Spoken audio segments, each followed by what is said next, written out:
Restream.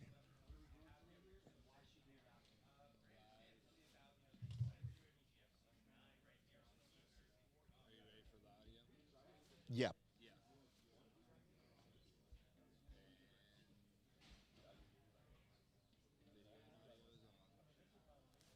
Okay.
Let's go, baby.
What is up, ladies and gentlemen? It is your friendly neighborhood BJJ podcaster, Rafa Esparza, coming to you live from Las Vegas at a secret location. Shh, don't tell anybody.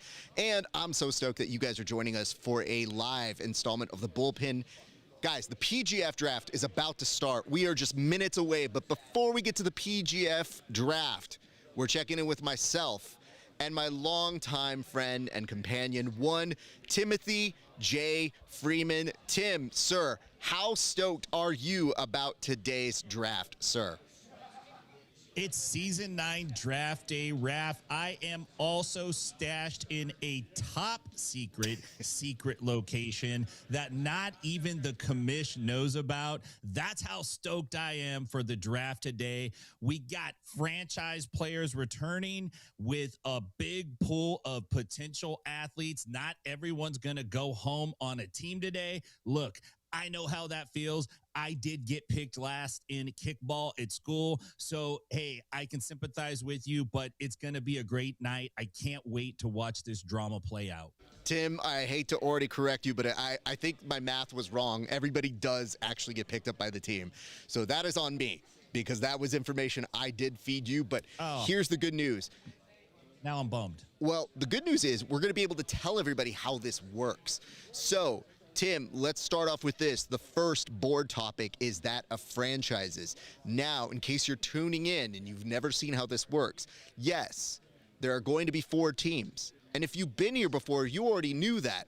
But things have changed. Tim, how exactly have things changed for Season 9?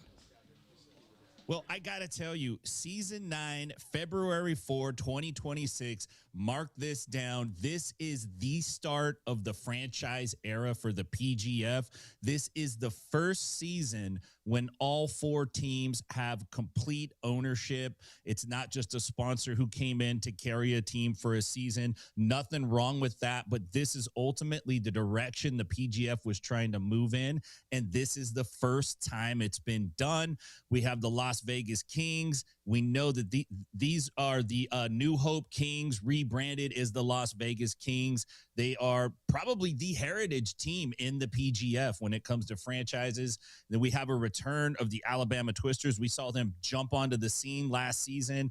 We've got 2 new entries now. We have the Philadelphia Phenoms and the Colorado Wolverines, who we know the owner of that. He's one of us. One of us jumped up to the big times now and is owning a team in season 9 of the PGF, Raph. Yeah, can I tell you, the way that things look here, Tim, it's very interesting not seeing Egg suited up. Now, I know he's somewhere back there. I saw his son, the general manager of the Wolverines. But when I talked with him, it was weird not to see him in garb, but he did tell me he is dressing up. So I assume he's going to be telling us that that woman deserves her revenge at the top of Kill Bill 2 like he is normally dressed. But more than that, Tim, the fact now that we have 4 franchises and the rivalries are already starting to build.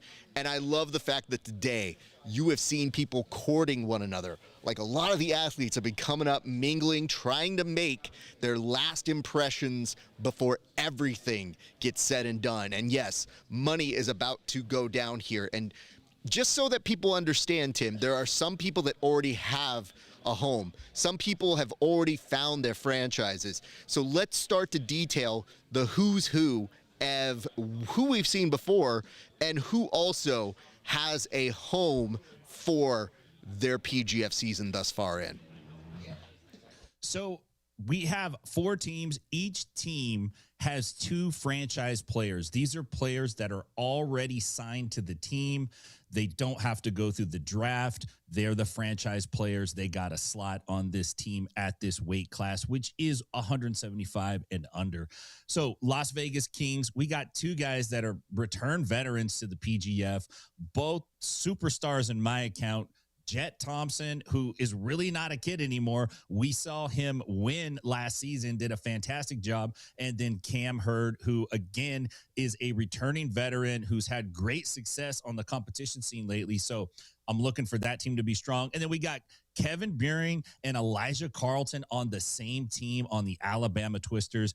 That is going to be a very formidable duo to have to deal with, especially when you're talking about Mr. PGF himself, Elijah Carlton, making a return to season 9. The Phenoms pick up Andrew Cochell and Derek Rayfield. And listen, I'm pretty sure, I'm not positive, but I'm pretty sure we're going to see Derek Rodman Rayfield return and not just regular Derek Rayfield. And if I know anything about Derek Rodman Rayfield, we could expect to see fireworks from him. And then lastly, we have Officer Grimy, Jonathan Wilson, and returning veteran Caleb Crump coming to the Wolverines. So every team has 2 veterans. I'm not sure about Coachell's record. I think he's been in the PGF before, but every team has experience coming into this with their franchise players, so they can kind of build around these stars. I'm glad you mentioned that, because a little bit earlier here, I had the chance to talk with Derek Rodman Rayfield, and he was telling me he's looking to turn it on. Like, he's here to oversee things, but he feels great already having a home. And that is the advantage some people who are coming to visit here have today. They know where they're going. There's a lot of people who are on the playing field, though, and I think it's important that we kind of tell the people who is involved here. So we got to do this one quickly, Tim, but this is where we wanted to spend some of our time here to tell the people the who, the what, the where, the when, the why. So here's how kind of we're going to play this one. I'm going to go ahead and put up, as fast as I can, some of these people, Tim, and our job is to do the best that we can of scattershot reporting and telling them who and what. Now, if we don't get to everybody, it's not that we don't love everybody. It's just that we are short on time. So, Tim, I'm going to go ahead and pull this on up here, and you guys are about to totally get something coming up next with all of the players and all of that coming in. But first, why don't you tell me what you know about Travis Haven, Tim? Not a ton about Travis Haven. Let me pull up his player card. I was going through some of these guys today, but I don't even see a player card for Travis. Oh, here we go. Travis Haven. I believe he's undefeated. He is. So he's 5-0, which is nothing to mess around with. He's got 80% of his match wins are in under 60 seconds. A finish rate of 100%. He's got a high XP score. This dude is going to come in, I think, highly sought after in the PGF. Let's go to our next one. Tell me a little bit about Austin. Austin Orende. Well, you know what? I like Austin's name. He's got a dope name. He's also undefeated, 5-0, 21 match points, 3 under 60 seconds. He's got a finish rate of 100%, 5-win streak. Again, these undefeated dudes that are pulling points, they're gonna go for big money in the draft. And not just that, but we're going down to our next individual. Sean Mellinson, we can tell you, is not actually here. So we're going to have an interesting moment where he's going to go on the board for people, but he's not going to be able to really sell himself. So when you start looking at these players that come up and you're thinking, who is coming up? Sean not being here, I wonder if that has a impression or an imprint on this team. Let's go to our next one, who is Jaden Groner. I had the opportunity to chat with him, a very interesting prospect. People are high on these individuals with those perfect records, and Jaden definitely is a top-tier individual, so you want to keep your eyes on him. But then if you return back, Tim, tell me a little bit about Kyle Chambers. So Kyle Chambers, look, Kyle Chambers is a veteran. Excuse my phone there, apologies. You're good. 2-0 in the PGF, 12 draws, so he's not easy to beat. He has a lot of experience in a lot of different formats. He's got a very crafty leg game. The question is can he pull off wins in the allotted time frame? Because some of his stuff, it needs a little time to set up. Not sure exactly how that's going to fare, but he's a very solid stopper for sure. Moving down the list, Anthony Parker Salisbury, who, by the way, came over to me and we had a quick chat. When we were chatting, I asked him if he knew what he was going to say, and he said he might just wing it. But I gave him a little bit of advice. We'll see if that advice pays off. If it's great, I gave him that advice. If it sucks, he did it on his own. We move now to Sam Schwarzenfeld. What can you tell me about him, Tim? Again, a returning veteran to the PGF, and Sam he has a very even number. He's 11-12 and 13 with his record in the PGF. He can beat just about anybody, and on his low point, he can also draw somebody out, or he can also get beaten. Again, I think he's the kind of guy on the right team who can really, really flourish. But again, some of it's propositioned on the matchups, but Sam is a very strong pick for a team. Would concur, and I'll tell you a little bit about Brett Moyer. Brett Moyer was recently doing one of the last qualifiers here. Now, he took the runner-up position to JJ Bowers, but they decided to give both of them a bid to come here tonight. This is a guy, if I'm making a prediction, he is going to get this crowd riled up. He was telling me a little bit about what he was going to say, and he's been working on it. He has a good impression, and definitely very confident in his abilities. So imagine he might get this crowd roared in the same way that JJ did last year. We're going to move down now to Eric Allen. Eric Allen, another individual that has had some heat on him, comes as a athlete from a different perspective, a different world. Now we're going to see what he feels like in this world, that of the PGF. Very interested to see how he acclimates here, because again, Tim, we've only gotten through half of the list, so we got to speed this up and start doing some one-off hits here. I'll tell you a little bit more about Chewy. Chewy has been competing internationally over in Mexico, a big name there. Now, what's interesting is I've heard that he's already got statements ready to be read out here. So this is a person who understands there's a language communication barrier, but said, don't worry, I know how to market and sell myself. So very interested in that. Tell me a little bit about the return of JJ Bowers, Tim. JJ Bowers, look, this is a guy that went for a high number in the draft last season, didn't quite get the result he wanted, but I believe he got the experience he needed. He may be in this season a great value, and he may be underestimated. I'm looking for big things from Bowers. I'll return you one here. Giovanni Ortiz coming to us from Tennessee, I believe, and a black belt. Has been in the PGF before. Eyes are definitely on him. We will see how that works. Giovanni also not here tonight, so I'll wonder if that will play a role. Jake Strauss has been making the rounds here, coming to us from Wagner Hocha's affiliation. He is known as the Darce Daddy. Okay, he's already got branding, so there is that. CJ Murdoch returning to us from last season again.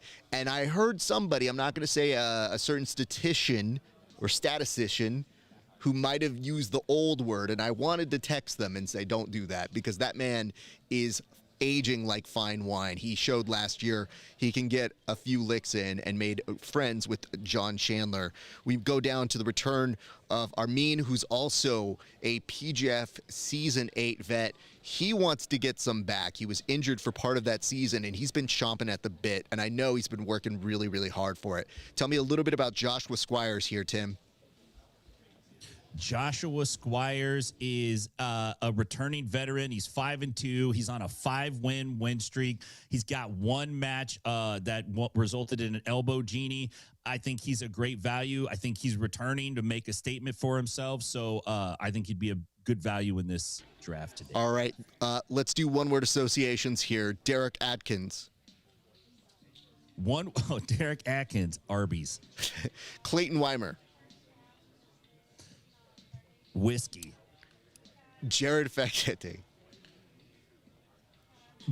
Bear. Noah McCauley. Goofball. Goofball indeed. All right, we're moving our way down.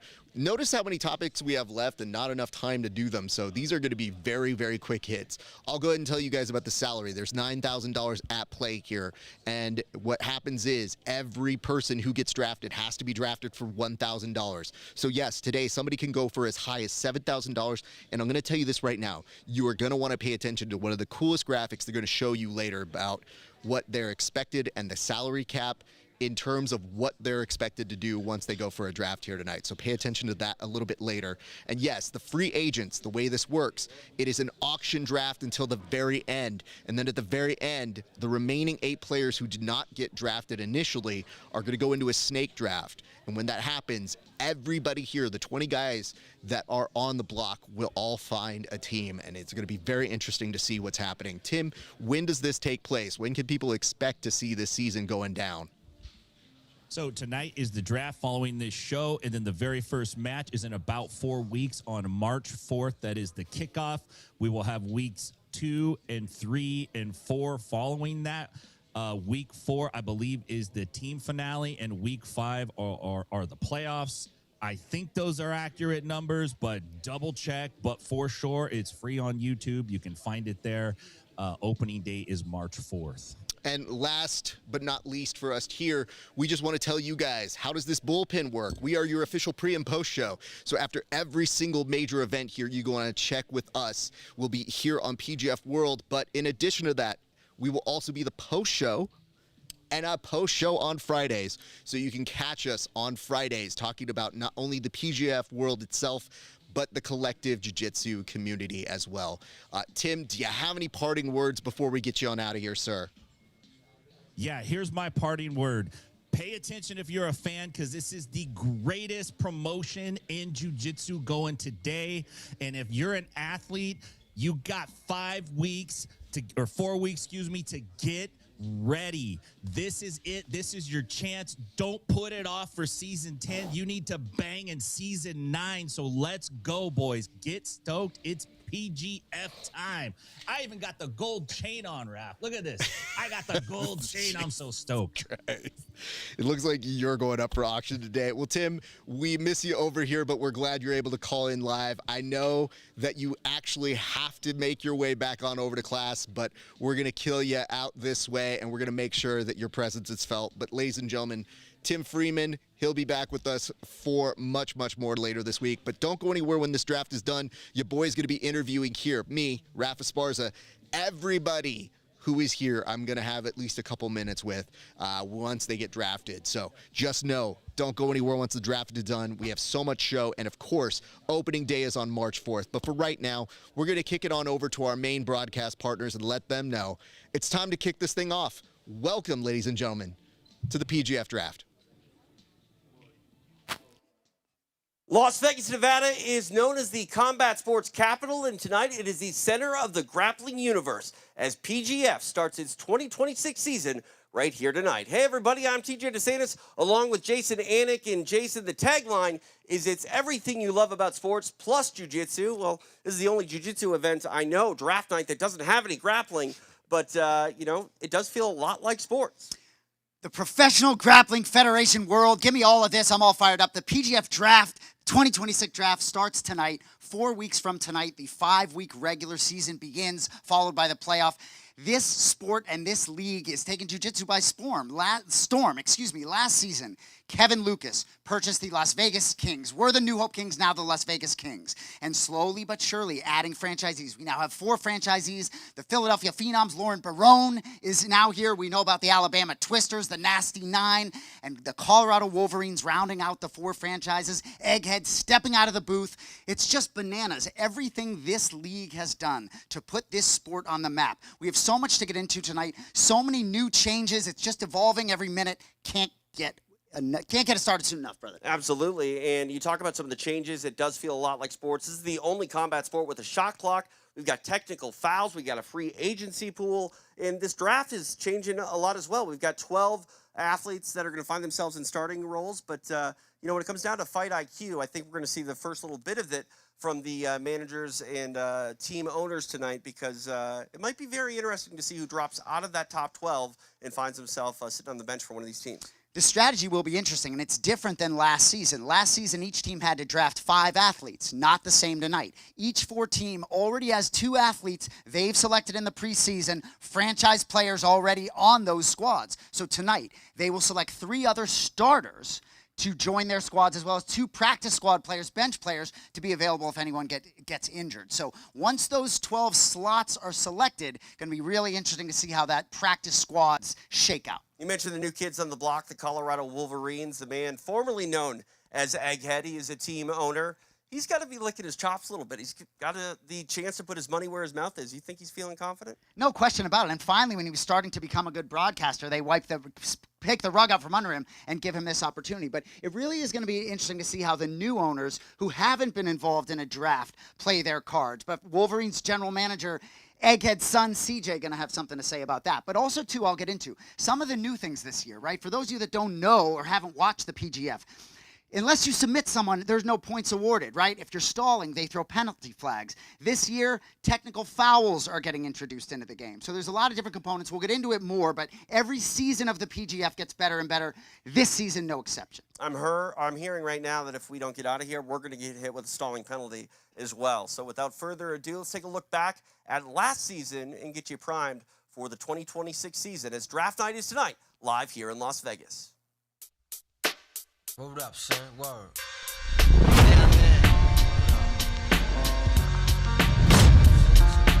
Oh, we got him again! I got you stuck off the realness. We be the infamous, you heard of us. Official Queensbridge murderers. The mob comes equipped for warfare. Beware of my crime family who got enough shots to share for all those who wanna profile and pose. Rock you in your face, stab your brain with your nose bone. You all alone in these streets, cousin.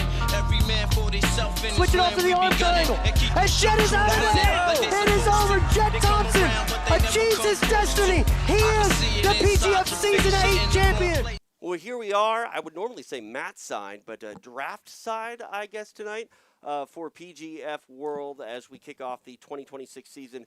It is draft night, and we talk about the constant evolution of this league. Let's talk about how the draft is going to work tonight, because I already mentioned from the top, we've got our top 12 athletes. If you fall out of the top 12, you're going to be put on the bench. Let's take a look at how these things are shaping up.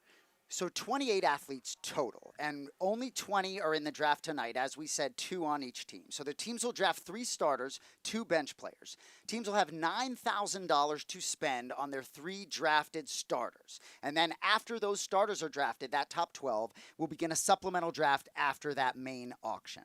But the practice squad players will be training, living, and breathing everything that their teams will be doing, other than they won't be competing unless there's an injury and need to be a substitution. But it's just fascinating. I mean, as we bring this thing to try to become more like sports, you see here the $15,000 salary cap, so obviously $9,000 available there. But there's going to be a 6th Man of the Year award, so that player that does come off the bench, and we've seen it every season making an impact, they're going to have an opportunity to win that award. But as you see here, you have to fill 5 starting positions. Each athlete must receive a minimum of $1,000. So if you're drafting your starters tonight, you need to make sure your first 2 athletes, if you spend maximum $8,000, you got to leave $1,000 for that next athlete. As you see there, the 2 preseason athletes, and then the draft process and bench you see in your final screen. So just absolutely fascinating. I can't wait to get into this thing. It's going to be really interesting to see how it shakes out. It's not as easy as it looks here. No, absolutely. And as we go further and further with each season of PGF World, we're going to see these teams flesh out an identity for themselves. You mentioned every team already has 2 athletes already. Safe to say that they're the leaders of the team coming into? Yeah, I mean, I think there's certainly some elite athletes up there, you can be sure, but it's just so interesting as we've sort of watched these teams over the years, and there are certain glue guys that you've seen on certain teams, and certain guys that coach some of the younger talent. So if you look here, as we look at the Las Vegas Kings, look at that power threesome in the bottom with Kevin Lucas, Travis Thomas, and Ricky Lundell. So their selections, Jet Thompson, Cam Hurd, a nice top 2 slots on Absolutely, that squad. and both Thompson and Hurd have some history with that Kings team, and looking at the Alabama Twisters, no surprise to see the jabroni grappler Elijah Carlton already on a team. He's followed by Kevin Buring, the Nasty Nine. They feel they've got a good squad. They will look to add to that tonight. Taking a look at the Philadelphia Phenoms, Derek Rayfield, Rodman. I mean, he's a guy that electrifies a room on and off the mat. Can't wait to see him. He's joined by Andrew Cockle on the Phenoms. And then one more team here, the Egghead-led Colorado Wolverines. You mentioned his son right by him, and then their coach, Kenny Johnson. They got Jonathan Wilson, and I mean, I love Officer Grimy in like a sort of a leadership role. Well, yeah, and he started come along last year in Season 8, and we're going to get into so many different things tonight, but just to let you know, peel back the curtain a little bit on this draft order tonight. So the 20 athletes that are going to be drafted tonight, a lot of different factors went into this, sort of a proprietary formula, if you will. But one factor that did go into this was the teams did rank the athletes based on their interest. A lot of varying degrees to which different teams value certain athletes. So that'll be really interesting to see how that plays out. But ultimately, there are a lot of different ways we structured this, but the team interest was a part of this athlete order tonight, 1 through 20. And we talk about that fight IQ. It's going to be very interesting to see who receives that first intentional walk tonight, because when we get to that snake draft, it's in order. You have to, call your shot. There's no sort of auctioning there. You're going to, see who these guys are going to grab up. I mean, there's constant intrigue from the first pick to the last pick tonight. It really is. And just to clarify that slightly, once your squad of 5 is filled out, it immediately becomes sort of a first-come, first-served snake draft, where the Phenoms, I believe, lead it, and then it will be 1 through 8, sort of ding and dong.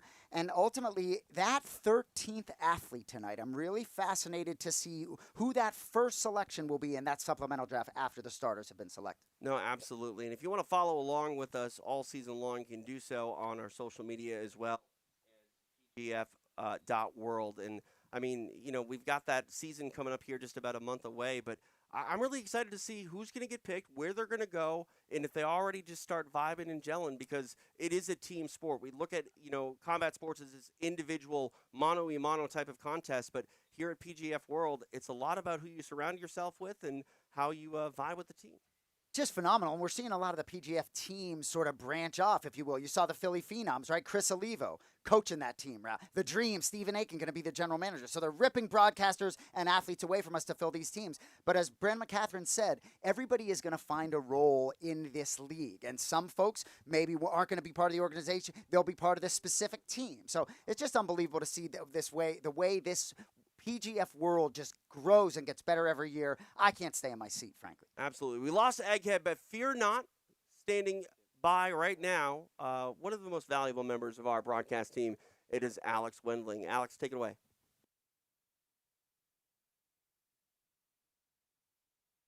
Brandon McCatherine, and we have a crazy night ahead. This is the first season where we have the 4 founding teams, franchises ready to go.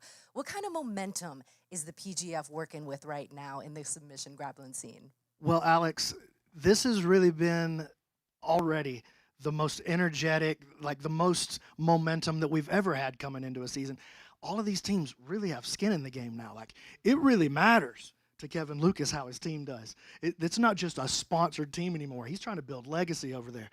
Egghead and his son, it really matters to them. This is a family what happens affair with with the them, Wolverines, for sure. you know? So they're trying to build legacy. They're trying to not just grab the best athletes that they can, but to grab people who vibe with the culture that they're trying to build and who will help them build the actual team that they want.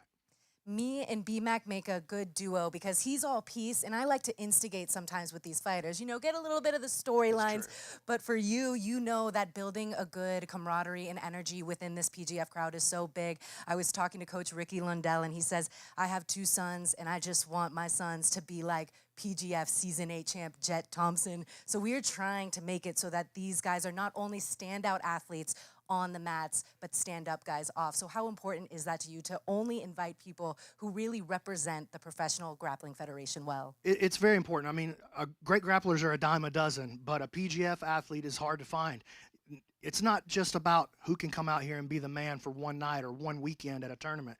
You've got to be a true professional to come out here and perform night after night and to gel with your team and to maybe pick up somebody who didn't have the week that they thought they were going to have and to really represent what your team stands for to the fans, to the kids that are watching this sport and thinking that maybe this is something that I want to do one day.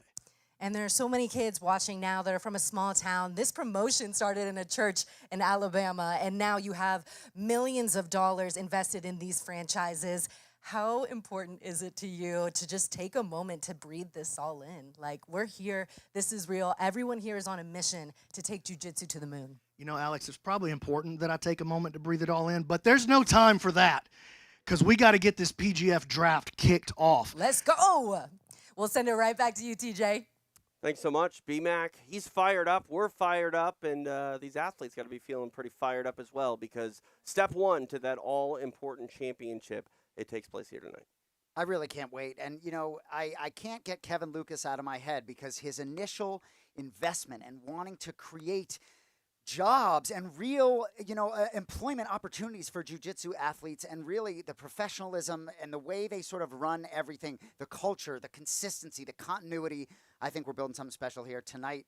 Kicks off Season 9. Can't wait. Absolutely. It is all going down here in Las Vegas. And, by the way, Egghead putting his money where his mouth is. This guy was a fan, and now he's an owner. Well, it's unbelievable. And all these teams and owners, I think, really have their own identities, right? Yeah. I mean, the Philadelphia Phenoms, anyone who's seen some of their social media, I mean, it's just absolutely bananas. And, you know, the way the Kings and the Twisters established themselves last season, it's just very interesting. And even when you see, it's just unbelievable. You know, you had Drysdale coaching the Kings last year. Slide in Ricky Lundell. It's just big name after big name. So much talent here. And I still think this promotion, I shouldn't call it a promotion. This league is being slept on, you can be sure. But 1 week from tonight, all the matches get going, but we'll know a lot more when we see where these athletes end up. And some guys who are great friends and training partners going to end up either on the same team or competitors.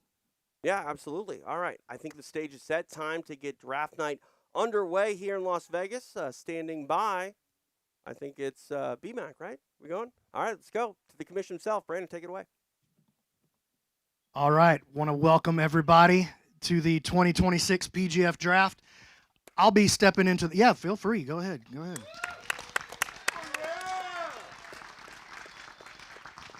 Listen, I got some big shoes to fill. Stephen Aiken, he's left us. He's now the general manager for the Phenoms here, and so you're left with the little old Brandon up here to run the draft. But I think it's going to go just fine. We want to start off with the first athlete. I would like to call up Travis Haven.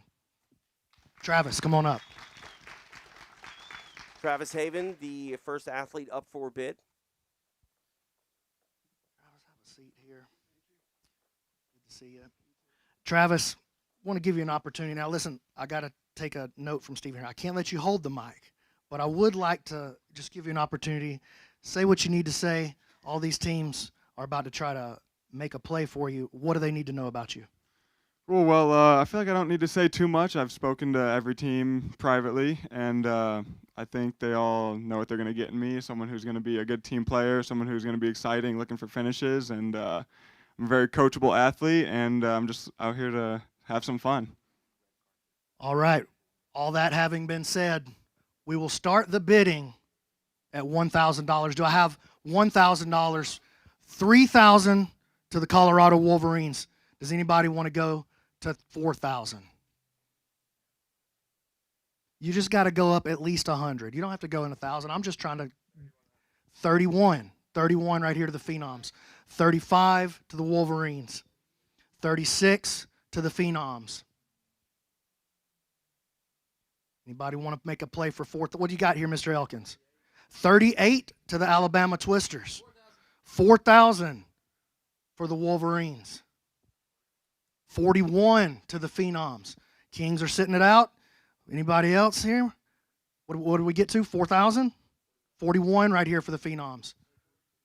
I'm going to go, is this over here to the Kings? 42 to the Kings. You want to go 43, Matt? 43 to the Twisters. 44, Phenoms. 45, who's got 45? 4,500. We got 44 right here for the Phenoms. 45 right here to the Twisters. You want to make that play, Mr. Lundell? 46 for the Kings. 4,600 to the Kings right now. An egghead playing a little mind games over here. Ricky just raises the eyebrows. He's not having it. We at 46? Is that where we're at? 46 right here for the Kings. 47 now to the Twisters. 4,800 to the Phenoms. How you feeling about that? 4,800 right now. I'm feeling great. I love seeing all the teams bidding on me. This is fun. All right, he likes it. 4,800 right now. 4,800 for the Phenoms. 4,900 Alabama Twisters right now. Anybody want to go to 5,000? 4,900 to the Twisters. Going once. Going twice. 5,000 to the Phenoms. 5,000. Anybody want to give me 5,500? 5,100. Phenoms, I got 5,000. I'm going once. I'm going twice. I'm going over to the Twisters for 5,100. 52 right here, Ricky. Ricky's out. 52. 52. 5,100 to the Twisters going once. Going twice. Sold, Alabama Twisters. Travis Haven. Travis Haven, the first athlete drafted. He goes to the Alabama Twisters. Matt Elkins embracing his charge, and he's going to look good in that Alabama Twisters black and white. Oh, yeah, a lot of interest, right? So 5,100 leaves them 3,900, if my math is correct, for their final two athletes. Nice bidding. Has to feel good for Travis. There's a reason why he was number one on the board today. No, absolutely. And, looking at some of our stats here from our guy Abe over at Substats, I mean, this sounds high. I mean, it's a massive chunk of payroll that is taken from the Alabama Twisters, but I mean, it's in the ballpark. It's not too far of a reach from what he was projected at. Yeah, I mean, he won the Season 9 qualifier, the Jiu-Jitsu Open, right? 5-0, 5 finishes, 4 breaks under a minute. We know the Elbow Genie, extra points this season. I mean, I think you get what you pay for here. And shout out Matt Elkins and his team for being aggressive enough to snag him. So Haven off the board. He is an Alabama Twister for the 2026 season here at PGF. And now he's standing by with our Alex Wendling. Standing by with Travis Haven, I gotta get your take on the initial 3,000 that was bid by Egghead. What's the immediate reaction the first time you're ever bidded on as a jiu-jitsu athlete? Man, that was awesome. A lot of appreciation for Egghead starting it off like that, starting it off hot, and that was fun. I was really happy to see every single team bidding on me. That was kind of a goal of mine that I had. And it was certainly a state qualifiers having 100% submission rate. How important do you think that hunting is going to play in the PGF Season 9? And that's the most important thing for PGF is go in and get a finish and try to do it as quick as you can. And rep the Twisters. What were some conversations like with you and Matt Elkins just now, just getting to know each other? I mean, he told me I look taller in person than I did on YouTube, so I'll take that as a compliment. I had spoken with him before the draft process. I knew they were interested, and he knew I was interested to be with them too. And now I'm with Elijah and Kevin. Is going to be really cool. Sean Applegate's the coach. It's so far it's a full 10th Planet team, and I think we're looking really good.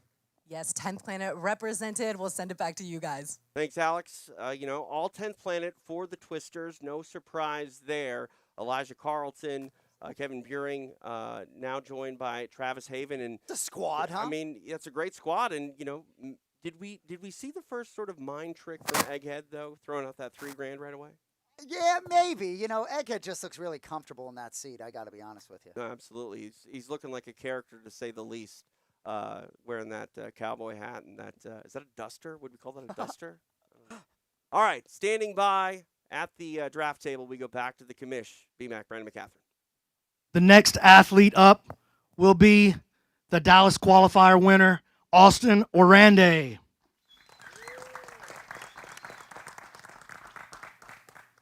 Welcome. Happy to have you here. All right, we will have a little interview here with Austin. Austin, you won the qualifier, all submissions. You looked awesome. How are you feeling coming into this draft, and what do you expect to happen right here? I'm excited to put on a performance. I think a lot of teams, they've already talked to me. So I'm going to be a submission hunter, right? I had a little bit over 6 minutes match time. 1 points scored in qualifier, #1 ranked black belt in 2024. I think any team knows if they're going to bid on me, they're bidding on experience. I have 200 matches at black belt alone and thousands of matches over my career. So I'm excited to see where this goes. All right. A lot of matches at 200 matches at black belt. That's pretty impressive. Having said that, let's start the bidding. $1,000. Who wants to start the bidding at $1,000 for Austin Orande? $2,000 to the Wolverines. $2,100, $2,500 to the Wolverines. 26 Phenoms. $3,000 to the Wolverines. He's pushing you. $3,100 to the Phenoms. $35 to the Wolverines. $36 to the Phenoms. Twisters are sitting there. 38 for the Wolverines. Oh, they can't play this game. 38 right now for the Wolverines. 39 for the Phenoms. 4,000 to the Wolverines. 4,100. The Kings are in the game now. 41. What's that? 4,200 for the Phenoms. Egg, I see him doing math. That 20-pound brain is working overtime over there. We got 4,200 right now to the Phenoms. 43 to the Kings. Egghead's doing math and missing out on the action. 43 right now for the Kings. 44 for the Wolverines. Who's got 45 right here? 45, the Phenoms have got it. 46 to the Las Vegas Kings. Egghead, what do you got there? 46, you got 47? I'm just wondering where your head's at here. All right. Are we at 46 right now? Is that where we're sitting at? 4,600 to the Kings. I'm going to put it up one time. 47 to the Phenoms. Still there? 48? 48 now to the Kings. What do you think, Chris? 49 to the Phenoms. Well, it's getting pricey. Too rich for your blood over there? 49 right here. 49. 5,000 now for the Kings.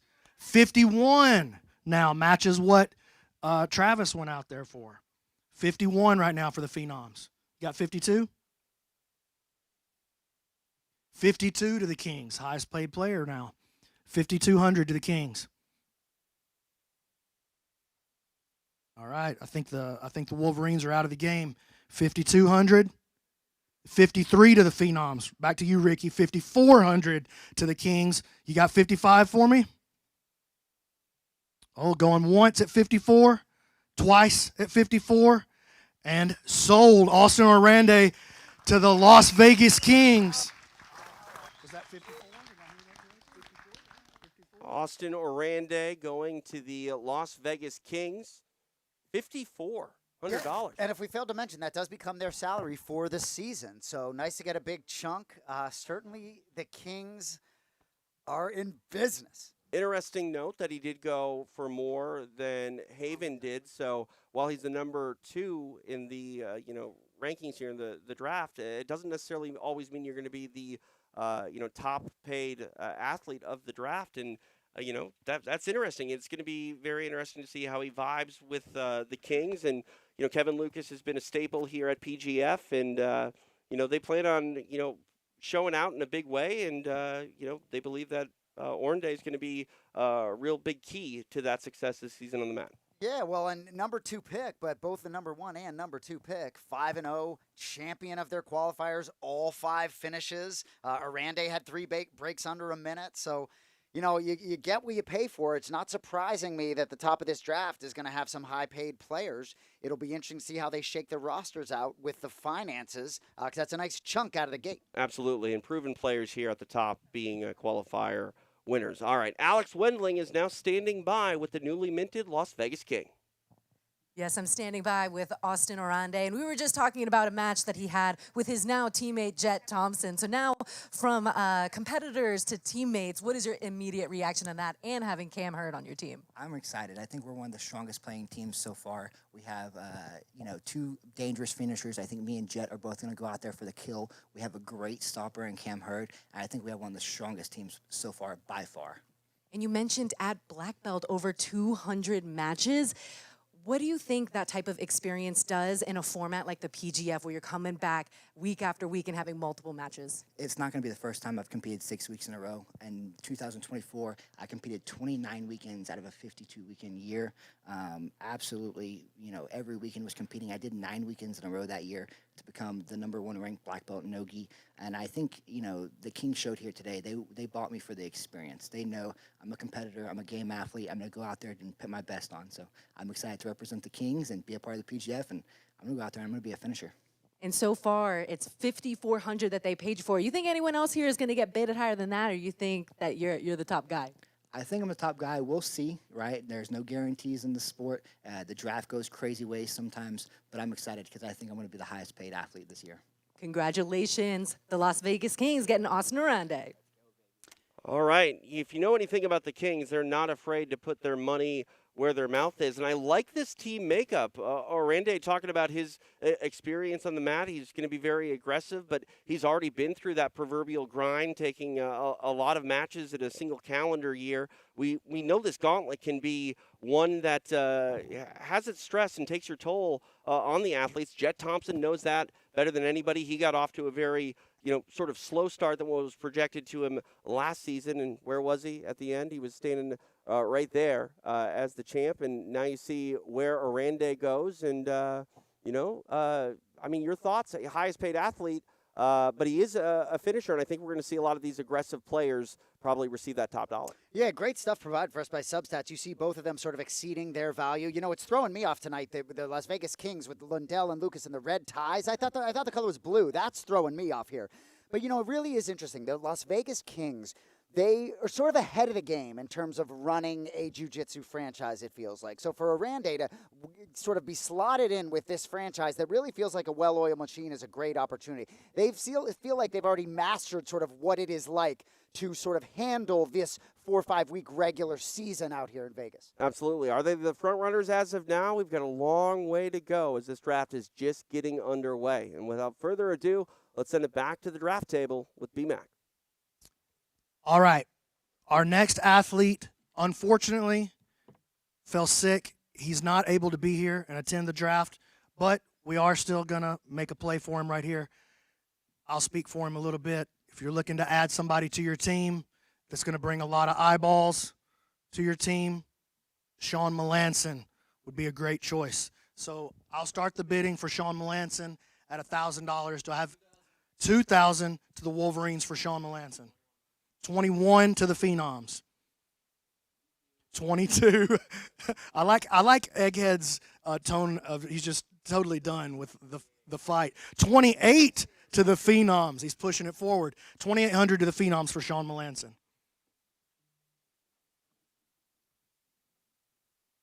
3,000 to the Wolverines.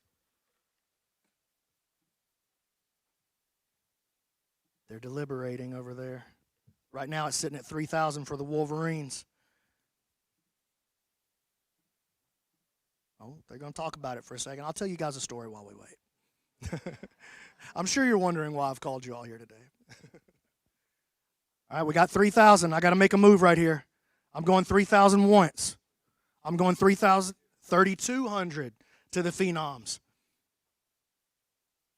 Oh, he's going to sit. 32. Want to play it? Want to play it? Going once. Going twice. Going 3 times. 3,200. Sean Melanson is going to the Philadelphia Phenoms. Put your hands together. Sean Melanson, the first athlete drafted for the Philadelphia Phenoms. And, you know, if I was Egghead, I might be a little upset. I mean, BMAC, why are you giving him all day to talk? I mean, let me get my guy. I'm the one who's the highest bidder right now. Wrap it up.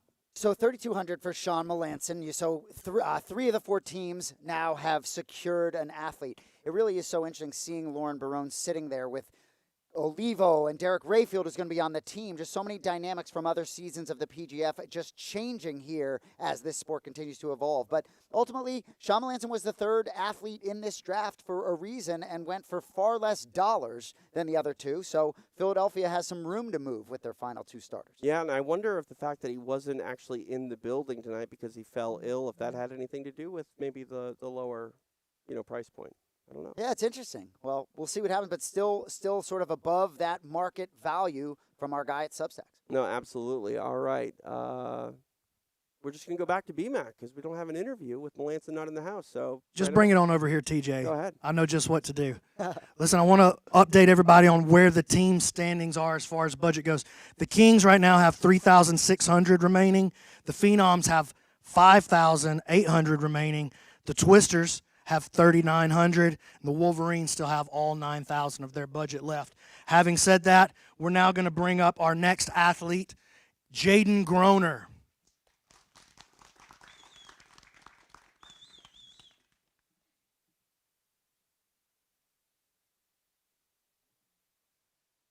One of the youngest athletes in the draft, but maybe one of the guys who had the biggest performance at the qualifiers. You wiped it out in Philadelphia. I couldn't believe it.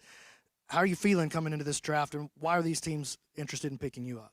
I feel good. I mean, I'm going to be looking to submit anyone I face on the mat. I've got a lot to prove, and I think by the end of this event, all you guys will know who I am, so I'm excited. Well, I think they know who you are right now, and I believe this bidding here might show it. Having said that, let's begin the bidding, and Ricky's already raising his hand over there. Talk to me, Ricky. What do you got? 1,000 right off the bat for the Kings. 2 to the Wolverines, though. 25 now to the Kings. We got a battle going on. 3,000 right here. 3,000? What do you think? What do you think over there, Matt Elkins? How you feeling? 3,000? 3,000? 3. All right. Wolverines. 3,000 going once. 3,000 going twice. Ricky's going to let him go. 3,000 to the Colorado Wolverines. That's a steal.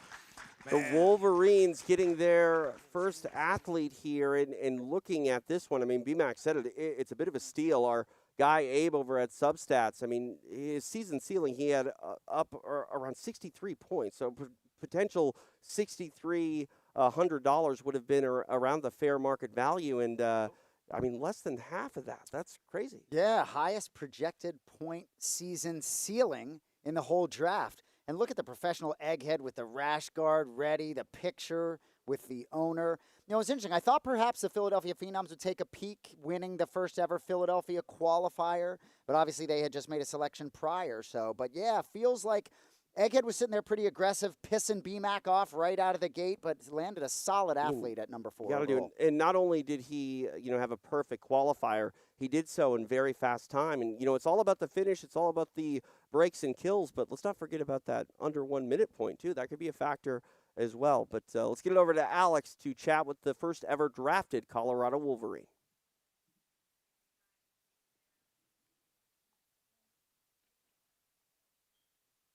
standing by with Jaden now. The Wolverines spent $3,000 on you. How excited are you to be alongside some of the team members? You have Derek Rayfield in the building and Andrew Cockle as well. I feel great. That's Philly Phenoms. That's the other one. Sorry, you're for Egghead. You got the Colorado, so we got Officer Grimy also. No, I'm excited. It'll be fun. We still got a lot of potential too. With he's still got a lot of money left, and I'm excited with the team how it is already. So I think anyone else will just add to it. And how are you trying to represent that Tan Planet Lombard Jiu-Jitsu? I mean, we're always going for the sub, so that's what I'm gonna look to keep doing. And you're just 19 years old. That's why he's a little bit short with his answers. He's still camera shy. But after this PGF season, how much of a star are you planning on being? I mean, I hope to, we'll see if I'm everyone's favorite grappler after this. I think it'll be fun. I'm excited. I think I'll do my best, and we'll see how it goes. Well, he's Jaden Loves Jiu-Jitsu on Instagram, so you can follow him online. This is the future bright star on our hands, guys. Thanks, Alex. The newly minted Wolverine, Jaden Groner, 19 years old. The youth movement strong in this sport, and we'll see how he fits in with that Colorado-based team. But, I mean, I already love it. Officer Grimy, Caleb Crumb, not afraid to bring the lunch pail to work. And Jaden Groner, he knows that he doesn't get paid by the hour on the mat. And, talking about money, Egghead might have got a steal. That might be the best pick here early on tonight, at least from, the dollars and cents sort of value. We'll see if that ends up becoming true here once the season gets underway. Yeah, for the 20 off the board, and certainly the Wolverines put themselves in a position to be aggressive with their dollars moving forward. All right. Without further ado, back to BMAC as draft night continues here in Las Vegas. All right, the next athlete up will be Kyle Chambers. A front runner for potentially best dressed tonight at the draft. Kyle already making a play for this best dressed award. Man, I wish I could wear a pink suit like that. That is incredible. Kyle, how you feeling, man? Back for another season of the PGF, this time a little closer to your weight class. How you feeling? Fantastic. I feel like we were with the big boys last time. Doing 205 is great because we feel like our style is jiu-jitsu, so should go with any kind of weight class. But, when you're going against 230, 240 guys every day, 3 matches a day is a lot on your body, so I'm happy to go with people who are more like myself. Kyle, what can everybody expect to see from you this season? My style is based off finishing. We're a 10-planet style, 10-planet freak style. We go for the kill, No matter what team I'm going for or what team I end up on, the mentality is going to be the same. We're going to go for that win, and we're going to win. All right, let's start the bidding right here at $1,000. Anybody have $1,000 for Kyle Chambers? The Kings do. $1,000 right there. $1,300, $2,000 to the Phenoms, $22 to the Kings. Anybody want to make a play for Kyle Chambers here? $2,500 to the Phenoms, $26 to the Kings. What do you got? Wolverines, you got a big budget still left. $27 to the Twisters. Twisters back in the game over here. What do you think, guys? 27? 27? You were at 27? 28 to the Phenoms. $2,900 to the Twisters. $3,000 to the Phenoms. $3,000 to the Phenoms going once, going twice. It's done. $3,000 for the Philadelphia Phenoms. Kyle Chambers. Kyle Chambers, now a Phenom. He's phenomenally dressed, so, it sort of fits. But, he's back. And, I mean, Jason, he said it. Last time he was here on the PGF mat, it was at 205 pounds. This season, at 175. Safe to say that he's going to be a lot more comfortable in his skin, and he's representing Philadelphia. Yeah, whole different ball game. And having been in the PGF rule set and being at the secret location, I think that experience definitely matters. I also think he's a great teammate, and that matters as well. So ultimately, I think there's a reason why this guy is the 5th player that's available in this draft, and I think, a little bit of a steal here. I think put yourself in a great position to continue to round out that roster. I think he could surprise some people this season as well. The point ceiling might not be as high as you'd like in terms of stats data, but I think that could be flipped. I think Kyle Chambers is going to have a good season. Absolutely, and Chambers, a 10th planet guy. He's surrounded by some 10th planet talent. Derek Rayfield on that team as well. And Kyle Chambers, he's got a little bit of a swagger to him, that attitude. If you know anything about Philadelphia franchises in sports history, they got a style all to their own, and I think there's some style that's coming together here for these Phenoms. All right, let's go over to Alex Wendling, who's getting in position. She will chat with the new Philadelphia Phenom and Kyle Chambers. Yeah, standing by with Kyle Chambers and that Philly Phenoms roster getting stacked. What are your initial thoughts on being drafted to that team? I always want to be teammates with Derek Redfield. You know, you're a 10 Planet family, you know, but a lot of times we're on the opposite side of the brackets and stuff. So it's finally nice to just be on the same team, be able to train for 6 weeks and be able to get better together. And you are no stranger to PGF. The last time you experienced it, though, it was in the week-long format, the gauntlet. So how does your mentality change knowing that you're now going to experience PGF in the 5-week season format? I feel like this is a little bit better for our recovery, a lot better for our game planning. So I kind of prefer this better than 3 matches every day, because you have a little injury, you have no time to recover, you have no time to really hydrate and take care of yourself. So I feel like this is a better format for all the athletes as well. So will you be coming back and forth from San Diego, or are you going to be in Vegas? I'll be living for the whole 6 weeks here. All right, well, you can catch Kyle Chambers being fashionable throughout the Vegas, probably not the Strip area, mainly 10 Planet HQ, those open mats. Thank you so much, Kyle. Congratulations. Kyle Chambers now finds himself on that Phenom roster, and I love to hear that he is going to be, sticking it out the full 6-week season duration here in Las Vegas. And you mentioned Derek Rayfield. He's a Vegas guy, so, I think Derek is going to be able to make all of his teammates that stay here throughout the season feel right at home. And you see right on that line for the market value line. So, maybe some upside there for Kyle Chambers, but I love hearing him say better together. That was a theme of last season with the PGF, where these guys getting together and spending time and training every day, every week. You did see growth of a lot of these guys, and a lot of the conversations about, you're going to leave town and come back didn't really happen much. I think everybody stayed here for the most part. I think that's going to continue to happen as we have these franchises establish themselves. Especially as the season goes on. If your team, isn't vibing right away, maybe you don't get off to the start that you want, it's better to not have to go through almost a reintroduction period week after week. If you guys can, stay on the same mat and really, be good teammates to one another, I think we're going to see those points add up as weeks go by here with our season. All right, our draft continues here tonight in Las Vegas, and let's go get it back over to BMAC, Brandon McCaffrey. All right, here's where the numbers stand right now. The Kings have Cam Hurd, Jet Thompson, Austin Arande, and they got $3,600 left for 2 athletes.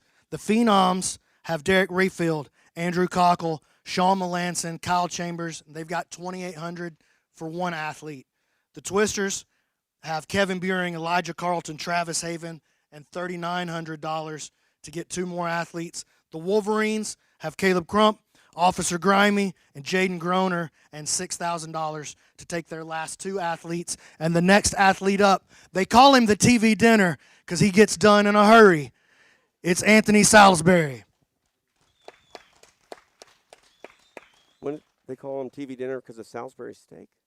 Yeah, among other reasons, okay. I think. Right. That's right, TJ. That is correct, but I think it sounds better if we say because he gets done in a hurry. I just like Salisbury steak. All right. Sorry. Good job, Teach. Thanks. All right, my man. Absolutely the youngest player here in the draft, but not the first time we've had a 17-year-old on this stage. Jet Thompson, a teammate of yours, came in and wrecked shop in season 6, finished 2nd. Do you expect to see some of those same type of results for yourself? I expect to see those same results, if not better. I know myself, all you guys saw the qualifier, and I have 100% submission rate. I should be able to finish almost everybody I go up against. All of these grown men, they got nothing for you. It's going to be difficult matches, but I believe if I stick through it and I follow through with all my matches, I'll be able to finish. 17 years of experience and 40 years of confidence. Who wants to put the first bid down for $1,000 for the TV dinner? $1,000, Alabama Twisters. Who wants to bump it up? Oh, man. You're going to go $1,200 to the Kings, all right? What do you think?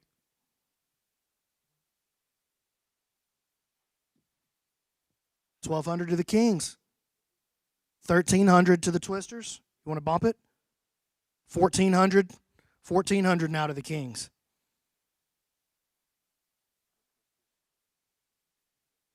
$1,500 to the Twisters.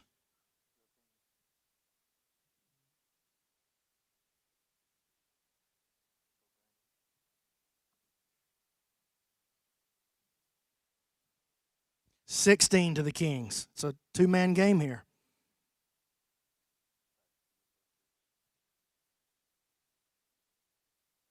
$17 to the Twisters. You want to go 18? 18 to the Kings. Back to you, looking for 19.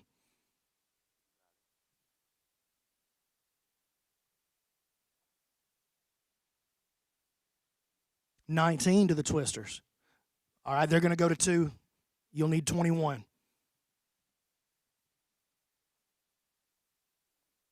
$2,000 to the Kings. 21, 22. Back to you again, Matt, for 23.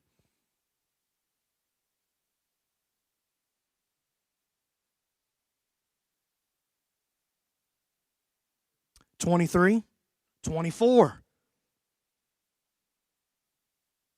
25, 26, 27, and they're out.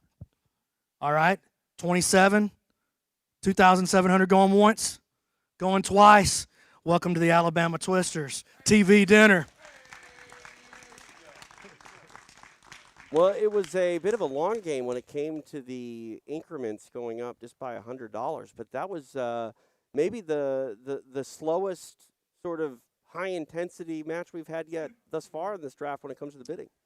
Yeah, I didn't expect it to stay down around 1,000, and if my math is accurate, I believe that's $7,800 spent on 2 athletes for Alabama. So it'll be $1,200 left, but I think a stud, right? I thought maybe Vegas was going to try and grab him, keep him teamed up with Jet Thompson, but the Twisters sneak in. I think that's a good get. I like the young cats in this format. No fear. No, absolutely. And, when you talk about, 17-year-olds' history here at PGF, it usually steals the show, and he's got some big shoes to fill. But extremely confident as he was sort of selling himself to the draftees here. And it's going to be interesting to see what happens as we get closer and closer to week 1. But now let's go chat with him. We go back to Alex.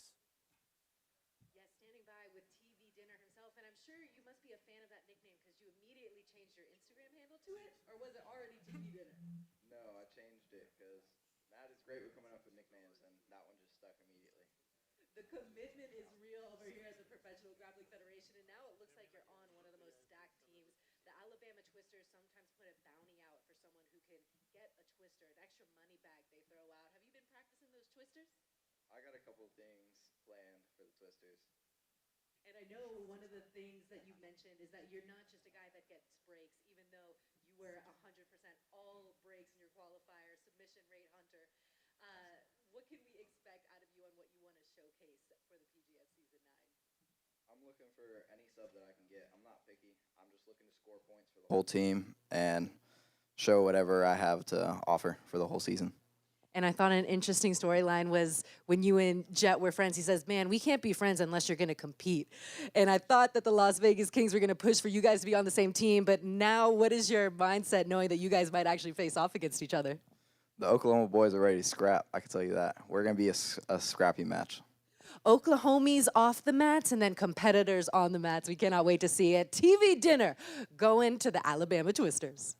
Oklahomies. I don't know if I've heard of that one before. I like it. But what's great about the PGF is that you face everybody who's not on your own team. So you can be sure he's going to be facing off against his boy Jet Thompson. The regular season, 15 matches, you face everybody. 3 every week. Yeah, Salisbury there now side by side with his teammates. One more athlete in the main part of this draft for the Alabama Twisters. And where are they sitting budget-wise? Well, I think I just alluded to that. I think $1,200 left. I think they've spent $7,800, $1,200 left, but I think they got to be really happy with those 4 athletes on their team. Absolutely. All right. Hopefully everyone at home is happy with this draft as PGF inches closer to the beginning of its 2026 season, and we inch closer to our next pick. Let's go back to the commissioner, BMAC, Brandon McCaffrey. All right, next up for the draft, a man who is no stranger to the PGF, multiple-time PGF veteran. It's Sam Schwartzapfel. And might I say, dressed very nice, looking very sharp. The green pinstripe, I mean, come on. Looking good, Sam. How you feeling, man? Welcome back to the PGF. Anything you want to say to the people as they start to make these picks? Yeah. I've been wrestling since I'm like 5 years old, and I've been able to see the sport grow tremendously. Haven't been in jiu-jitsu since then, but seeing the sport also grow tremendously just in like the 6 years I've been a part of it. And the women are growing the sport, I think, more than the men at this point. So I just want to say, if you can, let's just keep this space as safe as we can for all women.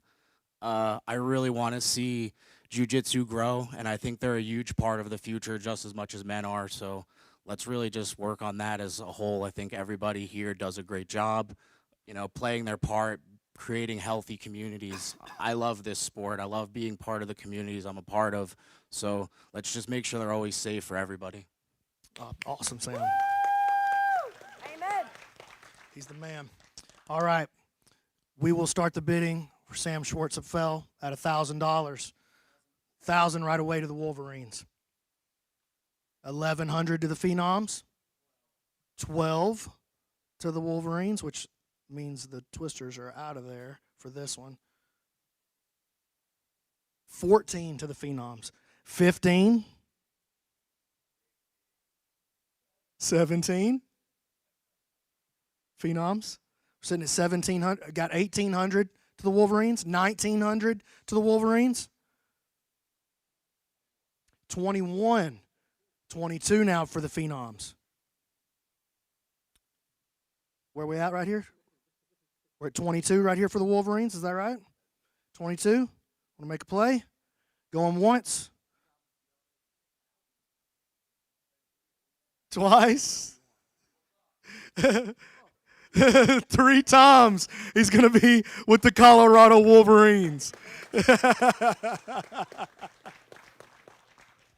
Good pickup for the Colorado Wolverines, the PGF veteran, multiple seasons under his belt already. Sam Schwartzapfel finds himself standing next to the man formerly known as Egghead. And when you look at Sam, looking good, by the way, in his New York pinstripes a little bit.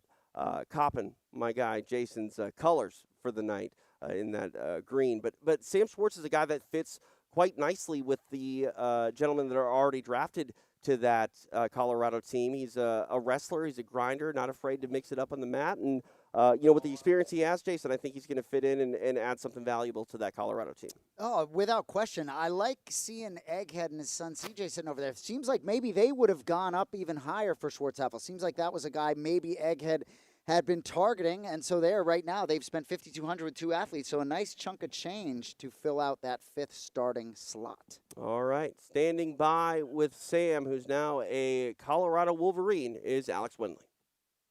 Standing by with Sam. Sam, how excited are you to represent the black and gold of the Colorado Wolverines? I love the mountains, so I hope part of my deal is at least one ski trip. But yeah, I love Egg. Great dude. I'm happy to be a part of his team and, even learn more about him as a person. I'm sure there's, plenty of things that I'll be able to learn about him and from him. Very organized man. Knows what the fuck he's doing. Knows what he's doing. So, yeah, I couldn't be happier to be on his team. Yeah, that's it. Yeah, he's got a 20-pound brain. He knows what he's doing. And the rest of these athletes also know what they're doing. Is there anyone in particular that you're hoping to get a matchup with?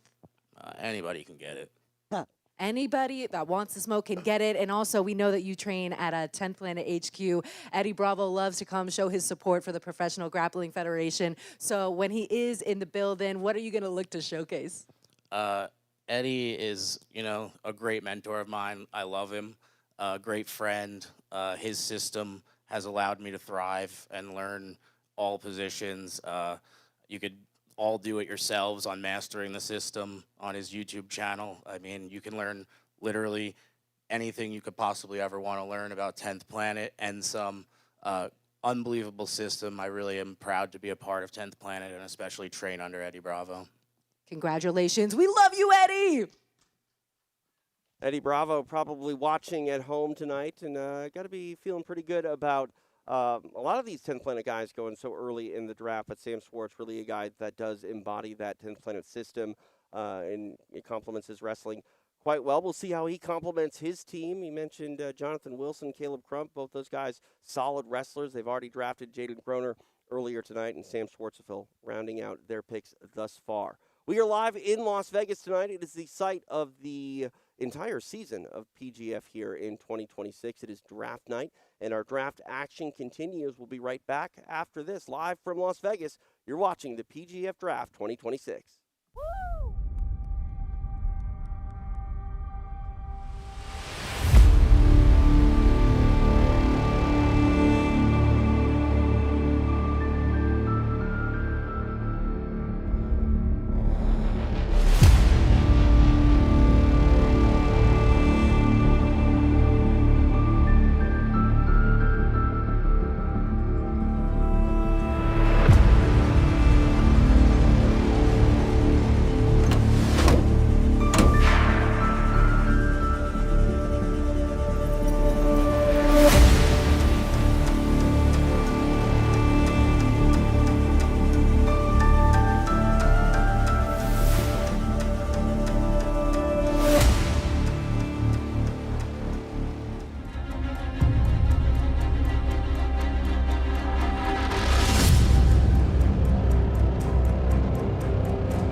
And shut his head down. A Jesus destiny. Him, a PGF season champion.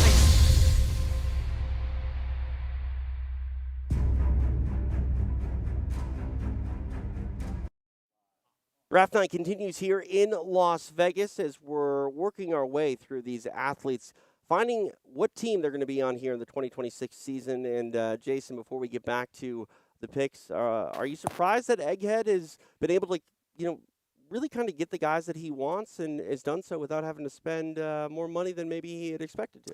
Nothing would ever surprise me with Egghead. I feel like early on in the draft, maybe, Travis Haven was one that maybe got away from him perhaps. But with 7 athletes drafted so far and 13 still on the board, I'm just trying to think about what it must be like for some of those athletes sitting back there hoping they get drafted as a starter and not as a practice squad player. But if you get selected as a practice squad player, we have seen year after year, those opportunities will present themselves. I find it hard to believe that every team won't have a bench player slotted in at some point to help. So I'm really interested to see how the back half of the draft shakes out as we move on to the 8th selection here. Yeah, a lot can happen in the, entirety of this season, and those bench players are definitely going to be a factor. And again, top 12 athletes tonight that are drafted, they find themselves in that starter position, and then we will get to our sort of snake draft to figure out who will round out the teams. All right, without further ado, let's get it back to the commish. Brandon McCatherine, let's take it away. Next athlete up for the draft will be Brett Moyer.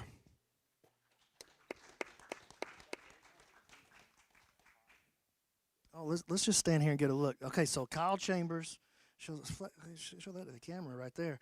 Kyle Chambers comes in the hot pink. Sam's got the green pinstripes. What are you wearing? Bulletproof. Oh, I see. Have a seat here. Oh, I see what's going on. Well, we might as well go ahead and start the bidding. $2,800 right off the bat. What is it? $3,000 to the Wolverines. They do have that. They do. They have $3,800. Nobody can match it unless the Kings want to do it. No, we can't do it. Can't do it. Look, if you guys want to work out a trade after the draft is over, that'll be between you two guys. That'll be between those two guys. Listen, we're gonna. Is it 3,000? Is that the bid? Do you want to go up? Do you guys want to go up? Phenoms can't go up. You guys have only got 2,800.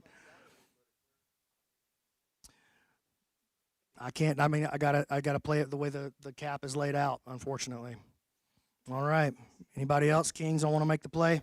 All right, 3,000 Colorado Wolverines. Yes, sir. Curious what the Phenoms were upset about there with only 2,800 left. Well, I think they wanted to spend more money than they had available to them, and that's the thing too. BMAC alluded to it. The draft is taking place today, but there's a lot of time between now and opening day, and even when we go off the air tonight, these owners are around each other. Let's not rule out a trade. There's a lot that can be done, a lot of moving pieces even after this draft ends tonight. Yeah. So unless I'm mistaken, the Colorado Wolverines have rounded out their top 5. They spent $8,200, so $800 left on the board. I think Egg is feeling pretty darn good about himself in his draft debut as well. I tell you what, he was standing up there with the rash guard in hand already, flexing a little bit. Egg gets a little more subdued in the booth than he is as a team owner, I think. Absolutely. He's feeling it. There's some emotion involved here tonight. And I will say, the bulletproof vest for me get 100% my vote. Best dressed, easily separated himself. So good on you, Brett. I'd wear one if there were sleeves. But All right. Alex Wendling, take it away. Bulletproof Brett Moyer in the building and signed $3,000 to the Wolverines. Instant reaction. Feels amazing. I know that they have great ownership. I know that they got a good team there, and I'm looking forward to coming in and just being the face of that franchise. I'm going to put up every single week. I think what I did in the qualifier speaks for itself. I had the last 4 matches that night were all me, and I went back to back to back to back. I think that just shows I'm game for this season. I'm game to take 10 minutes in between a match, hop back in. I'm ready to hop right back in after my match. Everybody knows what they're getting from me. And that was the Vegas qualifiers. You train at the most competitive jiu-jitsu gym in the fight capital of the world. It is 10th Planet Vegas.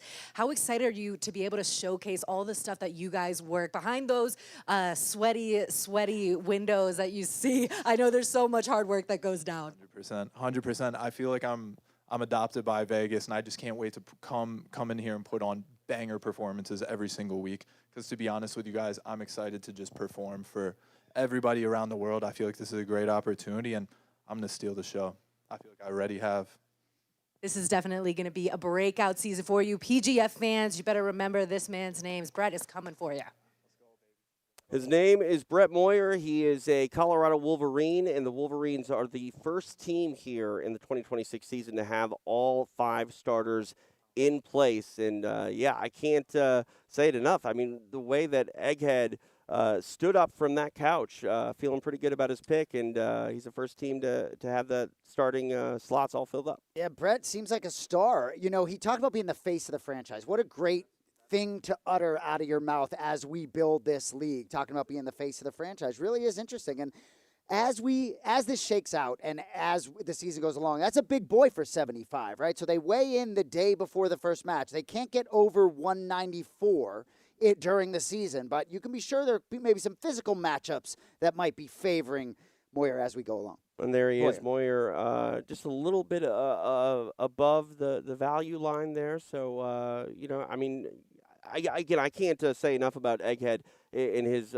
strategy. It's at least coming off exactly the way he wanted it to, and you can see the picks that are off the board, yet still got some PGF familiar faces out there. Got CJ Murdoch coming up on the block, JJ Bowers as well. I just love the consistency and continuity of the athletes that we see time and time again, and it all adds to history, and history will be made once again here in Las Vegas as the 2026 season just about a month away here for PGF. All right, let's go back to the draft desk. BMAC standing by. Thank you, TJ. Give everybody an update on where the salaries stand right now. The Wolverines have filled their roster, so they're out. Only 3 teams remain for these next few players. The Twisters have 1,200 remaining. The Phenoms have 2,800 remaining. And the Kings have 3,600. Still got to grab 2 guys with that, though. Phenoms got to get 1 more. Twisters got to get 1 more. All right, so that's where we stand right now. And the next athlete up will be Eric Allen.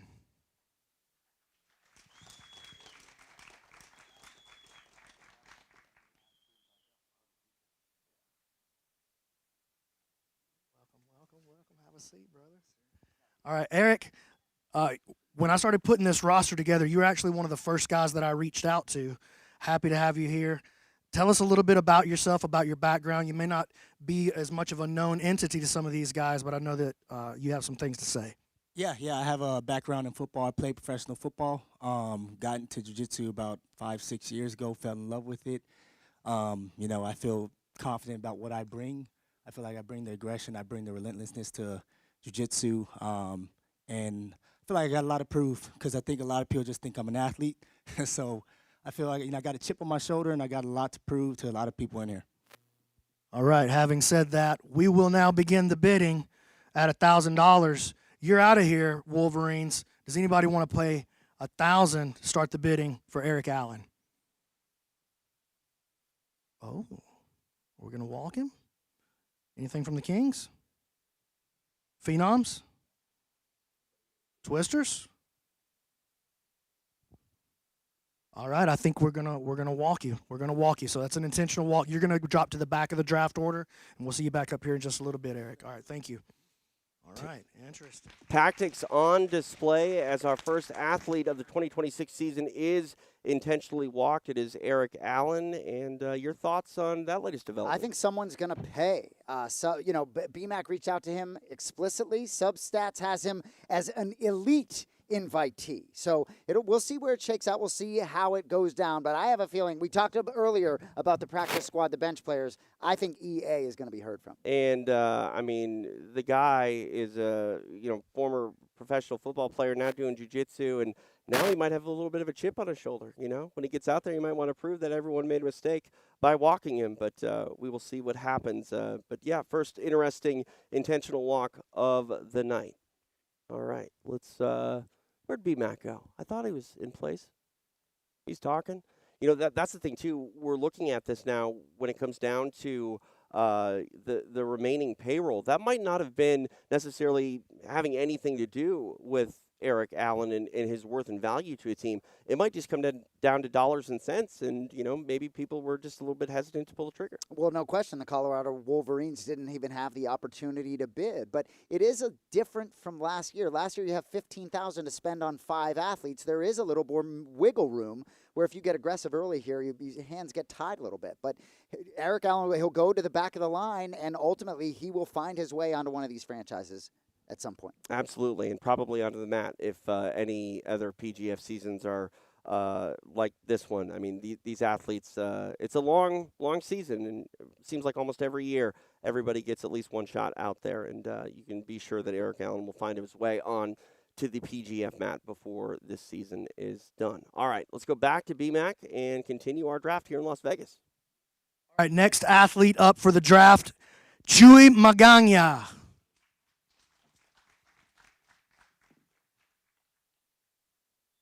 He's got to fix his boots.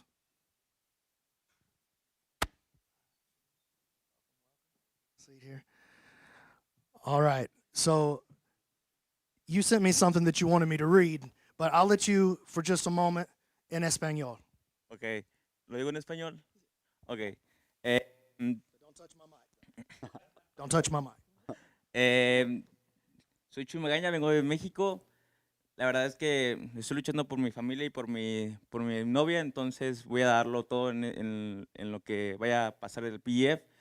Soy un peleador que trabaja en equipo, también individualmente. Esa es mi salida para salir adelante, entonces no pienso desperdiciar nada. Seré el mejor en lo que me toque. All right, and I'm going to read you what he had sent to me ahead of time. Hello, everyone. I'm Chuy Magaña from Tabasco, Mexico. I've been training and competing in jiu-jitsu since I was 10 years old, and now I'm closer than ever to my goal. Although I don't speak much English right now, I'm studying intensively so that language will not be a barrier. But we also know that jiu-jitsu speaks for itself, and I'm a very hard worker. You know I'm Mexican. That was him saying that. My determination and the passion I bring to competition are unique because I fight for my family and my girlfriend to help them get ahead. I am a professional, both individually and as a team player. You will not have any problems with me because I am here to build a better life for myself. This is the path to give my family and my girlfriend a better future. And if God is with me, who can be against me? We will start the bidding for Chewy Magana at $1,000. Does anybody want to make a play for Chewy? Kings. Wolverines are out for sure. Phenoms going to sit it. Twisters going to walk him. Kings are deliberating over here. Okay, we're going to go 1,000 with the Kings right here. Phenoms. Phenoms. Twisters. All right, we're going to go 1,000 to the Kings right here. Welcome to the Las Vegas Kings. Chewy Magana. Chewy Magana going to the Las Vegas Kings, $1,000. So they still have $2,600 in the bank, I believe. And, you know, that's interesting. I wonder if maybe that wasn't necessarily going to be a play for them, but they found out, look, we can get him at the league minimum, and we still got another, you know, athlete to go. Let's pull the trigger. And, you know, I will say this, Eddie Bravo has brought EBI south of the border a lot since the pandemic. BMAC and I have been down there calling a lot of that action. And while boxing is, you know, the main combat sport in Mexico, we've seen a huge rise in mixed martial arts, and the sport of jiu-jitsu has been on fire south of the border, and Chewy Magana hopes to represent Mexico and the movement that is jiu-jitsu south of the border. And, yeah, at the league minimum, King's got to be feeling good about getting a guy of his caliber here for their starting lineup. All right, let's get it over to Alex Wendling, who's standing by with Chewy.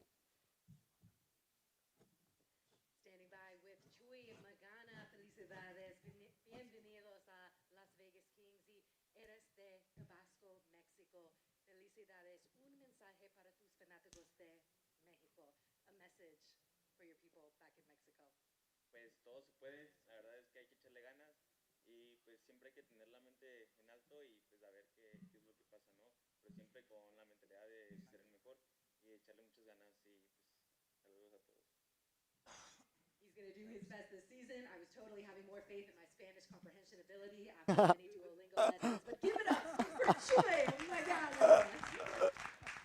I mean, that was awesome. I mean, I can say Tejota, which is my name, T and J, but that's about it in Spanish. And, you know, like Chewy said with BMAC, you know, combat sports and fighting is the international language. And whether it's in English or Spanish, he plans on making some statements on the mat, and he's going to do so as a Las Vegas King. Yeah, I love it. It'll be interesting to see if the language barrier, I guess in jiu-jitsu, it's all the same language, right? I'm curious how that manifests itself on the mat, but I'm sure there's a lot of things that can be communicated in that realm without speaking the language. I mean, when you're choking people out, they can't talk anyway, so, you know.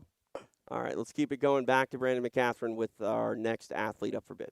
All right, next athlete up, one of the highest paid players from the draft last season and the winner of the Las Vegas qualifier this season, J.J. Bowers. J.J. Bowers back again, earned his way into the season, winning the qualifier. And good to see J.J. back with a smile on his face as he looks to get back on a team here and get some things done this season. All right, J.J., anything you want to say to these people? They got to see you a lot last season. They got to see you at the qualifier. What are they going to see during the season this year? They're going to see a much more evolved version of myself. I'm so excited to just put on a show every single week. I'm one of the only people out here that has gone through the month-long format, and I'm ready to go. All these guys are going to get injured, broken. It doesn't matter. I'm not. I'm going to be out there with a gas tank, and I'm ready to go. All right. Having said that, let's begin the bidding now. $1,000 for J.J. Bowers. Anybody want to make that play?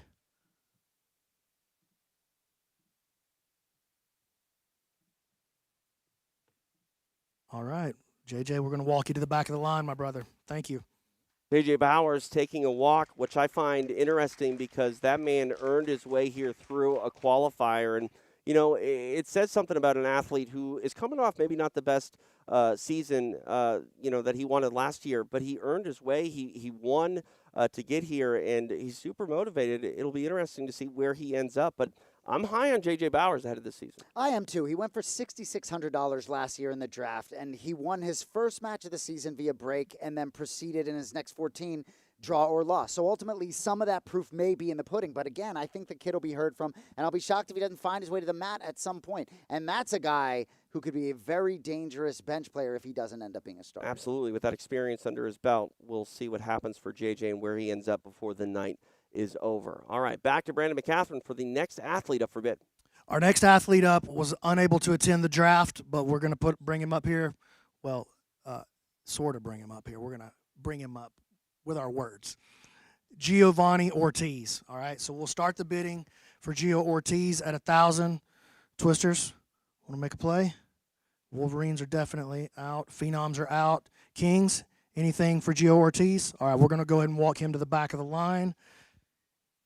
And I'll go ahead and bring up the next athlete right now while we're here, and that's going to be Jake Strauss. Jake Strauss, come on up.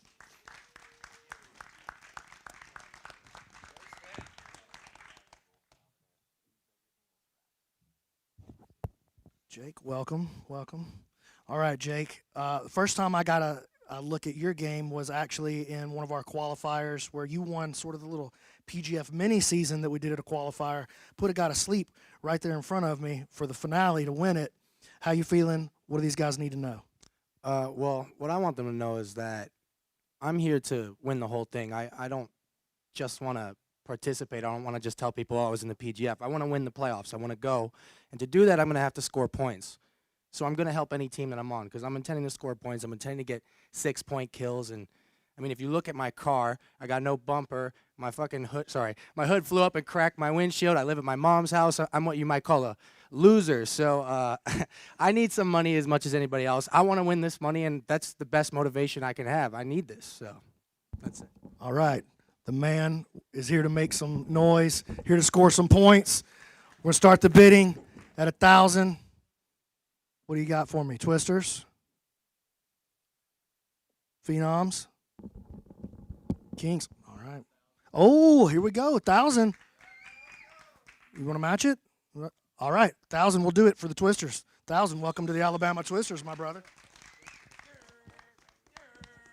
Jake Strauss getting the call to the Alabama Twisters. It looked like we were going to see another athlete walked, and Matt Elkins and the Nasty Nine pulling the trigger for Jake Strauss, who's not going to be rocking that Alabama Twisters rash guard. I think that's a nice get for the Alabama Twisters. That's a strong starting five. I think he's going to be a valuable player. Everybody has different reasons for being here, but I think the motivation is through the roof, and I think he's going to be a problem. The Nasty Nine back again for their second straight season at PGF, and I love that crew. I love the Nasty Nine. What's not to love?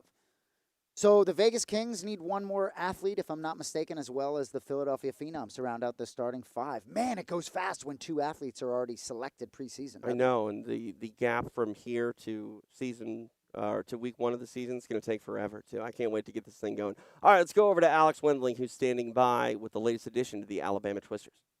Jake, we were talking before the draft got started that one of the teams you were eyeballing to be on was the Alabama Twisters. Seems like you manifested that into reality. No, as I watched everybody fall and everybody get walked, I saw everything lining up. I kind of knew this was going to happen, so it worked out well for me. And what are you looking to showcase this season? Just showcase how good I am and that I have a good personality for this, that I can be a star in this sport, but just most importantly that I'm one of the best in the world and that I can beat any of these guys and finish them. And you mentioned that making it to the playoffs, not only making it, but winning the whole thing is on the top of your priority list. How big would it mean for you to become the PGF Season 9 champ? Oh, it's huge. That's my big break, and I didn't see enough people talk about that. To me, yeah, I want the team to win, and of course I'm going to help my team, but I want to win the playoffs. I want to win individually. This is an individual sport, and I want to be an individual champion. That's what I intend to do, so that's what I am seeing myself becoming. We cannot wait to see you in action. Jake Strauss representing the Alabama Twisters. I love it. Love that energy. Yeah, absolutely. So two athletes still going to find themselves as starters here in the draft, but taking a look at the Alabama Twisters, their starting lineup is locked, of course. Elijah Carlton, Kevin Buring, those guys came into tonight already members of the Twisters, but they pick up Travis Haven, Anthony Salisbury, and Jake Strauss. rounding out their starting 5. All right. Let's take a look at that draft board. Still some names on the board. 2 of them going to find themselves in starting slots. And without further ado, back to BMAC, Brandon McCatherine. All right, the next athlete up, no stranger to the PGF, CJ Murdoch. This dude is gold. He'll be value on any team. CJ, good to see you, dude. Happy to have you back. I'm super happy. All right, CJ, a fan favorite from last season. What can we expect to see from you this time? More, just better, more, just more and more. Like, I just want to be better every single match. I've already tried to do what I feel like I need to in practice, so I still have a month left. So I can't even like imagine what I'm going to be like in a month. So I'm excited. All right, only 2 teams left here that have a slot. The Kings have 1 spot left. They've got 2,600 left. The Phenoms have got 2,800. Either one of you want to make a play for CJ Murdoch? All right, we're going to walk you to the back. We'll see you back up here in just a second, CJ. And let's go ahead and bring up Armin Bruni.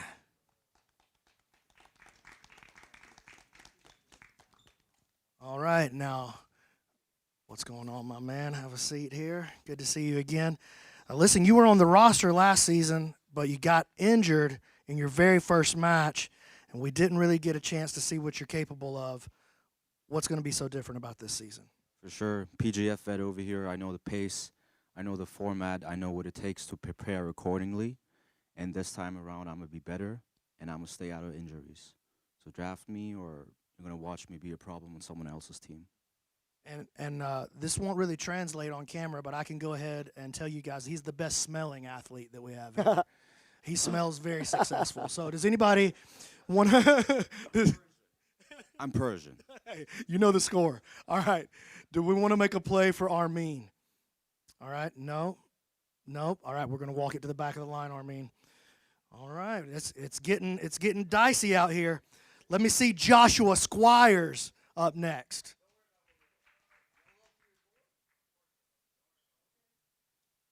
All right, Josh, welcome.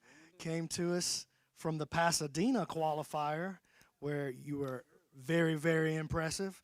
Loved seeing what you were capable of out there. What can these guys expect from you? Hey, guys, I won the crowd at the Pasadena qualifier. I'm going to win the crowd on the PGF. I'm going to be a good teammate, and I'm going to chase the sub. I like to get the subs. My guard's amazing, and, yeah, I'm going to be a good team player. All right.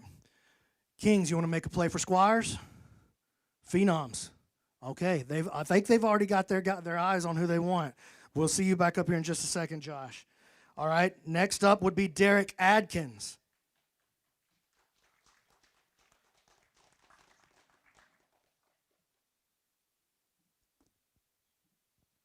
All right, Derek, welcome, welcome, welcome. All right, one of the invitees. Welcome, Carlos Machado, black belt. Tell us what we can expect to see from you this season.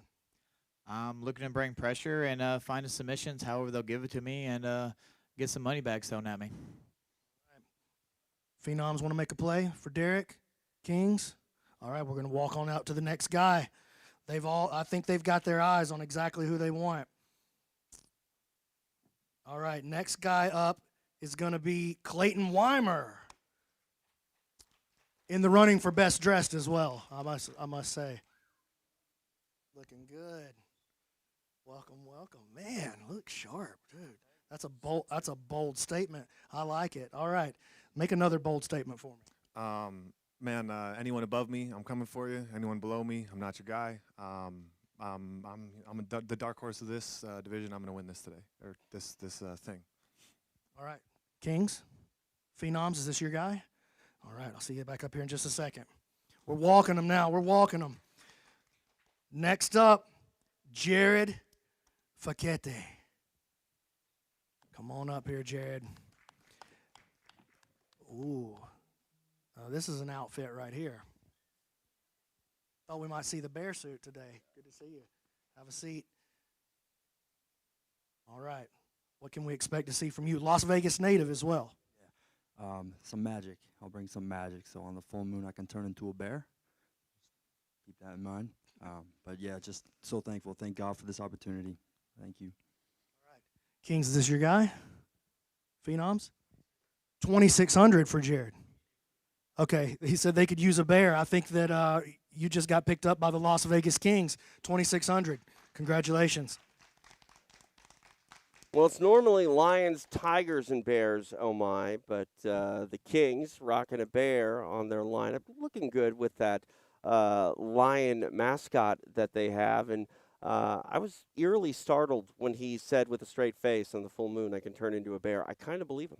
Yeah, I kind of do too. And interesting how they went with Chewy Manganya, right, with $1,000 and then, gave their remaining salary. Nice touch there by the Vegas Kings. Had that money available, made that the salary for their 5th starter. But look, anyone who is walked or underbid has something to prove here, and we've seen it happen time and time again. Absolutely, and he's going to find himself in a starting role with the Las Vegas Kings. And, I mean, that's the thing. Expect the unexpected here in the PGF, even on draft night. Guys were walked around, moved, and, maybe not many had him tabbed for a starting spot, but he finds himself in that starting 5 for the Las Vegas Kings. All right, we'll now check in with Alex Wendling. So y'all might not have known that he turns into a bear during the full moons, but Jared also was a 2nd lieutenant and knows Egghead very well. Can you tell us a little bit of the background between you and Egghead? I know you're not on his team and you're going to be representing the Las Vegas Kings, but it's a beautiful story that they have in their motivation with the Colorado Wolverines. Yeah, much love to Dave. He was pivotal when I was stationed at Cherry Point. I found his little club, underground club, and we used to train during COVID when everything was shut down. So, he's just been a big believer in me and has encouraged me so much. And I wish him the best, absolute best. And the Las Vegas Kings seem to be a big believer in you as well. What is your immediate reaction being signed to that team? It's incredible. Yeah, it's absolutely magical. I'm going to fight so hard for them. And, I hope to be a part of their organization for a long time.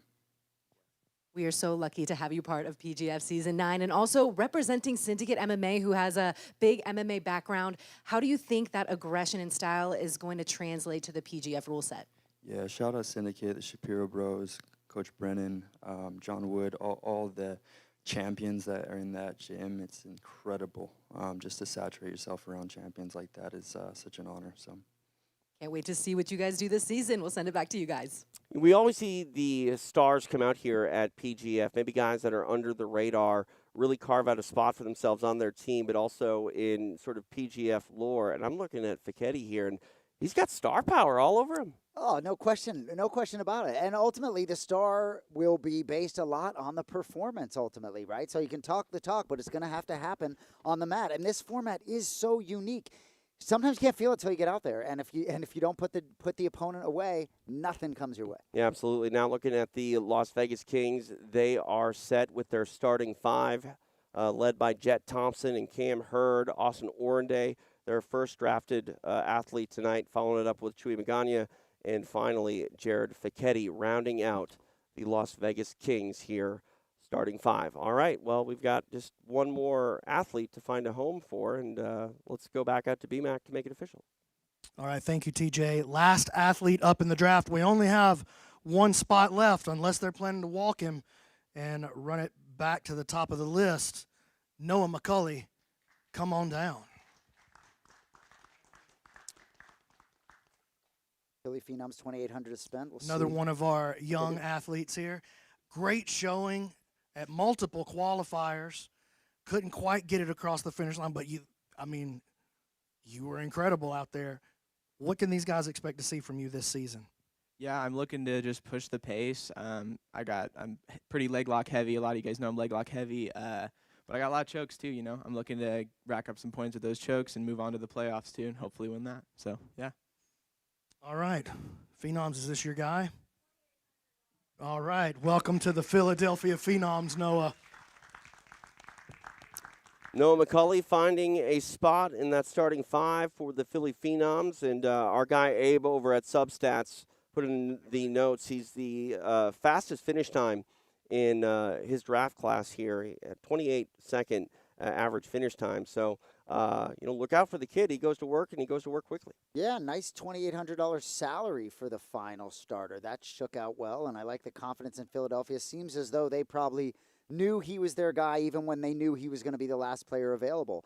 Be interesting to see how these next 8 get selected who were walked, as they will certainly be a big part of the 2026 PGF season. Absolutely. We'll get to that bench player draft here in a moment, and we'll also talk about the free agent pool as well. We haven't even really touched too much on that. And, I mean, you said it at the top of the show, Jason. There's a lot of meat on the bone here with this PGF season. If you have not seen it before, you are in store for something that is unlike anything else in combat sports. So, now the Philly Phenoms, they are rounded out with their starting 5, and let's throw it over to Alex to chat with their final starter.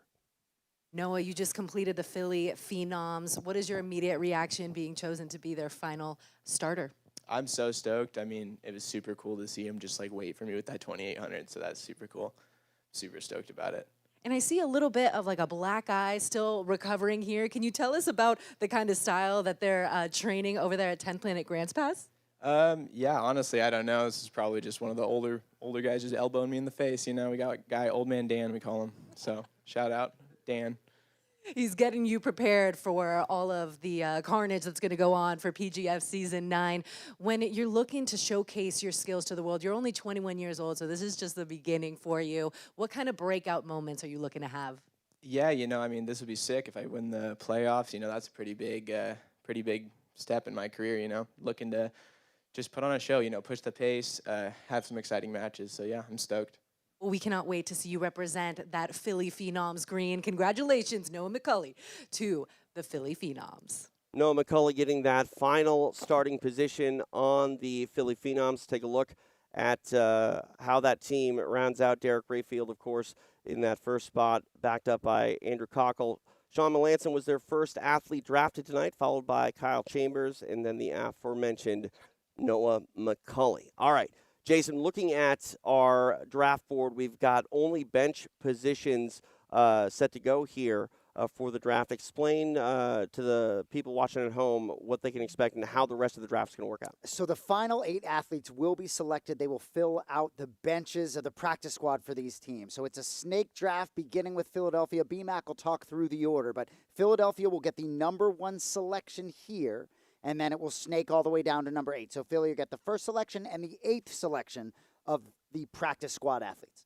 All right. About to get to it as our draft continues here. Taking a look at all the starters. Las Vegas Kings, Jet Thompson and Cam Hurd came in tonight as starters, backed up by Austin Orandi, Chewy Magana, and Jared Fichetti. The Alabama Twisters, led by Elijah Carlton and Kevin Buring. Travis Haven, the first athlete drafted tonight, followed by Anthony Salisbury and Jake Strauss, rounding up the lineup for the Twisters. The Phenoms, Derek Rayfield, Andrew Cockle, Sean Melanson, Kyle Chambers, and Noah McCulley. And the newly minted Colorado Wolverines, headed by David Seagraves and his son, CJ, general manager. Jonathan Wilson, Officer Grimy in that number 1 spot. Caleb Crump, they were already pre-signed coming into tonight. They pick up Jaden Groner, Sham Schwartzefeld, and Brett Moyer. All right, time for our bench draft to officially get underway. We go back to the commish, Brandon McCaffrey.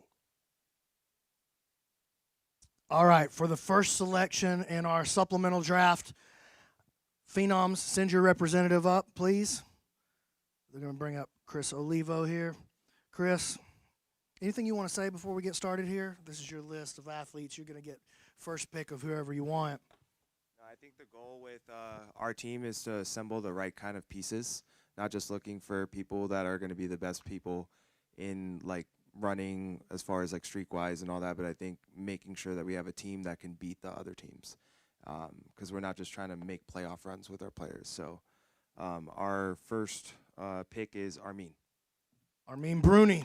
Congratulations. Welcome to the Phenoms. Armin Bruni landing with Chris Olivo's Philly Phenoms. And looking at Bruni, we mentioned he was briefly part of last season, succumbed to some injuries. You know that he wants to get back out on the mat this season and really make a name for himself. And BMAC said he's the best smelling guy of the draft. And I mean, it is jiu-jitsu. You got to get close and personal. I think that's a nice strength to add to the Philly team. That matters. I'm just curious where the dream is. General Manager Stephen Aiken not present for the draft. I mean, I'm curious if he's have any input going in or if he's watching at home, but curious if Stephen Aiken had any say. Oh, I'm sure he's been in the ears of everyone here tonight. And I can't wait to see the dream come the official start of the regular season as well. All right, our draft continues. Let's go back to BMAC. All right, Las Vegas Kings, send your representative, please. Coach Ricky, great to have you on board again. Anything you want to say before you make your pick? Yeah, I just wanted to say that, man, if we could have every athlete out here, and I know all the other owners feel the same way, you know, we would. You guys are all so talented, and you guys just have so much ability, and it's so fun to watch you, and we can't wait to watch you all perform against one another. And thank you for what you guys are doing for the sport. Thank you. Yeah, I'm ready to make my pick. All right, who you got? J.J. Bowers. J.J. Bowers, come on down. J.J. Bowers going to be the first bench player of the Las Vegas Kings, and big smile on his face. And like I said, you know, with that experience under his belt and earning his way back here with the qualifier, I'm excited to see J.J. back, and I think he wants to prove a lot of things in very big ways. And I absolutely love that fit with that team. I think he will be heard from this season, and I think Ricky Lundell, that voice in his head, is just absolutely perfect. I mean, we talk about the owner, Kevin Lucas. He believed in PGF from the word go. Ricky Lundell, he's been here, and he's been around combat sports a very long time. He doesn't say nice things without, you know, believing in it. And I think that's one thing that I can say about the Las Vegas Kings is, you know, they have a good base of guys that make up that core, and they truly believe in what PGF is doing. Couldn't agree more. What do we got? 6 to go. All right, back to BMAC as our supplemental draft continues here in Las Vegas. All right, Colorado Wolverines, please send your representative forward. Going to send in the GM, the young man, CJ. All right. Anything you want to say before you make this selection? We're going after a guy who has smooth transitions, can get finishes, and great quality guy. I mean, we came in here, we wanted to build a good room, and I think we're setting out to do that. We're really proud of our team we're building. All right, go ahead and let us know. So we're going to go get Weimer. Clayton Weimer. Clayton Weimer going to find himself on the Colorado Wolverines, drafted by Egghead's son, CJ there. And just tell me, did Weimer take that suit from Bruce Buffer? I mean, I think he's got that hanging in the closet at home, or he used to. You know, it's really interesting when I think about the practice squad players, or whatever the term we settle on, and this supplemental draft here, but it is an inevitability that these guys, if you know, of all the bench players, we're going to have 8 of them, a great chance a lot of them see the mat. Oh, absolutely. And, you know, let's not forget they play a pivotal factor just for their team and helping them, you know, get ready week in, week out. This whole week-to-week format that PGF is doing for the second straight year, it's a lot different. And that's where I think that sort of vibe comes in to play. You have a very big role. Even if you find yourself on the bench to start the season, you're very much needed in this format. And there's a question that a bench player could be starting week 1, right? We got 4 weeks. A lot can happen in 4 weeks. Absolutely. All right. The supplemental draft continues. Time for the next pick. We go to BMAC. All right, Alabama Twisters, send forth your representative. It's the young man, Matt Elkins. Matt, welcome back. PGF, so you, PGF Season 1 veteran, Season 2 veteran. You've been in the PGF literally since day one. What'd you think about the draft so far, and tell me who you're looking for here? We feel fantastic about our team. Honestly, I think that we got 3 or 4 out of the people, 3 of the athletes that we really, really wanted. And even with who's left with the alternates, we're pretty excited who we're going to pick up with this 4th and 5th pick. So up for our first alternate, we'll be picking Giovanni Ortiz. All right, Gio Ortiz. Now, Gio is not here, so won't be able to grab a pick, but I'm sure he's watching at home.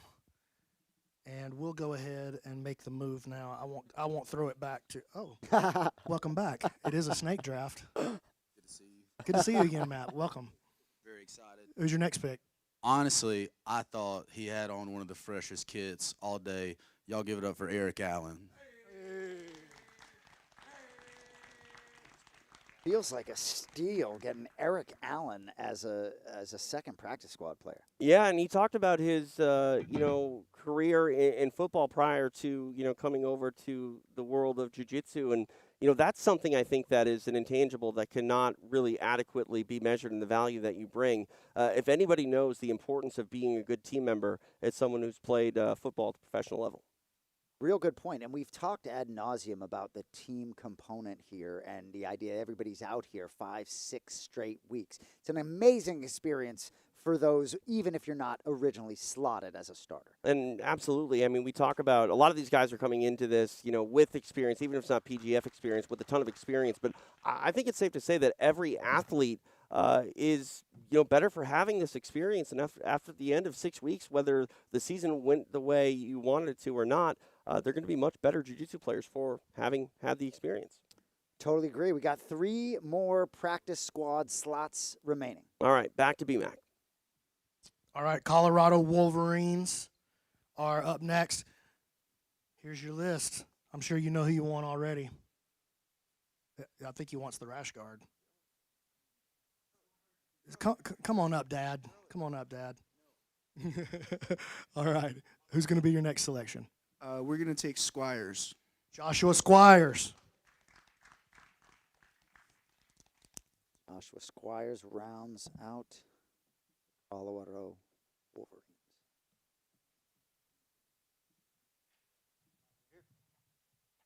All right, supplemental draft here, still underway.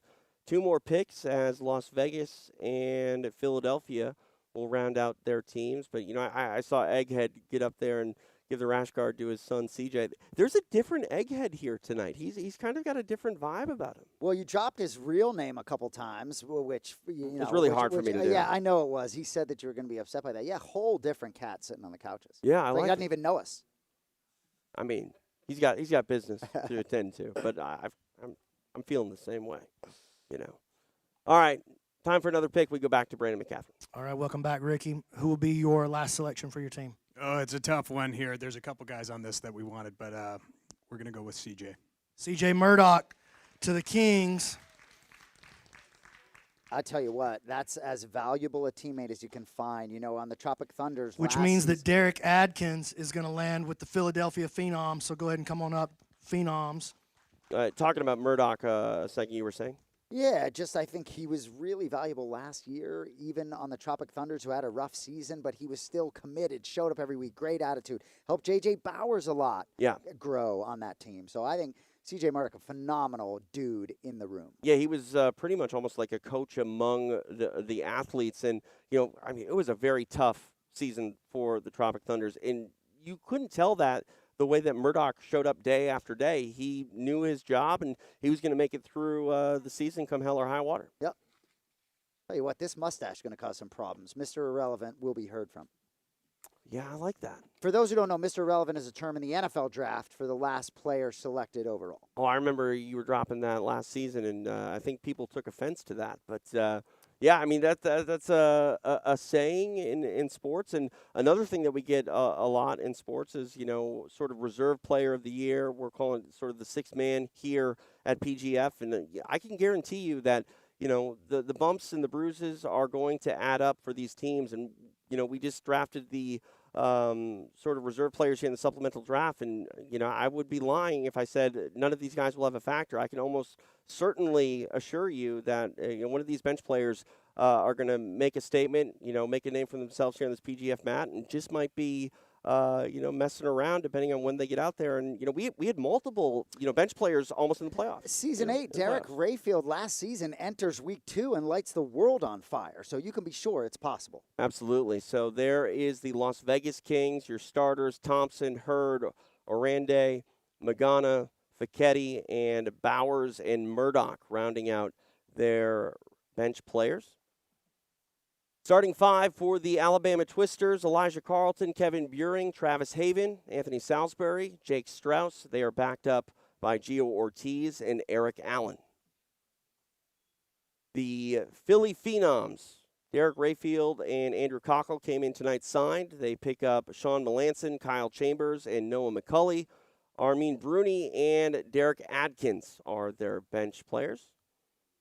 First season for the Colorado Wolverines, Jonathan Wilson, Officer Grimey, and Caleb Crump came into tonight's draft already signed. They pick up Jaden Groner, Sam Schwartzefeld, Brett Moyer. And on the bench, they've got Clay Weimer and Joshua Squires.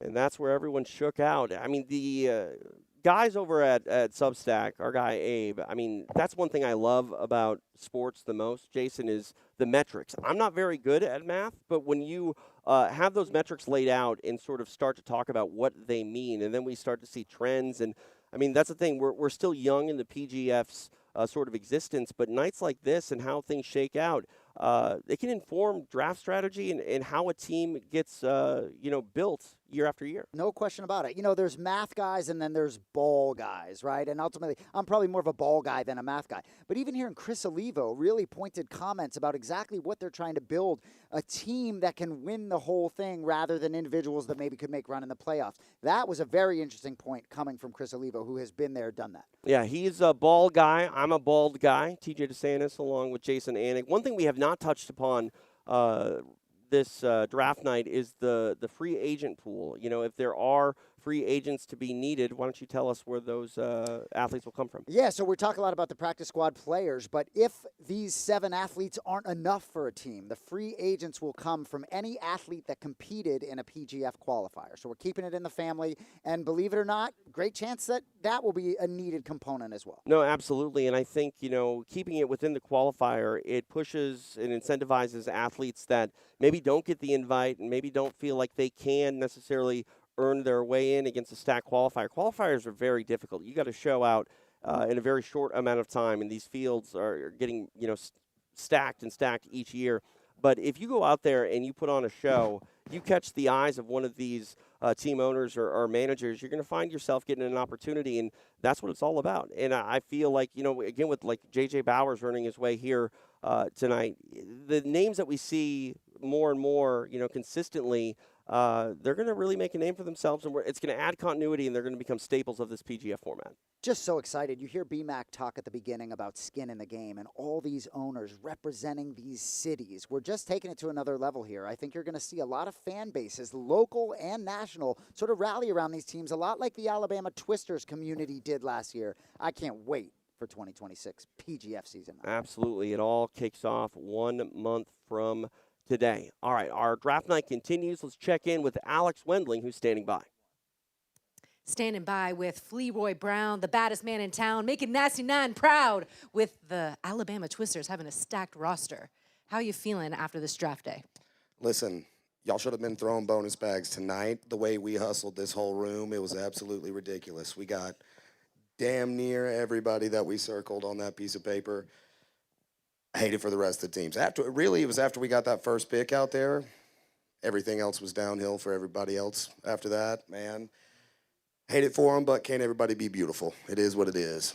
You guys are really fighting for that first pick with Travis Haven, and you got what you wanted. Now, looking ahead to the season, March 4th, a month away, what is going to be the message to your guys to build a sense of camaraderie amongst the team? Go out there, get some money bags, be exciting, be yourself. That's what we want from our boys at the Alabama Twisters. Do the same thing we did last year. Do the same thing the Alabama Twisters are going to continue to do year after year after year. Come out here, be the best-looking team, be the most exciting team, and get some money bags. Make some money, boy. I was about to say the Twisters last season had so many money bags just flying around. Are you going to be doing any bounties this year? Because I remember last time you had a bounty for anyone who got a Twister. Yeah, we had. There will be bounties this year. We had a bounty on Anthony Gojani's foot, too, for walking in the bathroom barefoot. So I had to hand out some money for that as well. I'd hand out a couple $100 for that because a couple people did it. But, yes, there will be bonuses again. Yes, friendly reminder to not walk into the bathroom without your shoes and then on to the PGF mats. That's going to be a rule. Thank you so much, Fleroy. We cannot wait to see what the Alabama Twisters do this season. We'll send it back to you guys. The Alabama Twisters very confident with their starting lineup and their reserves drafted here tonight on draft night for the 2026 season. And, you mentioned it. The way that the Alabama Twisters market themselves, I mean, they're very much fan favorites for a reason, and the bounties, that's always fun too. Oh, inject Fleroy Brown into my veins. But what's really interesting about Season 8 juxtaposed to this season, last season we did have the New Hope Kings, now the Las Vegas Kings, and the Alabama Twisters. But the other two squads, Team Dahlimer and the Tropic Thunders, were not franchises that were owned. And Right. it does feel differently now that all four of these franchises are owned. It does feel like the next step. And I believe the culture and the personality of these owners and these general managers and these coaches is really going to come through. I mean, the dream, Stephen Aiken's going to make his impact on that Philly squad, you can be sure. So 4 weeks from tonight, and those who haven't ingested the PGF before, it's just absolutely electric. When we start March 4th, you're getting 30 matches a night every Wednesday night for 5 straight weeks. Then that 6th week, April 8th, the top 8 into an 8-man bracket. The format couldn't be better, gets better every week. We ain't going to tell you where we're at, though. Still a secret location until we blow it up a couple years from now. And maybe this isn't the audience to necessarily try to give the hard sell to, because if you're not a jiu-jitsu fan, I don't know why you're watching us right now this deep into the draft. But I will say that the way the format and the rule set is here at PGF, if you think jiu-jitsu is boring, you have not seen PGF. And I really honestly think it's the most exciting 6 minutes in all of grappling. And, to peel the curtain back a little bit, right, for those that haven't seen, and I guess you're right, the jiu-jitsu audience has, but, you don't point, if you don't submit your opponent, you don't score in any way, shape, or form. And anything gets boring for a second, they're throwing penalty flags and lights are flashing and demanding urgency. Last year, a couple of fresh folks with the referees. Now we have technical fouls, right? You get a technical foul, immediately go to bottom position. If you get 2 technical fouls, I think your night is over. Are you talking to Derek Rayfield right now, or? Rayfield, I think he'll keep it under wraps a little bit. Yeah. All right, let's go to Alex Wendling, who is standing by.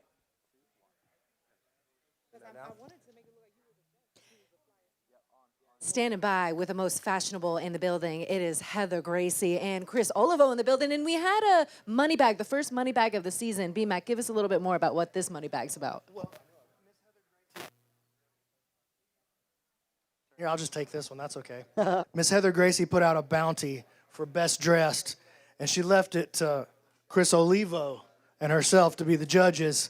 And Chris, I understand that you've come to a conclusion. We have. I look at people's clothing in terms of whether I would wear that or not, and I think somebody made it clear. So. Who you got? Kyle Chambers. Kyle Chambers, congratulations, my man. Money bag. First money bag of the season, going to the fashionable Kyle Chambers. How you feeling? Fantastic. I wasn't, what did it say, Nate Diaz? It was like, I'm not surprised, I'm not going to finish the last, but, we came to impress, and I think we got the job done. I feel like even if there wasn't the money on the line, you would have been showing out. Absolutely. It's just part of my personality. Either way, we already know we had the same season. We just dressed to always impress, so yes. Well, Chris, do the honors. This is the first money bag of the season. We're going to be dressing to impress all season 9. I would say pretty in pink, but that doesn't feel like the right. Pretty fly in pink, maybe? Well, Chris Olivo, coach of the Philadelphia Phenoms, giving it to his own guy. But you know what? I think it was clear. I would have gone bulletproof vest, I think, with Brett Moyer. But ultimately, I think head to toe, it's Kyle Chambers every day of the week. Absolutely. And, I think Chris Olivo was tasked with handing out the best dress of the night because the man is always looking good himself. And, never seen him maybe as underdressed as he is tonight. Right. But looking fresh. Yeah, he's embracing the role as the coach of the Phenoms. And, it's not all about him tonight, although that man can stare through your soul unlike anyone else in this combat sports world. All right. Well, biggest takeaways here, Jason, as we get closer and closer to season 1 here, just about a month away. What's your biggest takeaway from the draft? I guess my biggest takeaway, a little bit surprised at how sort of top-heavy and interested the team seemed to be in some of the top guys. And then when it really got into pick 6, 7, 8, it really felt as though, a lot of intentional walks really surprised me a little bit. But as we know, this season, the cream will rise to the top. And there are plenty of athletes, even, I hate to say it, but you look at a guy like J.J. Bowers last season. Yeah. For $6,600, doesn't get drafted this season. There will be guys that you have no clue are going to make a rise, and they're going to make a rise. And then there are going to be some high-paid guys that maybe don't have great seasons. So can't wait to begin 4 weeks from tonight. Absolutely. It goes down March 4th every Wednesday night here. You can watch PGF World. March 4th to April 8th. It's everything you love about sports, plus jiu-jitsu, streaming live exclusively on YouTube. More info at pgf.world. All right, the post-show is standing by. Rafa Esparza going to break down everything that took place here on draft night. And without further ado, we'll throw it to Raf. Raf, take it away. What is up, everybody? This is the official draft post show. I hope you enjoyed the theatrics, the money, the fashion. We don't say that a lot in jiu-jitsu. We don't often go, hey, did you check out the fashion? Or look at this, look at this. I got a joker over here who is a very important part of tonight's big stories. The teams are complete now. So that is what we've got going on. We have a list of these teams all the way through. So now, if you look at these are all my notes. We were keeping track of who, what, where, when, why. And tonight, we're going to be interviewing basically just about everybody. So you don't want to go anywhere. I'm going to be taking a look at some of the comment sections, following along with you guys this evening. But I think the talk of the town was walks played a bigger role this year. We had several folks get walked, and we had a couple interesting last folks that people had their eyes on. Of course, the action started very, very quickly, where you could see Egghead now as an owner driving some of that sort of bidding wars. The real question we have now, though, is, was he just driving up the prices for everybody else? Another notable thing for this year, not as many math failures. Math failures were, of course, it's not everybody's strong suit here in jiu-jitsu. We learn to basically choke people unconscious, not carry the one. Nonetheless, we're going to be here all night, so you guys are going to want to do this right now. You're going to want to hang out with us, make friends, make enemies, whatever it is you want to say, but we'll be watching in the comment section. But for today, my name is Rafa Esparza. I'm looking forward to seeing you. Welcome to the official PGF Draft Post Show.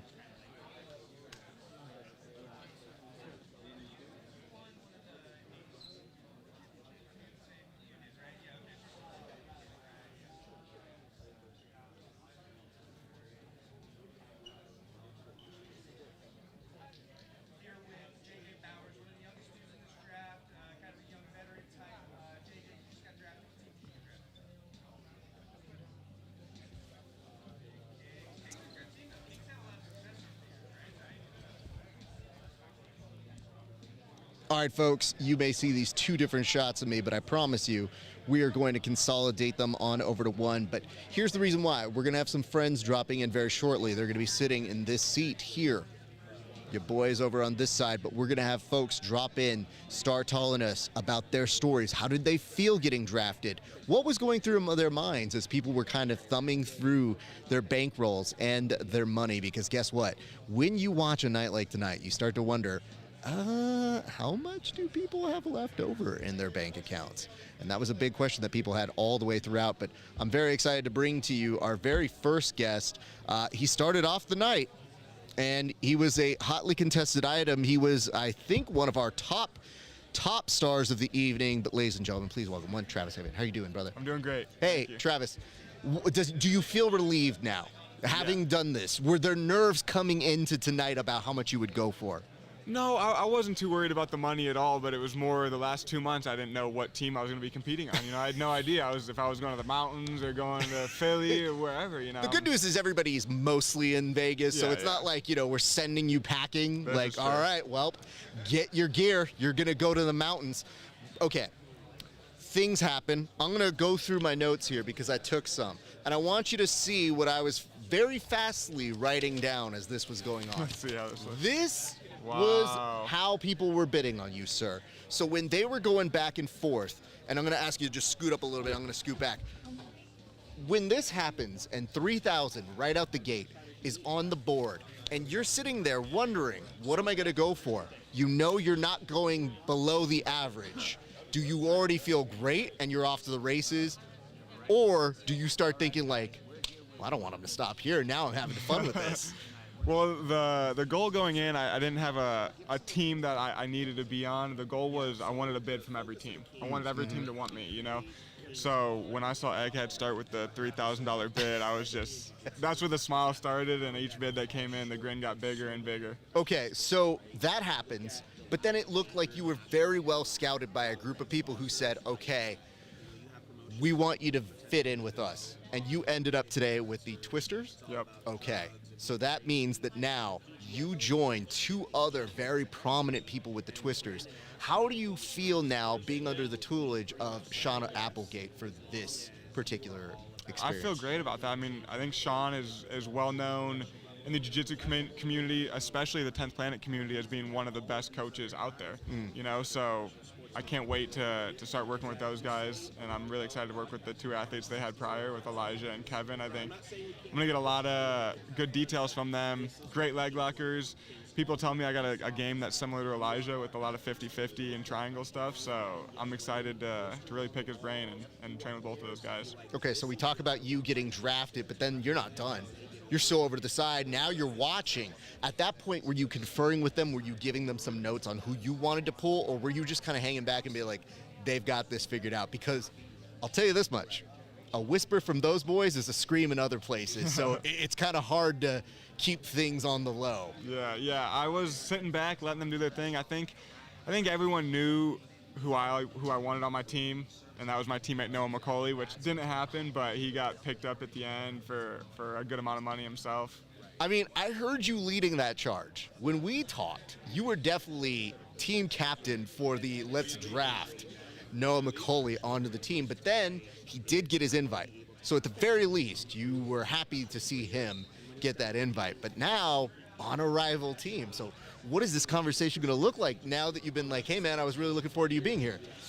Man, I'm just, like, after I got drafted first, I sat down and my whole focus was on Noah now. You know, I'm just so excited for him to be on a team. I know he's going to do great things. We're going to have to, have a match, and we're going to have to scrap during the season, and I'm looking forward to that. That's honestly probably top 3 matchup I'm looking forward to, to go against my teammate.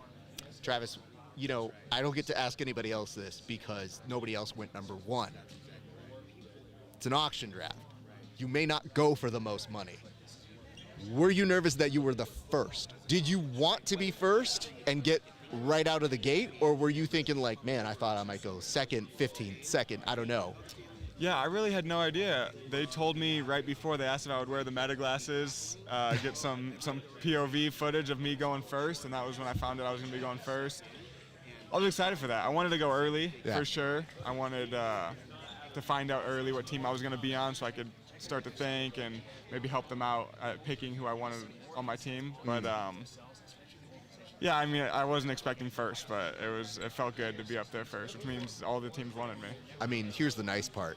Everybody else's anxiety for like being an hour, 2 hours. That's true. You get it in and out, and then you get to sit back down. Yep. So what is this next month going to look like in terms of prep for you? Because do you live here? Do you commute? How is this working for you now?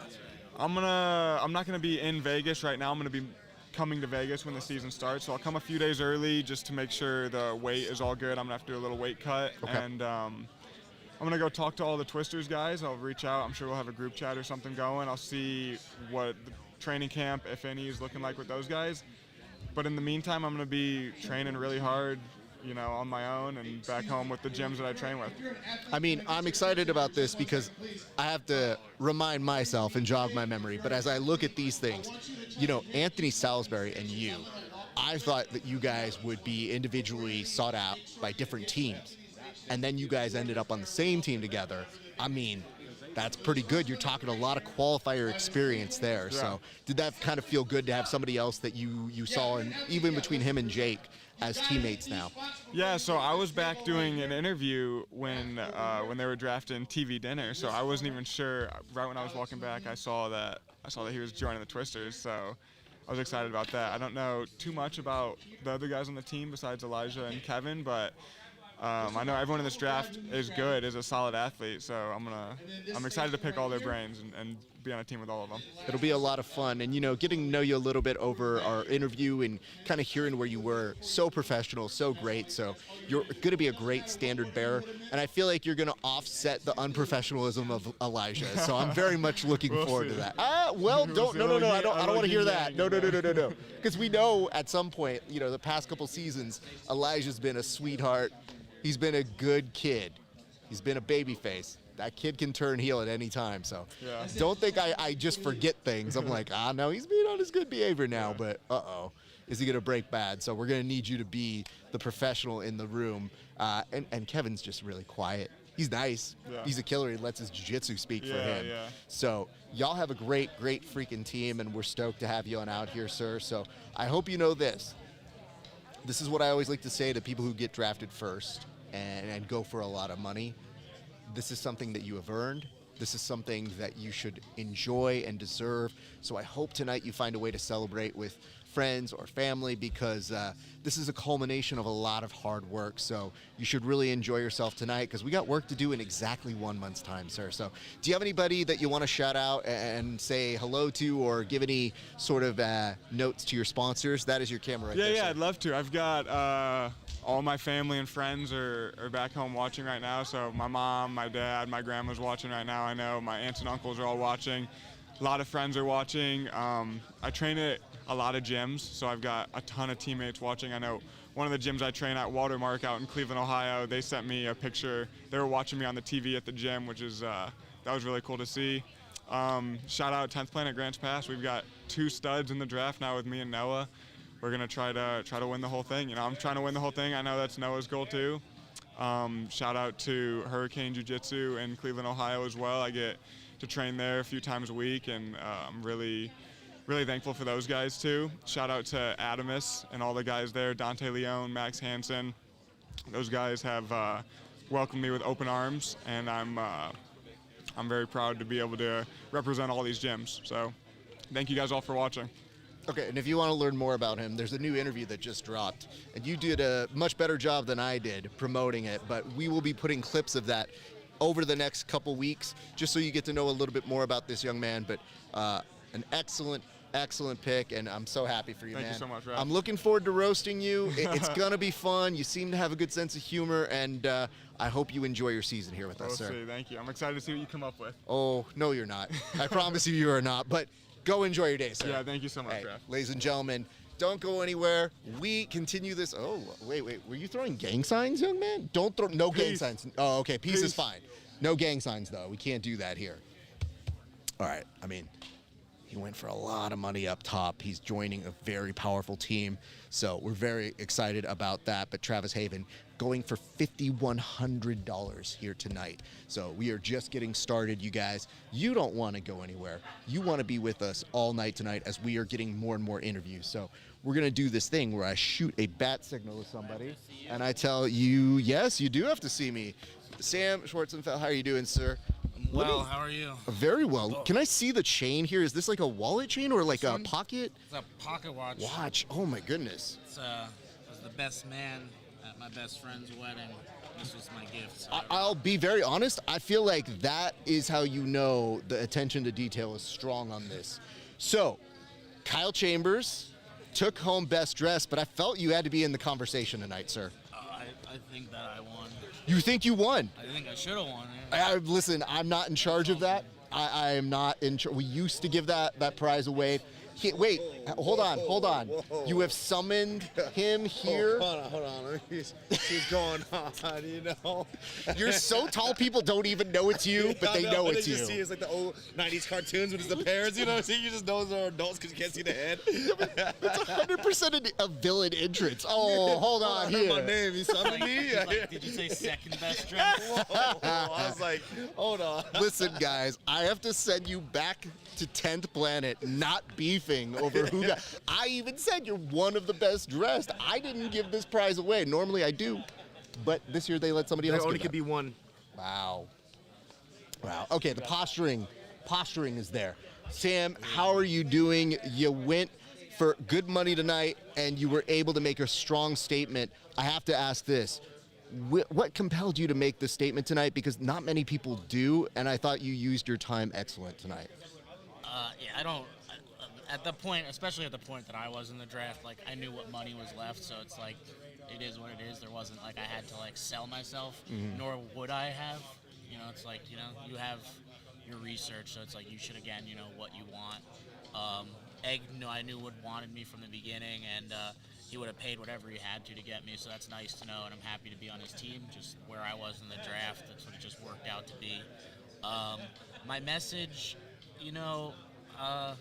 I've been trying to put my opinions out more, and I do have very strong feelings about things, and I can be quite direct and a little bit maybe blunt when I say things. So I wanted to make sure I could try and give a statement that I think says something, but I didn't need to talk for super long. Like I can talk about these things for days.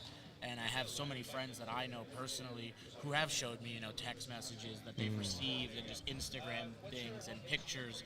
And just I feel great that, that those people feel safe enough to come talk to me about those things and, trust that I won't, share what they don't want me to share. But I see it and, it's just something I've never done. Like I've never been creepy. I've never, touched a woman inappropriate. Like I never...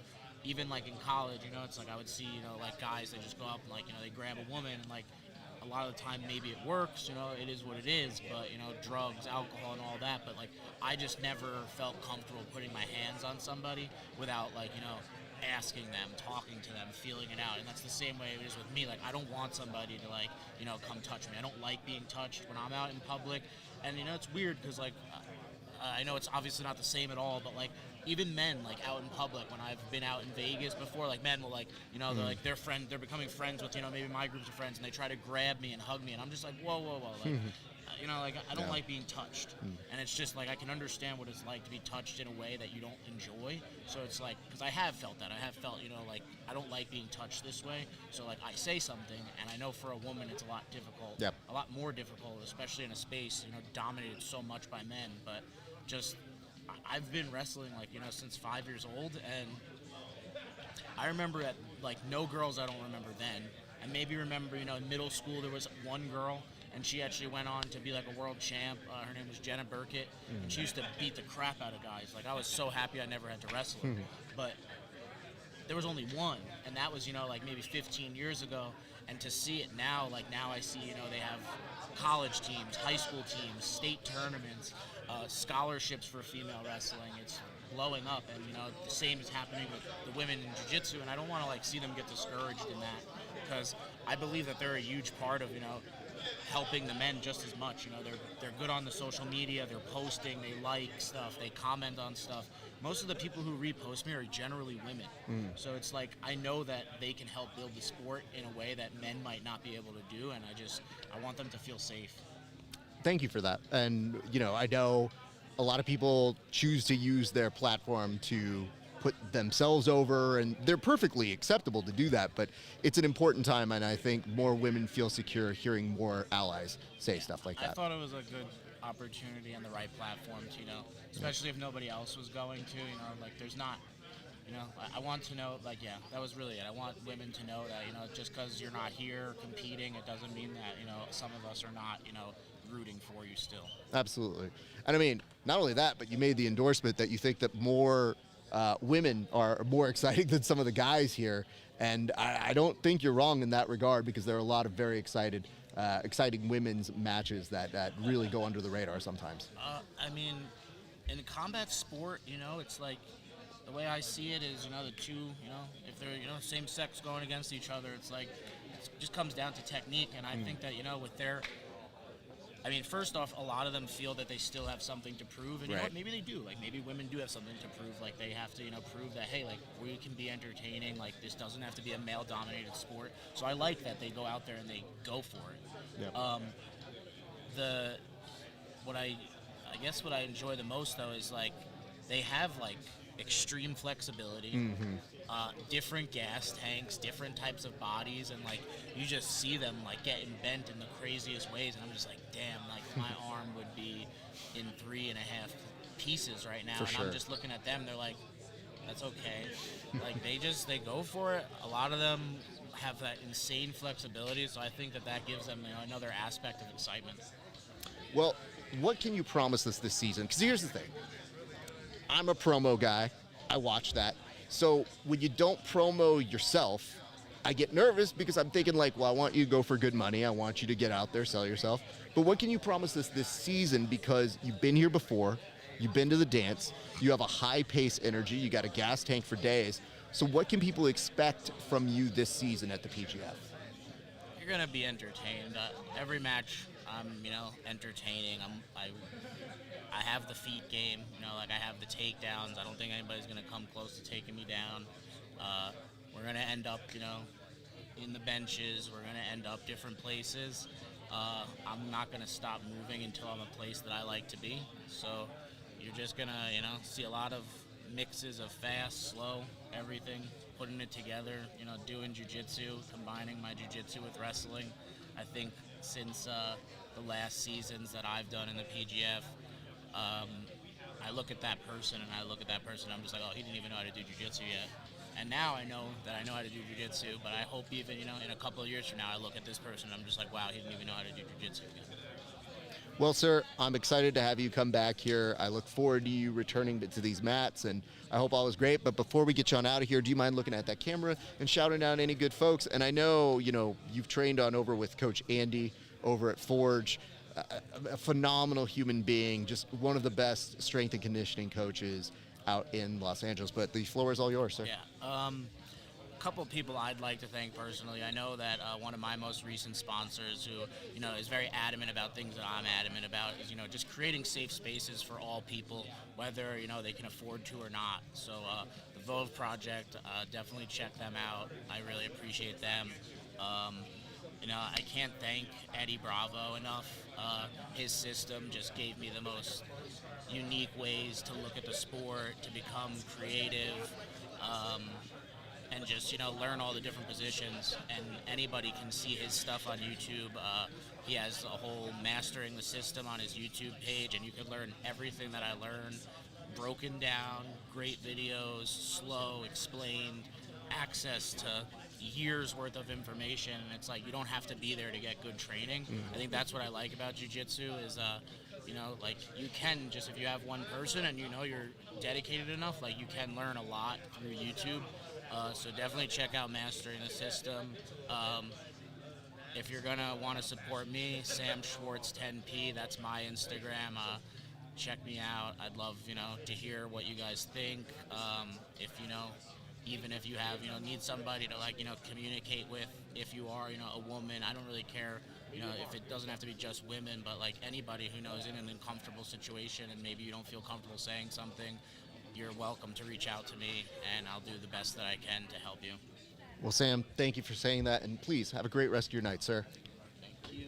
All right, guys, we continue this party going on. I believe Austin is coming in next. Austin, I'm going to ask a favor. Do you mind pressing a little button on the autofocus? I want to make sure our friend is firmly in focus here on this camera. You just point on him, and we'll see if this works. Going in 3. See how blurry he is right there? If we can just make him a little in focus, that'd be great. Because look, he's putting up a heart for you guys. It's for my fiance. This is for your. Oh, it's not for the guys. It's not for the guys. Okay. Want to be very clear. Oh, well, let's put it that way. I'm gonna take that camera off. All right, he's gonna try and fix that while we come back over here. Appreciate you guys for the patience. Let's look at that. That's much better. See, look, now you can throw it up. There we go. Austin, okay, let's talk about it. I wrote down copious amounts of notes because I wanted to make sure I followed along. I'm going to ask you a qualifying question here, okay? I'm here for it. Let's hear it. Okay, the qualifying question is, did anybody go for more money than you tonight? No one did. I was the highest paid athlete in the draft. Congratulations. Some would on say that. that's the number one draft. You know, it's a weird thing because there is somebody who gets picked first, and for a while, I thought Travis put a good statement out there. And I was thinking like, uh-oh, that's going to be a hard number to beat tonight. And you were right after him, so you went second. And tonight, sir, please correct me if I'm wrong. You went for $5,400 tonight. $5,400. But did you see this bidding order that happened here? I did not. I couldn't keep up. The hands were going up so fast. I didn't know which team I would land on because it was one here, one there, one here, one there. You know, I had 3 teams dogging over me. It was the Phenoms, Denver, and the Kings landed it. So I'm excited to be a part of the team. They did. And, you know, what do you feel really sold it for them? Because you have a plethora of experience. You made a great statement in saying you've had over 200 matches, you said? Okay, so you made this case, but what do you think drove it home to really put your market value that high up? I think it's the whole package, right? I think I fit their morals, their standards, their goals as an athlete. You know, I think I'm a good athlete, but I'm not trying to, walk around with my chest puffed out. I'm just a guy, I'm just a cowboy, God-fearing man that wants to come out here and do some jiu-jitsu, put some work in, show all the kids at the kids class that, they can be here and do the same thing I'm doing one day. And I think we aligned. I think that's what put over the edge is I have a lot of things. I'm not just good at jiu-jitsu. I'm a guy that wants to do life good. I want to be a king on and off the mat, right? And the saying at my gym is we're going to be black belts on and off the mat. So I think we aligned so much there that they wanted someone that aligned with their vision, but also was good. And I think I fit that mold. I agree with you. And imagine the nervousness I had when we did our interview and we had to talk about that because I didn't want to overplay the hand. I wanted you to have a fair shake, but we had to talk about the fact that you had put it out there and that you had said, I'm interested.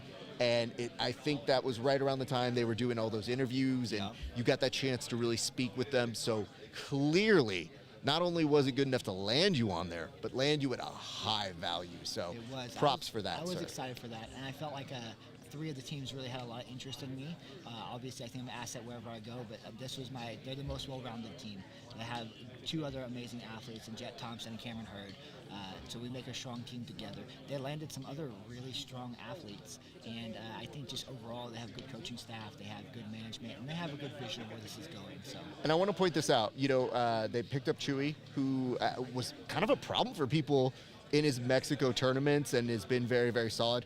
Jared, a solid wrestler, and I'm wondering now if Jared's going to take the Cam Hurd role of being a stopper. So it's a very diverse team, but I have to compliment you guys because out of everybody here, the bench here with JJ and CJ, a very strong bench. Surprisingly strong considering the order. We had first pick, so I expected us to have one really strong, we had second pick. Yes. So I expected us to have one really strong bench, but to land 2, I didn't know what the other teams were thinking when they, because it's a snake order draft. We're not bidding money. Yeah. We're going 1, 2, 3, 4, 4, 3, 2, 1. To land 2 amazing athletes like that, JJ is a hard stopper, and then CJ is a finisher, right? So you have the combo. If you need someone that's, Jet's hurt or Cam's hurt, they're out. They need a weekend rest. We need to replace our hard stopper and Cam. We got JJ Bowers. Oh, we need to replace our finisher and Jet Thompson or myself. We got CJ Murdoch. Yep. And it's a balanced team. We can fill any role with our bench players, and then we have a balanced team on the offense. All right. So I know you're going to get interviewed a whole bunch here tonight, okay? But I need some kind of exclusive. I need something that only belongs to us here. So I want you to make one bold proclamation for the entire season. What is one thing that you are certain you are going to do this season in the PGF? I'm certain I'm going to put on a show, without a doubt. There's no doubt in my mind I'm going to go out there and people are going to see why they should watch the PGF and learn, about this crazy thing we're doing. Because I'm going to go out there, I'm going to be exciting. Win, lose, draw, submission, doesn't matter.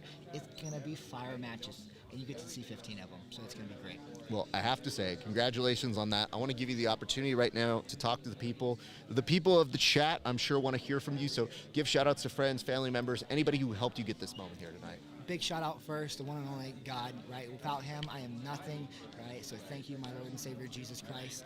Big shout out to my team back home, the Rainbow Bros Jiu-Jitsu family, my gym in Lumberton, my brother's gym in Port Neches. You guys are awesome. To my family, my mom, my stepdad, my brother, my dad, my sister, everyone, my beautiful fiance. You're the best, and I love you so much. I can't wait to be home, baby. And hey, fam, we did it. For everyone else out there watching, I can't wait to put on a show. I'm excited. Thank everyone for the love and support. It's been amazing preseason, so I can't imagine what the season's going to feel like. And I love you guys all. I can't wait to see you March 4th, PGF. Tune in live. I love that. I want to compliment you so much, man. Congratulations on going for that amount here tonight. I hope you understand that is a reflection of the hard work you put in for this. Thank you so and, much. I know it's got to feel great because think about it like this. You had a good feeling that maybe you didn't know could exist in the same way people in the NFL go at like #1 seed. So congratulations Thank to you, you, sir. Ralph. I appreciate you. God bless, brother. I'll see you soon. Likewise, sir. All right. Austin coming in with a massive amount of money tonight. All right, CJ, come on up. All right, brother. Congratulations, Hey, sir. thank you. Welcome. I have to say this. I feel like the Kings were paying attention to one really important statistic. You and JJ as alternates is a very strong, powerful duo because you guys have the experience. You've been here before, and I have to also say this right off the top because people are looking over and they're like, Raph, you say you're talking to CJ. Where is he? Sir, look at this.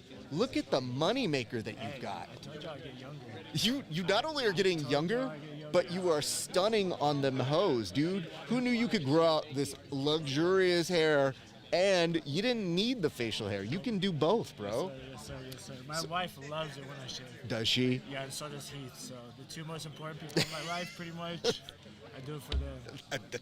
I'm glad those are the two people. Hopefully in that order, too. Let me ask this, CJ. What does it feel like being back here? And do you mind just scooching Yeah, of a little course. closer up here, brother? It feels great, man. I ended up on the team with Ricky, who I was really like.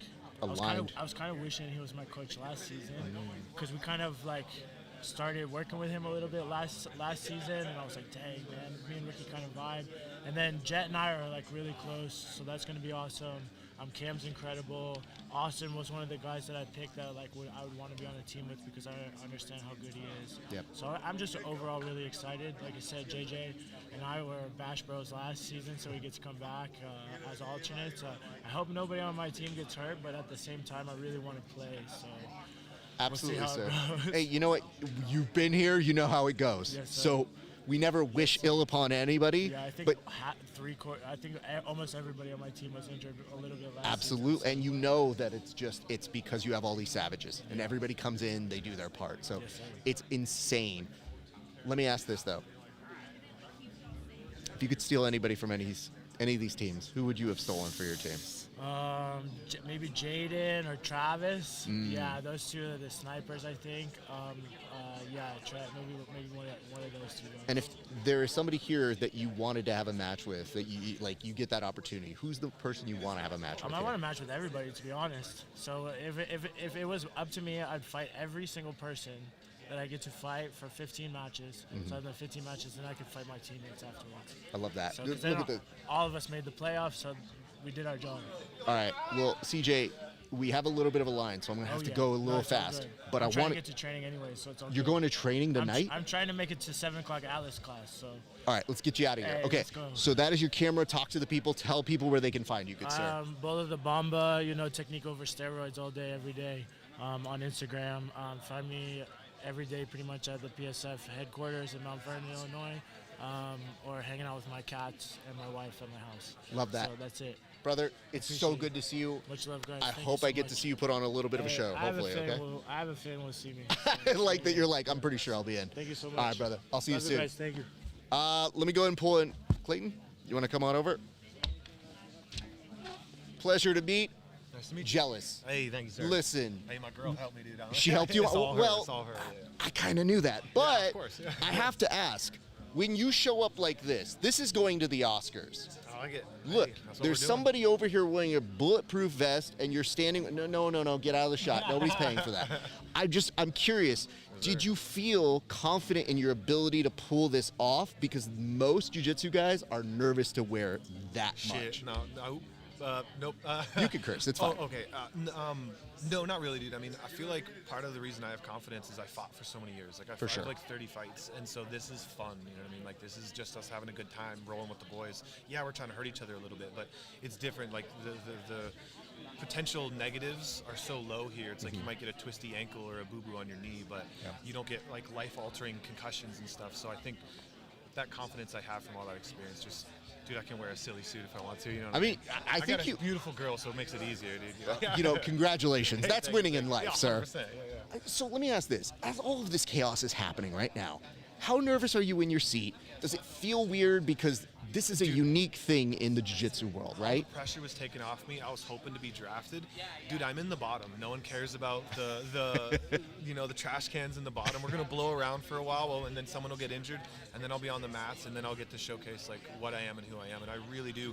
I don't hope anyone gets injured, but, like, if I throw some marbles in the parking lot, I have nothing to do. Wow. But I have to be honest, though, Clayton, we're not that far off. I would do the same. Yeah, like, I'm a very nice host, and I present well, but I'm 100% the biggest cheater here. Yeah. So, cheating ain't trying. brother, thank you. I subscribe to the Eddie Guerrero lifestyle, Oh, yeah. so lie, cheat, and steal all over the place. So this is a very quick amount of time that we get to talk, so I just want to know, what is one thing about you that you like to do outside of jiu-jitsu that makes you a real human?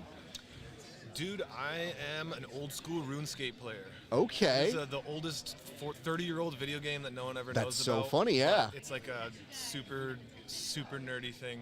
And yeah, I like nerdy games. I like medieval fantasy.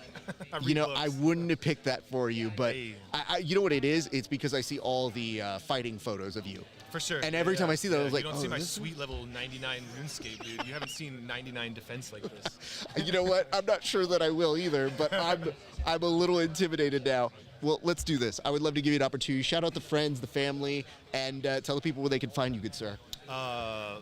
Verde Valley Brazilian Jiu-Jitsu is the school. At Clay Weimer is my Instagram handle. Everyone who's watching back home, I really appreciate you guys.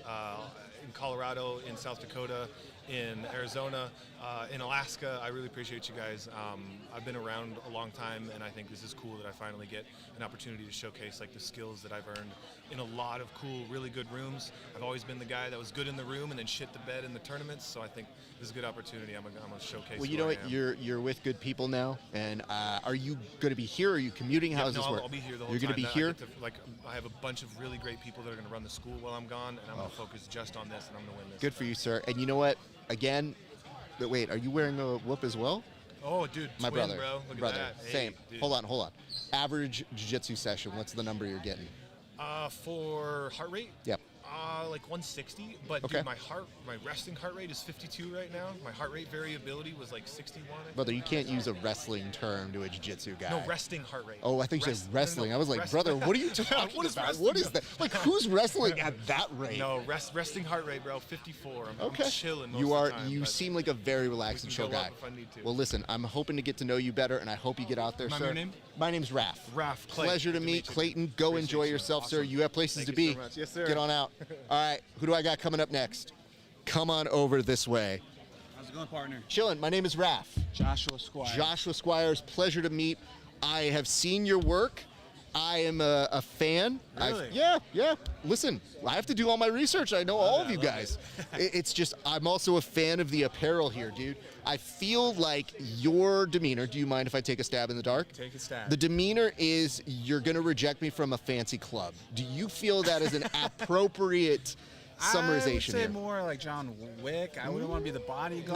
No, man, you don't want that one. You know why? This apparel right now, if I'm working a movie, this is a guy who gets beat up by John Wick, so I'm not trying to give you that life. I don't want to. That's what I'm saying, bro. I'm not trying You're to put saying that I'm on the it. bodyguard. I'm saying That means I'm going to be. You know what it is? You John do Wick. this. You go, what's that? He's here. And then next thing you know, you Like get Brad. kicked in the face. So I don't like that life. So you made an appearance at, correct me if I'm wrong, the Pasadena qualifier. Yes, that's And correct. you were saying in the promo over here, you were like, yo, I got the people going. How'd you get the people going, sir? Just with my game, I'm exciting. I push forward even with my guard. People will say they want to pass, but then complain about not being able to pass my guard. I actually got that in one of the matches. One of the competitors is like, come on, let's wrestle. I'm like, I'm lighting you up with my guard. Everyone's loving this. Like, why would I get up and wrestle when, like, we're trying to get to it? One thing that's frustrating is just watching matches was just people wrestling and not really initiating. So I one of the crowd with my guard and my pace. I like to sequence and combo my techniques, my hand fighting grips. So that won the crowd over. Plain You know, simple. it was cool to hear that because sometimes I watch it without the sound, or I have friends and I don't want to see their matches in that, so I'm like, I don't want to know. They should just text me what's going on, but I do try to keep eyes on it, and I could see that.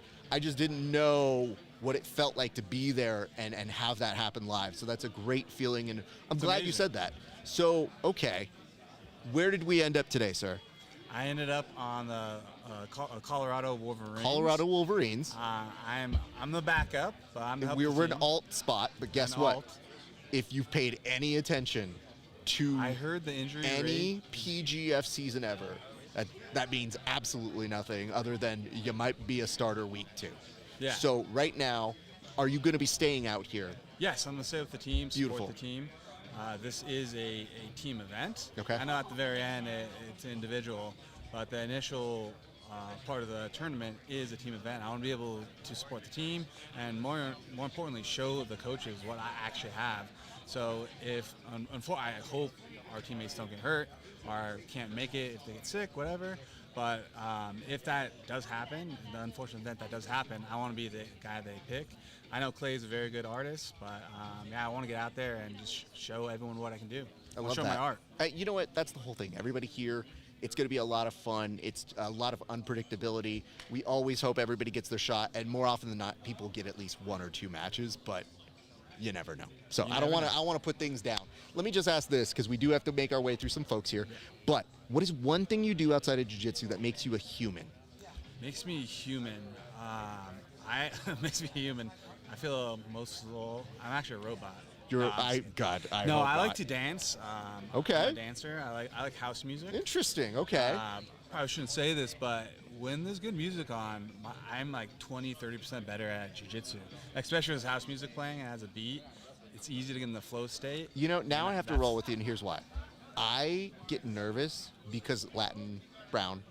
If I hear rhythm, I actually have to stop. Because here's what happens.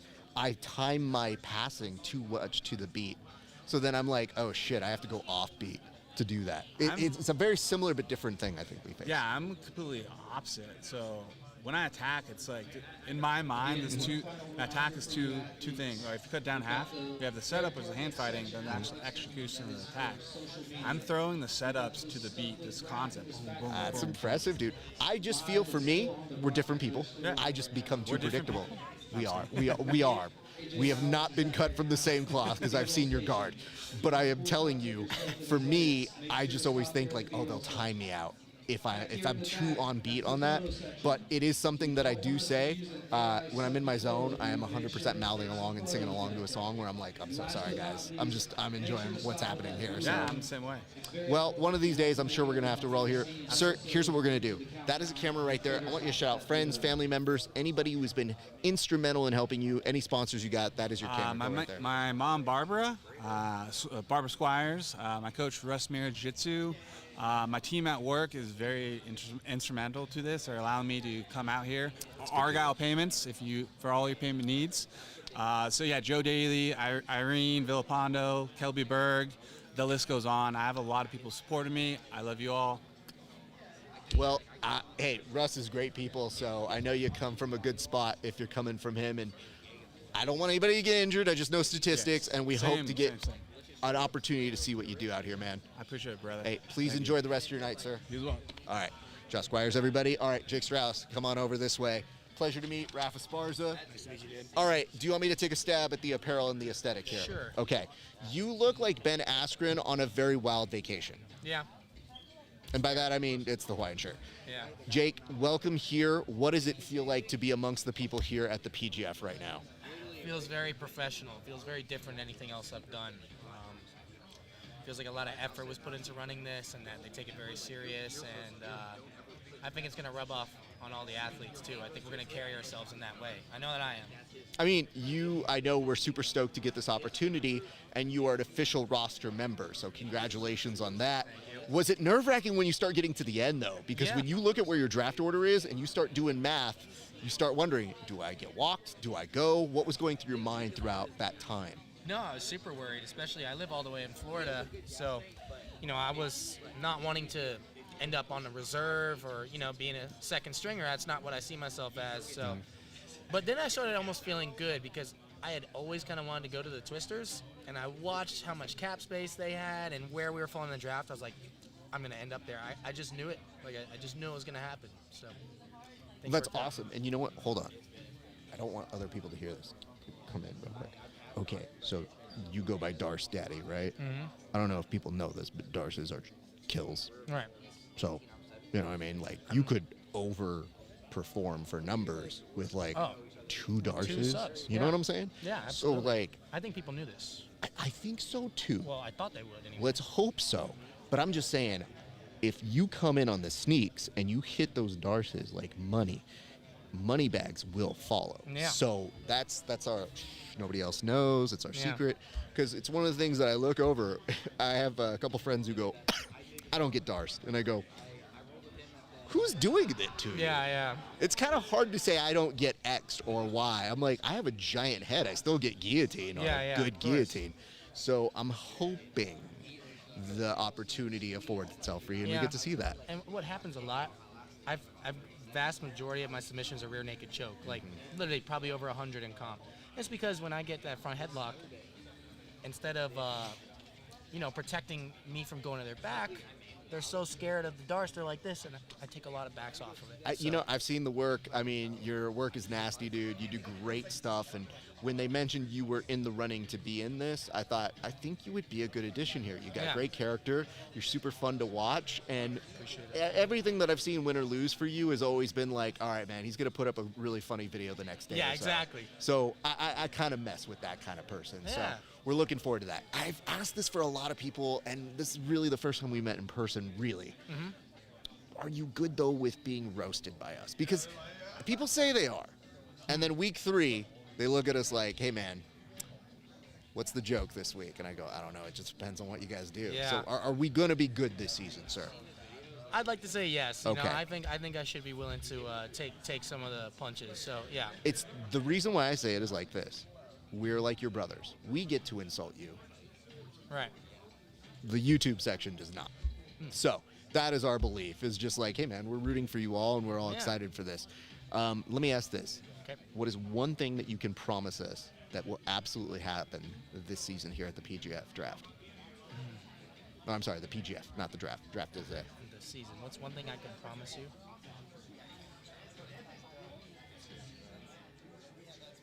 Names are going to be made. Somebody's going to be remembered, and I want to be that guy. So I'm going to say that people are going to remember me, and I'm going to end up going to even bigger and better things, regardless of what happens. I believe that. So Good for you, man. Yeah. I like the gusto, the attitude, and I'm happy you're going to be a slotted member of the team. This is your camera over here. What I would love for you to do, shout out friends, family members, just look directly into that lens and let the people know if you have any sponsors as well, sir. I don't. I'm going to hope to get some, but I want to thank my team, Wagner Rocha Martial Arts, and everybody back home in Stuart, Florida, the Treasure Coast Cartel. You guys know who I'm talking about. Everybody back home in Florida, my mom and dad, my family. And then I forgot to mention this, and I should have, but I want to thank God and I want to thank Jesus Christ, because that is my Lord and Savior, and that is my faith, and that's the first thing I need to respect before anything else is God, for me. You know, hey, man, you're going to have an opportunity to do that plenty of times throughout the season, I'm sure. And the good news is you batted cleanup. So I hear he's a forgiving guy. Yeah. I don't think it's like, did he do it? Yeah. He didn't do it. All right, car crash next week. That's Yeah, not how it works. absolutely, yeah. I'm pretty sure you made bat cleanup. So here's the good Yeah. news with us on our show. We watch everything. We're here every night for the post show. And if there's ever an opportunity where I feel like you missed something or you have something amazing happen, there's always a second chance for us to come and interview you after something cool happens. So hopefully we get to do that at some point this Fantastic. season. My man, pleasure Thank to you. finally meet in person. Absolutely. Please enjoy your night, sir. You too. Thank you. All right, ladies and gentlemen, don't go anywhere. I think, well, hold on. Eric, well, hold up. Was he here longer than you? You were here longer than him? Well, then take a seat, Anthony. Anthony Salisbury, how you doing, sir? Great, how are you? Okay, we have to get this out of the way. TV Dinner obviously is the name people know you by, right? Yep. Okay, but I was confused when I was writing out the name. I didn't know if we were supposed to go by Parker Salisbury or Anthony Salisbury. So what do we go by? We'll make it less confusing and we'll just go by Anthony. Okay, but Parker is also something you go by as well, right? That's my middle name. That's your middle name. Okay, that's what I thought. And on the show, I think I put Anthony Parker Salisbury just to make sure. You did. And we're good. Yeah. Okay. Because I get so nervous when I'm writing those titles, like, I don't know if he likes this. I don't know if he likes that name. But I go, full name. Let's do it. Yeah. So does your family call you Parker? Or does anybody call you Parker? Or is it just always Anthony? No, everybody always calls me Parker, and nobody calls me Anthony. But this is why it's confusing. Yeah, on Smooth Comp, we have to go by my legal birth name. So everybody that looks me up, they're like, I can't find Parker Salisbury. So I decide, I'm like, I guess we're just gonna change it to Anthony now. Hey, listen, dude, I don't care. I just like to know personally what you like going by. So this is great. Okay, may I take a stab at the fashion? Yeah. Okay. You look like you got lost on a kid's field trip to the museum. Does that feel accurate? That's about the look I was going for. I mean, it's spectacular. It shows your personality. The minute you showed up like this, I was like, yeah, that's who you are, bro. Like, this is 100% amazing to me. Talk to me about this. What did it feel like? What was the anxiety like? Because going up there, you're obviously talented. People have very much scouted you out. And then they say, bid on this young man. I was very nerve-wracking when I was up there. It was really nerve-wracking, but I think I was perfectly placed around what I estimated I was going to go for. Okay. But So you had thought the scenarios out, and you felt like this is a possibility. Yeah, and the two teams I thought that were going to bid for me did. So I thought it was 100% going to be between the Twisters and the Kings, because the Kings obviously want another young gun like Jet Thompson. Yep. But the Twisters ended up getting me because they got a little bit more money to spend. So here's the tough part for me. I felt that because Matt Elkins was the guy who gave you the nickname, I felt like he had a sweet spot for you. So I felt like you were going to go to the Twisters. Yeah. And man, when they put that bid out for you and they went as hard as they could and you took that home, what did it feel like to finally be aligned with a team like that? It felt amazing because you got two guys with so much PGF experience on the squad, so it's gonna be super beneficial to be able to work with those guys and ask them like how it was their first season and what like my mind should be going through, and like just talk to them about how it should be done. Has anybody done their research? Do you mind if I just say a couple names here real quick? Absolutely. Okay. Elijah Carlton, Kevin Beering, you, Travis. Has anybody done any leg lock research on these people? Because I'm fearful of everybody's ability to walk who goes against the Alabama Twisters this season.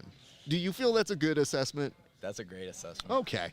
Because again, I'm going to just, in case people, I take notes. I literally was writing down who, what, where, when, why. And when I saw that, I was like, oh, cool. And I literally put your name here. And I forgot. I was over Travis at one point. I just go like, oh my God. I don't roll with those people so that I can be an old person and walk. I'm going to ask you, what is one thing you can promise us is going to happen this season at the PGF, sir? I can promise you guys that I'm going to bring the action. I'm going to bring nonstop action just like last season. Rafael Fajeda, that's the kind of action I'm going to be bringing this season. And you have so much experience.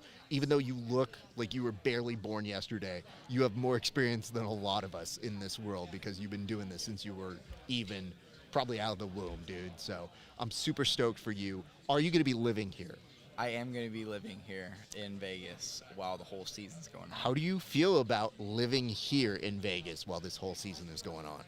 I think it's going to be an amazing experience for me. I'm so young. I'm so happy to be able to get this experience at such a young age, and I'm super excited for it. Okay. Real talk now, though. You, Jet, did not end up on the same team. Should we all be nervous for this match? Because we know you, we know him, you know each other very well. And I asked him, I was like, if it doesn't come down to you being on the same team, he's like, oh man, we're getting down. We're going to put on a show. We're going to be scrapping, I can tell you that. It's going to be one of the most entertaining matches on the season, for sure. I have to say it. I love your friendship, but I'm really excited to see that match now because we get to see what you guys have worked so hard in garages for years and what the shed together. And now people will get to see a peek at all of those years that you guys were putting in that work. So I'm just happy that you found a team. You're going to be here. You're going to have an incredible experience, sir. And I'm really looking forward to seeing you get your due. So here's what I want. That is your camera right there. Shout out the friends, family members, anybody who helped you get to this moment, sir. Huge shout out to my mom and my girlfriend for being here and supporting me today. Huge shout out to my dad for paying for basically everything. And thank you to all my sponsors that sponsored me and were able to get me out here to Vegas to the draft. So huge thank you to everybody that has supported me along this way. Anthony, I wish you the best. I'm looking forward to seeing you kill it this season, my man. Congratulations again, sir. All right, we continue on with, I believe, Eric Allen. Eric, pleasure to meet. How's it going? Nice to meet you. Hey, pleasure to meet you, sir. First of all, I can't say robbery on Best Dressed because you're up there. Yeah, Okay? it was good on the Well, top. here's the issue. The reason I can't say it out loud is because you had Kyle Chambers actually come and stalk us when I complimented somebody else on their fashion. I didn't even say they were better dressed than him. He just showed up. So I'm not trying to have that happen again. But for you, Eric, you come from a different world. You played football for how many years did you play football? So I played college ball at Mary Hardin 4 years, and then. Do you mind? I'm going to have you just sit a little bit closer, sir. So I played college football all 4 years, and then after that, I had a training camp with the CFL, with the Saskatchewan North Riders, and I played overseas for a little bit. So altogether about 2 years after that. What brought you to us? Like, we're a bunch of nerds. Like, why wouldn't you just continue on with football? Well, man, I love chess, so I'm slightly a nerd myself. Okay. But it turned into kind of a joke. At first, I went to a gym.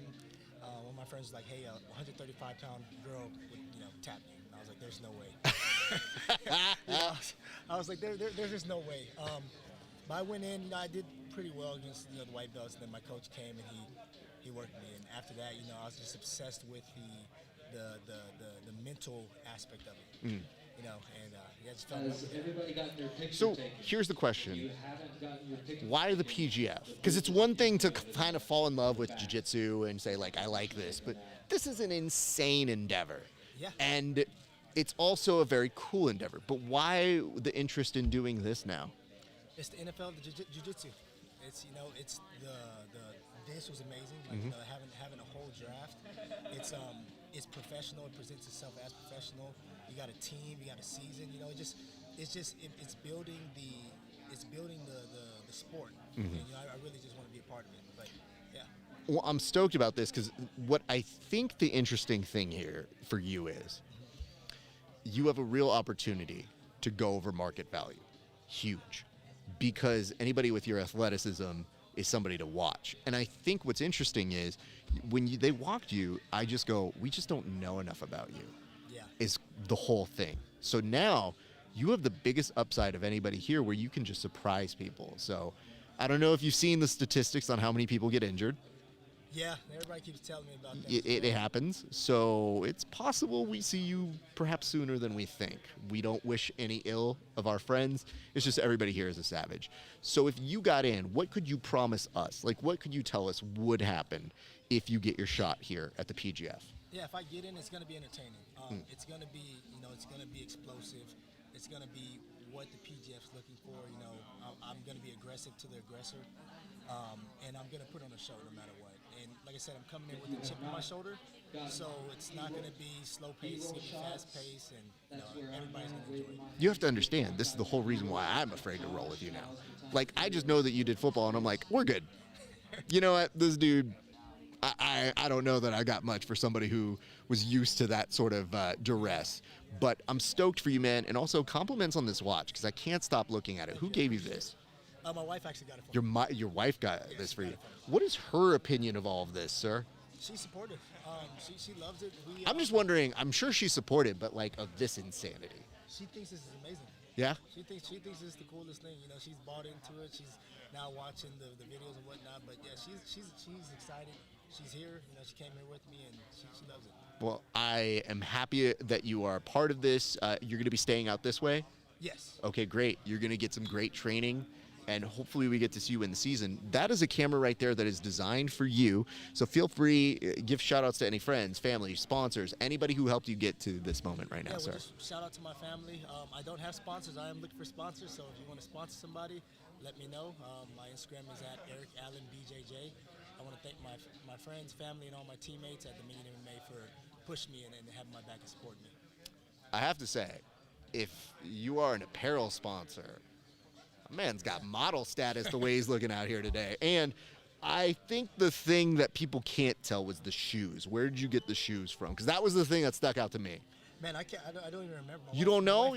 Oh, so hold on. I need to talk to your designer over here. Your dress up, if you would. Right. Your clothing department took care of you. Well, please give compliments to the chef. Sir, I hope we get to see you sooner than later. Please go enjoy your night. Yes, sir. Thank you. All right, man. Eric Allen, everybody. We continue on. I don't know who's next. Noah. How you doing, man? Good, man. How are you? Chilling. Noah, you come very, very highly recommended. So, at one point, I'm doing an interview, and somebody, just take a guess, is putting you over. Who do you think was putting you over? I have no idea. No idea. Brandon. I'm just saying, I'm doing an interview with another competitor here. Oh, another competitor here. Mm-hmm. Travis Haven. Why do you think he would put you over like that? I don't know. He literally was leading the charge to get you into this. He was like, bro, Noah, I'm hoping he does well in Vegas. I think he's going to kill it.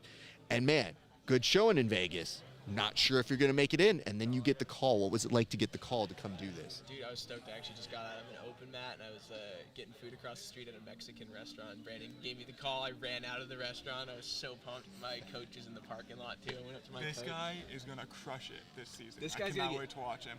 But this is what's going to happen during our match right here. He's He not, won't tap. here's the thing. He's not tapping, bro. No, he's not going to tap. He's not going to tap. I'm just... the way he's putting you over is so great, but it was also just like, hey, bro, I'm interviewing you.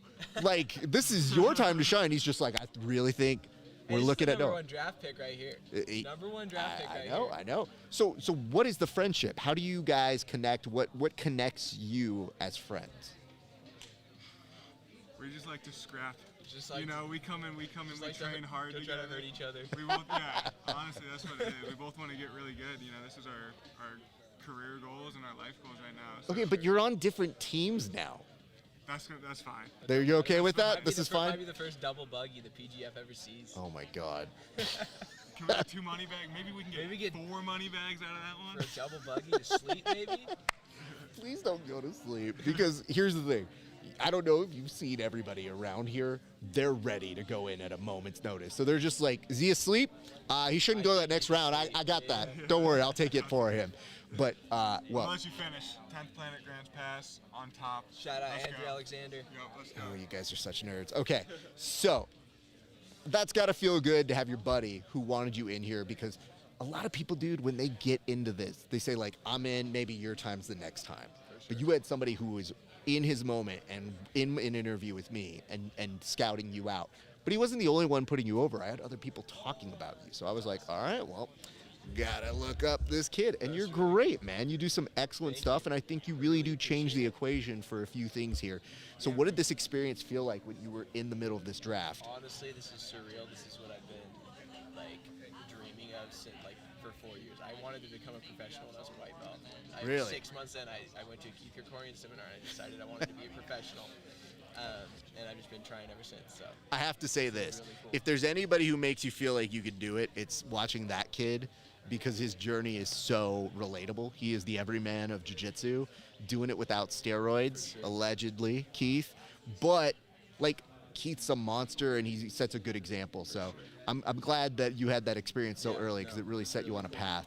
So what gives? Like, where did we end up, sir? Dude, this is awesome. Yeah, no, I'm so excited to be I'm saying, what team did we end up with? We ended up with the Phenoms. Okay. We're with the Phenoms. How you feeling about that? Super that. pumped? It was super cool to see. It looked like I got a couple guys like walked through. So looks like I made 6 guys or however many guys. I don't know how many it was. There was a couple. Had to go all the way back, and then they went back to me to pick me, and that felt really good because it's like meant to be here. Because you just don't know. Yeah. The whole time when they're like waiting and they've got money left over, you're like, is that for me? Yeah, yeah. I mean, I'm just super excited. Well, when they put you down as 20th, were you nervous? No, No? honestly, I feel like it's just meant to be, like I lost my qualifier in Vegas, but I was feeling really good, felt really good going into it, ended up getting caught, ended up losing, but I feel like it was just an off day, Well, you also had people very, very much watching you. So even though you lost, people were still having. That's the goal, I just wanted to have exciting matches. Jiu-Jitsu can be boring if you're just stalling. I don't want. First of all, don't tell that to an old person, because you're talking to an old person who will stall the shit out of you. So I get effective. that. But you guys should be exciting. I'm too old to be exciting. That's really what it comes down. Hey, listen, bro. If I get the side control, I'm not letting you out. I'm just like, hey, bud, you do work. I got a place to be, and I want to be able to walk tomorrow. So if you get in, or not if you get in, when you get in, what can you promise us here at the PGF this season, sir? I can promise exciting matches. I can promise that I'm going to push the pace. I'm going to be looking for that sub, the whole time. Looking for the sub the whole time. I'm pretty leg lock heavy, going to be mostly leg locks. I do got some chokes, though. Looking to put people away, get those points scored for the team, and yeah, it'll be fun. Well, listen, dude, we're excited for you to be here. I'm stoked things worked out for you. You got a solid team. I have to say, dude, I was like putting down the notes here, one by one, man. It's a pretty good team. Not gonna lie. Pretty excited about the team I got picked with, honestly. Pretty happy about that for pretty you guys. Happy with the team I ended up. Well, let's say this. That is your camera right there. Feel free to shout out friends, family members. Look directly at that lens, sir. Shout out Phalanx for sponsoring me. You guys are awesome. If anybody else would like to sponsor me, I'm open for this PGF. I don't have any other current sponsors. If anybody would like to sponsor me, just DM me. My Instagram's Noah McCulley 10P. I'd love to do work with you guys. Shout out 10th Planet Grants Pass. Shout out Andrew Alexander, all the homies back home. Thank you for having me. If you sponsor him, he will clean up his hair. I promise you that. I'll clean up my hair and 100%. No, hey, congratulations to you, young man. We're looking forward to seeing what you do this season, sir. Appreciate you. All right. Now, McCauley, everybody. All right, let's see who we got. Oh, Jared coming in. My man. Good to see you, sir. Please take a seat. Yes. My dad says speak into the mic. So yes, please do. Some of the children have not been, and I've been trying to compensate and got it. Almost just force feeding them it. Yeah. Okay, let's talk about the fashion first. Yeah. Okay. You look like an extra in a Flintstones movie, but it's perfect. Where did you get the necklace from, first off? The necklace is from Colombia. Okay. It's from my maestro, John Freddy. Okay. His family made it, and then there's a blessing on it. It's kind of a magical item. So here's the thing. You have deep meaning for a lot of your stuff. So I'm like, I know you're not just wearing anything like you just picked up. It's usually gifted you or it has an importance to you. So I was like, damn, okay. Yeah. For you today, what is this feeling like? Because, man, I got to tell you, it was getting nerve-wracking toward the end on how much people had for their money, how much they had left in their bank. How did you feel when you were all the way at the end and you were watching all these people go in front of you? I was getting pretty nervous, to be honest, especially when they picked up Chewy for 1,000. I'm like, was that mine? Because I had such a good conversation with them, right after I got invited, and I was like, gosh, I really love them, and I really like the Wolverines too, because Dave and I go back. But so I didn't, and David had been talking to me a lot, but I kind of had this feeling. Yeah, I had this feeling, and it's kind of magical because I think there's no better place for me right now. Like, it just actually is where I need to be. Totally. Well, think about it like this too. You, Cam Hurd. Yeah, my boy. Jed Thompson? Yeah. Like, what are we talking about here? And you get to this point where it's like, Austin's in there too, and I feel like it's a very well-rounded team. Yeah. And then I want to compliment them, but picking up two vets in CJ and JJ as your backups is like, I think the Kings did a solid job this time. So stoked, absolutely stoked, especially CJ, and just like, the room is going to be incredible. It's going to be incredible, but we gloss over this fact though that they have this leftover bank, and then you see Chewy go for 1,000. And I have to tell you, shout out Chewy. Chewy had the best speech of tonight. Yeah, that was legit the best. Hit my heartstrings. 100%, like right there, being like, I want to see this guy succeed. And I need to work on my Spanish. I go to Colombia so much. I told him, like, I'm gonna be like kind of. Learning, I'm gonna be like the liaison for the team, getting him to where he needs to go. And I told him, I'm like, I want to learn Spanish, and you want to learn English, so I'm kind of shook on that. Yeah. Well, I'm happy about that. What are you learning right now that you feel will differentiate this season from the last season? Because you've been here before. I haven't. Oh no, you haven't. We were in consideration for the last time. You came though, weren't you I came around? to a qualifier for the 205. That's what it Yeah, was. I came Oh, to my the qualifier. apologies No, on it's that. all good, yeah. But yeah, you did a qualifier for that. You get the call up this way. But I've seen you in every major level of competition. And one thing I want to point out that I heard over here, because I hear things. Yeah. This sucks, but these are good. And I heard them saying, like Kevin and Travis, they didn't just take an isolated look at who you were. They took a look at the whole picture of how you've carried yourself in other organizations, who you are, so that weighed heavily into their decision to bring you. What does that feel like to align so well with those values that they hold over at the Kings? Yeah, I'm just honestly so grateful to God, like putting me in a position over and over and over. And it is just like this constant theme of just refining myself and becoming a little more present, a little more present, a little more present, and then really trying to understand what my role is in service. Like, where do I fit in the middle, and what's kind of like, where do I liaison, sort of like, where do I get people in the right rooms with the right people so that so that things can happen, so that good things can happen. And so I just like, I'm super excited. The work I've been doing with veterans, with combat athletes, with the plant medicines, and then my own personal growth. I really couldn't be in a better position, and it makes me wonder, what's meant to come out of this, and so, I'd like to make meaning out of things, but it feels meaningful, it feels like I'm in the right spot for really big things to happen. This is good stuff, dude. And I mean, you're good people, and I'm very happy. And plus, you live here, Yeah. so you have a home field advantage right now. Totally. So that's a really good place to be. Totally. We have some folks waiting, so I want to make sure we're not sir. disrespectful of their time, but I do want to make sure I ask you, what can you promise us this season here at the PGF? Can I promise? I promise. Yeah. I'm gonna be having a really good time. Yeah. When I'm having fun, I can kind of just let things go. Yeah, it's just like, you know me well enough, like I send it, so I'm going to send it, and then to be around this team, it's only going to sharpen me. So they're going to be fun matches. It's going to be more than just that. It's going to be entertainment all around. You can expect me to show up and just be a fun, good dude.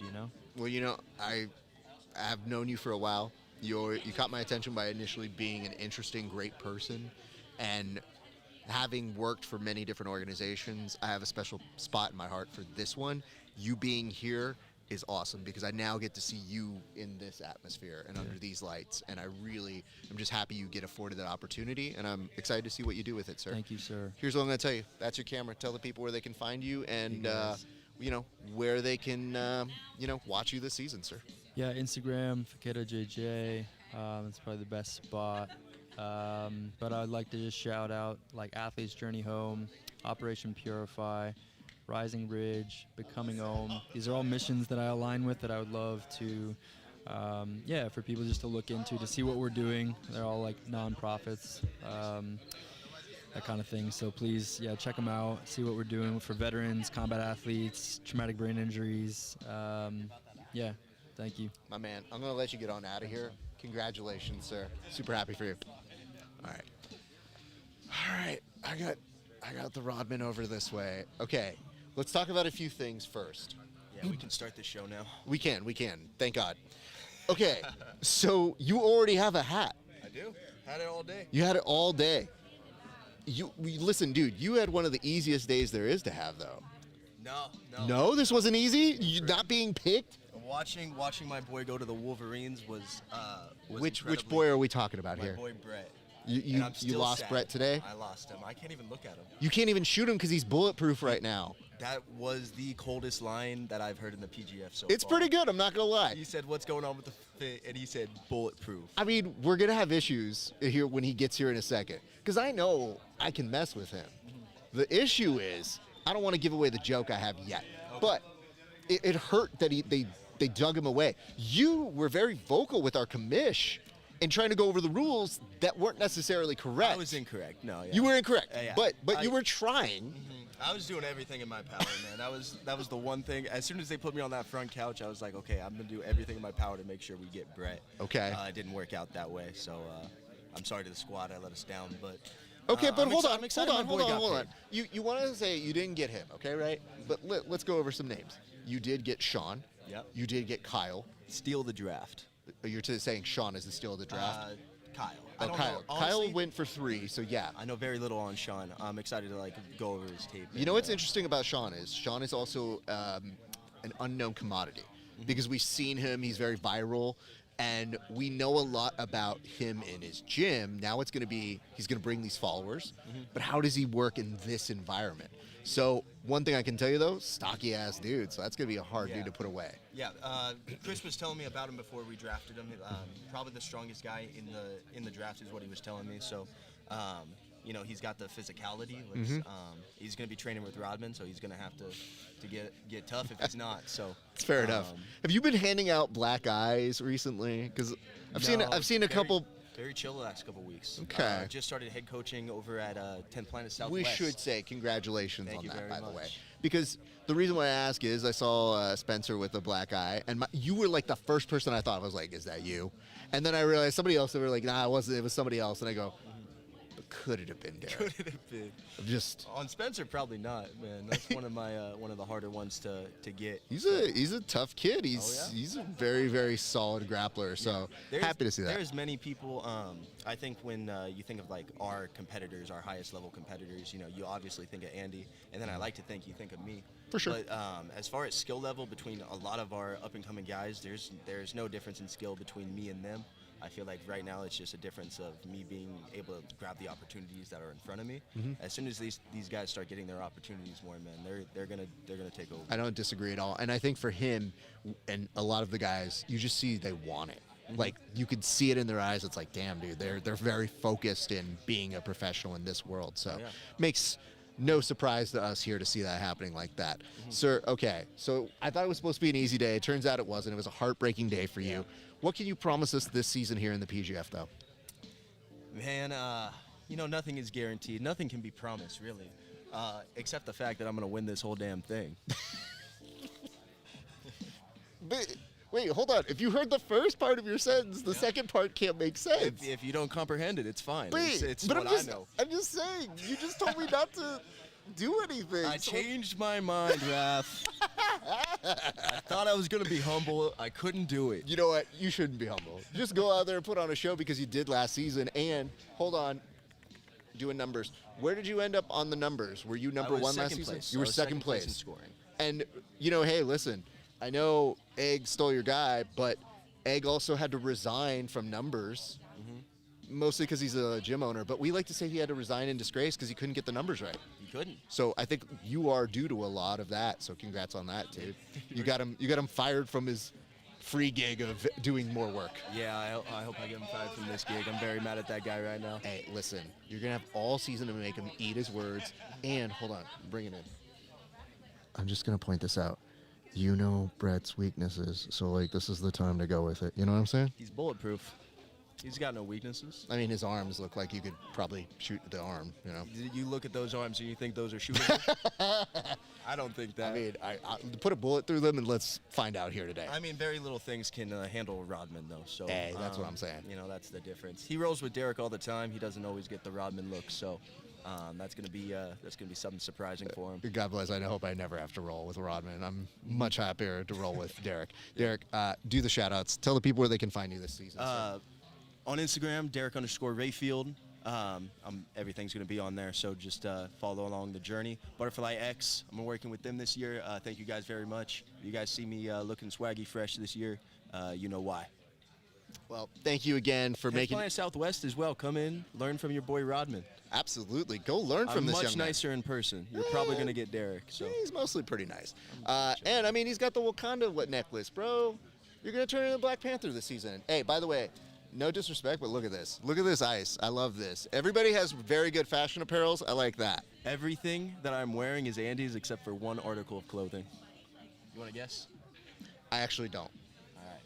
I will take your word. It's the glasses. Damn it. I mean, the glasses and the hat. I don't, but I was right. You were right, yeah. Derek, much appreciation. I am a technicality guy because I'm still right. All right, who's next?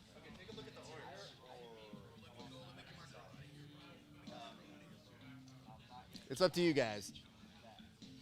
All right, JJ. What's up? So excited to see you in the same way you're excited to see me. Yeah, of course. What's up? You were literally telling them, let me get this over with, and then you want to be like, yo, Raph, I'm so excited to see you, bro. I am excited to see you. That's Okay. why I wanted to cut the line. Where do you want to go? What do you mean? With your girl. Where are you taking her? Oh, we're about to go to dinner for the Las Vegas Kings. Okay. I'm Trying to get this out. Okay. Super nice. I see we've media trained you well. Sir, what does it feel like right now to be a part of the Kings? Because you got to see them from afar last season. Now you're a part of them. I'm super excited to be a part of the Kings, man. Like they have a really good structure when it comes to being like a team-based organization. So I'm really excited to see how Ricky and Kevin and Travis get together and do everything. So it's gonna be cool to see.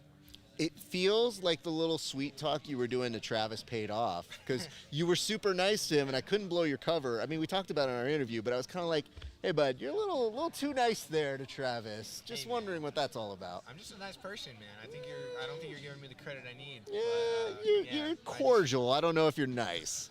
Cordial and nice are two different words. Look them up. But, JJ, I have to say, I'm happy for you to be back this season. You've been telling people a little bit. You made the case earlier on the pulpit. You were telling people that you made all these improvements. So now that you've got this team to be a part of, you get to show off those improvements. And I have to say, compliments. Hold on, bring it in because I can't say this out loud.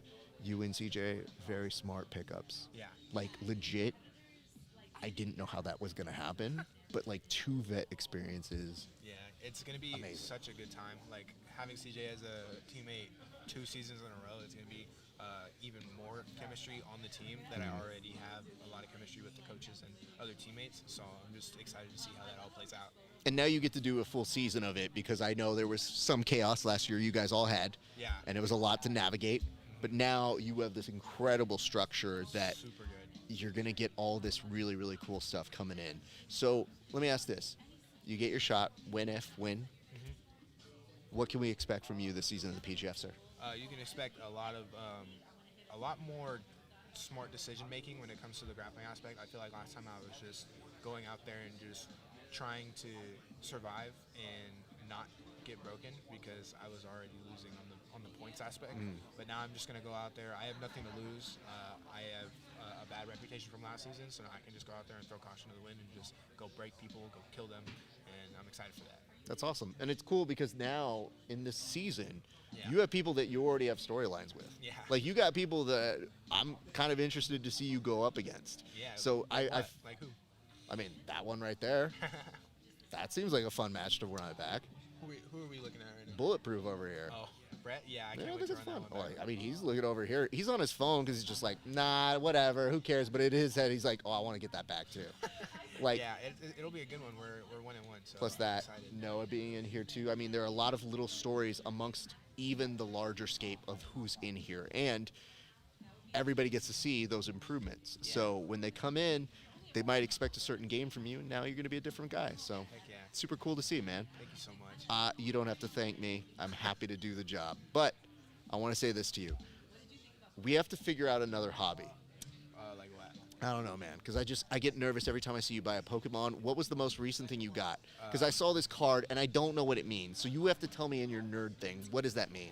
So I just bought the Mega Charizard X from the new set Phantasmal Flames. Okay. That card right now is going for about $700. Okay. So not graded either. So just the card by itself is like $700. Okay, so, like, how much of a cut does your dad get? Because your dad has been sporting this habit for a long time. Do you cut him for 10% at least? 10% of what? The card is The worth? card, yeah, the value. I mean, he can look at my collection. Good Lord. What a terrible son. Hey, JJ, here's what I want you to do. That is your camera. Shout out friends, family members, sponsors, anybody who takes care of you, young man. Shout out all my family in Arizona. I love you guys. I would like to say thank you to Gaidama for helping me with my jiu-jitsu journey when it comes to the apparel, and you guys really take care of your athletes really well. Shout out Jay Pages and shout out 10th Planet Las Vegas. I really appreciate everyone that supports me. JJ, go spend time with your lady. Enjoy your night, sir. Thank you. I really appreciate you guys. Have a good one. We look forward to seeing you soon.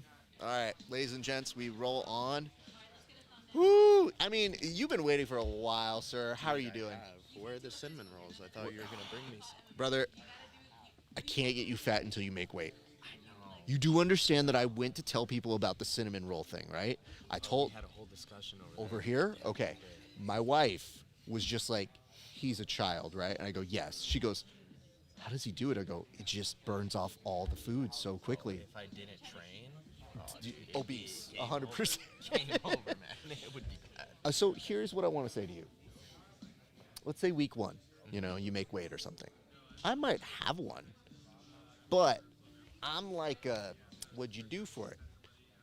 Like, that's going to be like my money bag. I feel like I'm going to have that over the side because some of us don't got money bags like those real people do. But I might have like a cinnamon bag where I might be like, baller. Sprinkle some sugar. Absolutely. Just right at you, sir. What does this feel like to you? Because this was insane to be a part of just from the outside. I can only imagine when they put you up there that you go, all right, it's a roller coaster. Dude, here we go. The nerves were crazy. Yeah. People were throwing out huge money in the beginning. I'm like, oh, this is gonna get competitive real quick, and I was like, this is gonna be a tough one. So when you saw the list, did you know the order that you were going in? So I actually thought I was gonna go third. Okay. I thought I was gonna go third. Okay. Either second or third, and then I got called fourth, and I was like, oh, this is gonna be even more interesting. Oh my now. God. Yeah. See, even mentioning that, especially the way it was going, and everybody was so right out of the gate. Let's just burn money. To me, I'm always like, wait, but what if I'm like 17th? I'm like, yo, I passed guard well, so like, y'all save some money for that. Yeah. But going fourth was a good position. How do you feel about that experience? And did you ever feel like you would have an experience like this in jiu-jitsu? I mean, I think I worked hard enough to earn experiences like this. You know, I think it was always in my mind that I'd experience something like this for sure. For sure. It's, you know, hey, it's just a different situation because for us growing up, this was never a consideration. You had to travel 2 different states to get like $500. Yeah. So now seeing it is like, damn, dude, y'all are making money. This is really cool. So we're staying here this season, are we not? Yes. Okay. Have you made adjustments to live here? And if so, what have been the adjustments like for your life just to make you sane living out here? It's gonna be a lot of FaceTime. Okay. A lot of calls back Okay. home. We're gonna have to fix my wardrobe a little bit. It's a little cold back in Chicago, and it's not gonna be cold here. Oh, but like this is like, granted, it looks like we're gonna go bowling for a while, but like this is a. I'm terrible at it. No, you're okay. We just have to roast everybody, so I have to find a joke for every single person. It's a lot of work because some people I'm like, I don't have a joke for Kyle Chambers. Like, what am I supposed to say? Like, You gotta think of something. no, but I mean, he looks like a Batman villain right now. Like, we know that much. See, that was good. Yeah, I know. I'm still really good at my job. You're good at what you do. I just have to say, for you in particular, though, it's like adjusting from there to here. It's just a matter of wardrobe. I don't think is going to be your problem. I think it's more so might be a little hot at times, might be a little annoying at times. So just trying to find things that you can do that aren't necessarily gambling that'll get your mind and like for your free time. So figure out something that'll like be a good hobby for you. I've been getting into chess. Chess, really? Well, man, what a time to get into it. You know what's really sad? I feel like I'm not bad at jiu-jitsu strategy, but it feels like chess is too much work. Yeah, you know, I say getting into it very broadly because I don't know how long we're gonna be into it. I was like, oh, I gotta remember 60 different things. It's tough. We run a comp class on Sundays. One of my students, he literally sees one of the other coaches, plays chess with them, and I'm like, brother, this is comp class. Like, this is me helping y'all out. Those games aren't short either. And no, we're not short. And literally, one of my students looks at me and goes, "So are we just rolling, coach?" And I was like, "Let's just run it." This poor dude that I'm rolling with while the other kid's playing has me for 50 minutes of me just beating him up. And then I started running out of moves to hit him with, so I was like coming up with dumber moves. So I was like, I hit a Boston Crab already. Like, I haven't done this in a while. Oh, at one point I hit him with a Dragon Sleeper. And I was like, I'm very sorry. Don't ever do this to other people. But anyway, so, all right. You end up getting drafted. What has the team been like? What was the short interaction you guys had, and how do you feel you guys are going to bond? You know, I think it'll be very interesting. I think our styles mix very well. I think we have some very good leg lockers and some very good kind of tough wrestler type guys. And I think that mix will be good for the season, especially because of how the other teams are placed. I think we'll get a lot of experience with some wrestlers and some tougher guys, and they're all also be a lot of leg lockers. Who are you most excited to have a match with here? Most excited. There's like so many names. I feel like all the matches are good. Just pick one. That's the tough Literally, part. you don't even have to mean it. Just pick one. Who are you most excited to have a match with? 1, 2, 3, go. I think Jet. Ooh, that's gonna be a money match. Because I think he's probably gonna be the toughest one. He's gonna be a very tough role. So he's one of those guys that you're like, hey Jed, how's that weight coming? Yeah. You doing well? Oh no, it's not like 55. Damn it! Oh, take that, It'll Jed. be fun too because we've trained together and rolled before, so it's like we'll kind of know Yeah. what each other's games are. So For it'll sure. be fun. Well, here's what I want you to do. That is your. By the way, who picked out the socks today? Oh, dude, I did. Do you like them? I like them. Thank I dig that with this all together. Very sweet. You know, and it wasn't purpose. It was kind of like, this is what we have. This is what. So, like, I appreciate that. It's not bad because Appreciate that. so again, you know, how do things coordinate? Whatever, like this. So like I can get away with this because there's a little blue and blue, so I can do my thing. Just gotta be a little match. Just whatever. But I was like, there's a subtle hint of how it connects to the different colors that you got with the brown scheme. So much respect to you, kid. Thank you, I All right, that is your camera. Shout out friends, family members, sponsors, anybody who takes care of you, sir. Shout out mom and dad. I love you guys. Shout out my girlfriend. I love you. Shout out 10 Planet Lombard and everyone back home in Chicago. Shout out Proof Sports Performance for keeping me fit and healthy. And that's it. That's what's up. Hey, you know what? I just found out. I think I'm gonna be out there after this season at some point, so maybe in May. So I owe a visit out that way, sir. I will see you there. I mean, you're gonna see me plenty here. So I know. until then, Jaden, thank you very much, man. Thank you so Appreciate much. you guys. Thank you. All right, we continue on. I've got somebody here who's been waiting very, very patiently. I want to bring on Brett, but Brett, let's talk about it, sir. Okay. You're the only person I'll wait for, that's for sure. My time's valuable. I was about to book it from Good here, Lord. that's for sure. You're There's- definitely not leaving. I Okay. heard that there was police around the corner. I was about to get my Jordans on and get the hell out of here. Okay. You look like a member of the Shield or part of 50 Cent's crew, but Both.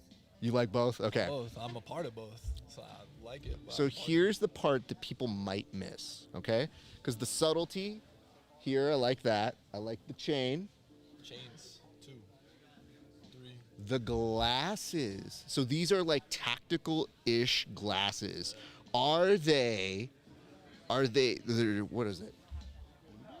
Burberry. Burberry, Blueberry, okay. Burberry. Sorry, some of us are blind. Where'd you get these glasses from? What I did was I walked into Caesars with about $75, and I think I flipped that to $4.50. I said, let me go down the street in Caesars here. Went to Burberry and said, yeah, thanks. That one was on the house. Appreciate it. That's why I do it. That's why I do in Vegas. I take a little bit of money, I turn into a lot. That $3,000 I just got, we'll see what I turn that into. It's gonna be a lot more than man. that. So how did Highest it? paid athlete on the show so far. Well, how about this tonight? Things were insane, right? Everything's going all over the place. How did it go for you mentally? Like, how did you take this, and how did you handle all the nerves? Because this, to me, seems very nerve-wracking. I'm 10 steps ahead. This has already been sought out in my head. I'm already on to the playoffs. I've already got 30K from this season because all this I've seen ahead of time. I knew all this was going to happen. So I'm already in my head. I'm already in the playoffs, and I've already collected 9 out of 10 money bags that they throw this year, and I've already gotten every weekly bonus that there is to get. So everything's already happened. I'm the richest athlete in jiu-jitsu. I'm just looking ahead 6 months from now. Okay, so you do things with purpose. I get that about you. It seems like you come here, you make a statement. Great line, by the way. I notice this is full, or getting more full. This is clear. What is the whole thing? Like, why the purpose of just one without sleeve? Well, I mean, tattoos would be great. It would be good. It would be great. But I mean, I always tell myself, oh, I'll get some after next competition. I don't got time to take 2 weeks off. I'm a popular guy. I'm a very, very, as much as I talk, I'm very focused. I'm locked in. I'm focused on getting my hands on people. I don't want to be in there training, worried about, am I infected or something like that. So it's business for me. It's tattoos, whatever it is. I'm more worried about just getting my hands dirty any chance I get. One of my students on Monday shows me after we have a training session. She's like, "Hey, coach, I'm gonna cut it short. I just got this." And I was like, "When did you get that?" And he goes, like on Saturday, and I go, it's Monday. What are you doing here, bro? Even he's like, oh, it's just a small one. I go, what is wrong with you guys? Like, first, gross. Second of all, don't. Third of all, enjoy the be a professional. If you're going to do that, you have to understand I don't get to roll. And I go, and guess who doesn't have any tattoos? This guy, because I don't ever want to take time off from rolling. Right. So I appreciate the commitment there. 100%. But you did take time. So was this before jiu-jitsu that you got before these? Before jiu-jitsu, 90%. But I think I got Damn. some tattoos on my fingers and just like small ones on my wrists and stuff that I could, maybe wear long sleeves or maybe cover up. But Okay, yeah, I but got what most is of the this? sleeves on. What does this say right here? This is a Bible verse. This is Hebrews 13, 22 through 21. It's a good Bible verse. I think that you should always dig into your higher power. We're a Christian country. I think that it's very important, especially when going to war and being in such stressful situations. I think it's important to take your time and say your prayers when you get up every morning. Be thankful because these opportunities don't come much, but what they do is you gotta thank who put you here. So let me point this out. We did an interview. It was great. Thank you for your time, by the way. Of course, likewise. But there is a difference. This is the locked-in version of you. The guy I talked to, he's fun. I like him a lot. He's a fun dude. This dude is very businesslike, and I do see the difference between the two. I'll be honest with you. I don't know that I see that from everybody else. And so it makes you stand out a lot quicker here. This was a day at the office for me. This was week 1 of the season for me, and I came in and people were saying best dress, this and that. They gave it to Kyle Chambers. That's just to make 2026 feel good. It's to wave the California flags for Kyle. Wow. Hold on. Let's not talk trash about California. We got an issue right there. I want to make sure, there is no more West Coast guy here than me. Everybody else here is I get it. We're Southern. We love those folks. But they're literally, there is a knife on hand at all times. At one point when Derek's like, what are you going to do, shoot that man? I was like, yeah, he's got arms. Shoot the arms. I can't shoot the chest. That's fine. I want him to live and remember this. That's why you shoot the arms. But I want to tell you, I feel like you are coming into this in a very, very good way. Like, you coming in with this attitude is going to take you, I think, a little bit further than somebody who's just a little more G. Willikers. This is amazing. Like, you're in a place where I'm hoping great things for you, and I'm hoping you get to really showcase your art that you have been working on as an athlete for all those years. So I have to ask this, though. What can you promise us this season here at the PGF? Because right now, hold on. This is why I stop you. I want to make sure. I already know you have pre-packaged lines. So I'm going to let you do it. But I want you to know I listen so that when the prepackaged lines hit the microphone, there will be a follow-up. The floor is yours. Be firing a lot of shots, just like I did in the qualifier. People saw whether it's arrows or whether it's bullets, and I got the right protection on me to defend all those shots. So it's like, have fun firing shots at something that deflects bullets. So it's I'm gonna be sending a lot of bullets this year. Everybody knows on a serious note, you know what you're gonna get from me. It's like, my qualifier speaks for itself. If you want to judge my career, go and watch the qualifier. Go and you know what you're getting from me. I train at the #1 scrappiest school in the country, and I think that everybody will literally sit down, and if you're like, what's the scrappiest school in the country? There's no doubt. You don't even got to answer. You know it's 10th Planet Las Vegas. So it's like, every Wednesday night, it's going to be a break from the hardest days of my life. Monday through Thursday are the hardest rounds of my life. Coming in to compete, this is just like fun. This is icing on the cake. So it's like, if you want to watch me have fun, me do what I do best, I feel like in PGF right now, I'm just so comfortable. It's like, I don't feel like I'm out of my element. I just feel like they designed PGF for me. I feel like this show I just feel like this is a Brett Moyer show. That's truthfully how I feel. I've never been this comfortable in competition setting, and I feel like this is just all the cards just falling right where they should be. It's just blackjack after blackjack after blackjack. Big payday after big payday after big payday. The jersey is strong with this one today, but let me specify something here. So I don't know if you saw. I mean, you got talked about a couple times here. You were picking it all up. JJ at one point was like, well, who are you excited for you to have a rematch with, or for him to have a rematch with? And I was like, I'm the guy behind you, because those were fun. But then Derek Rodman's here.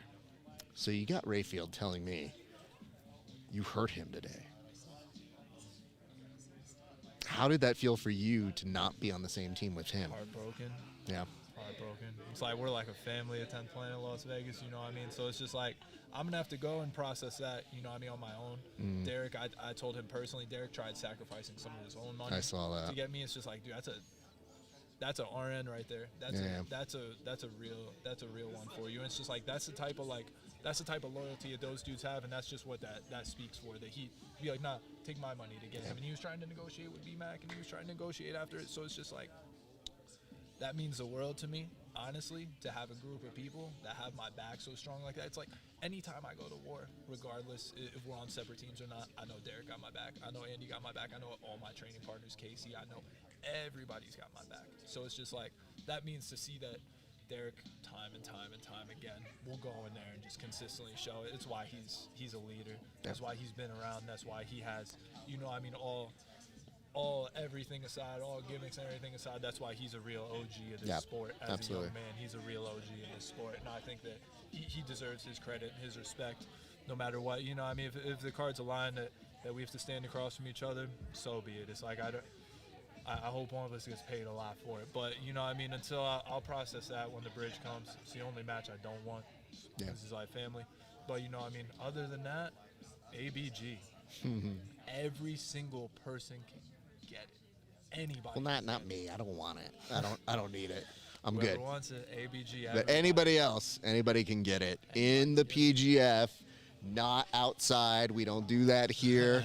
We just want to make sure anybody can get it on the mats who is in the PGF or gets picked up as a free agent toward there. But I have to say, happy for you, man.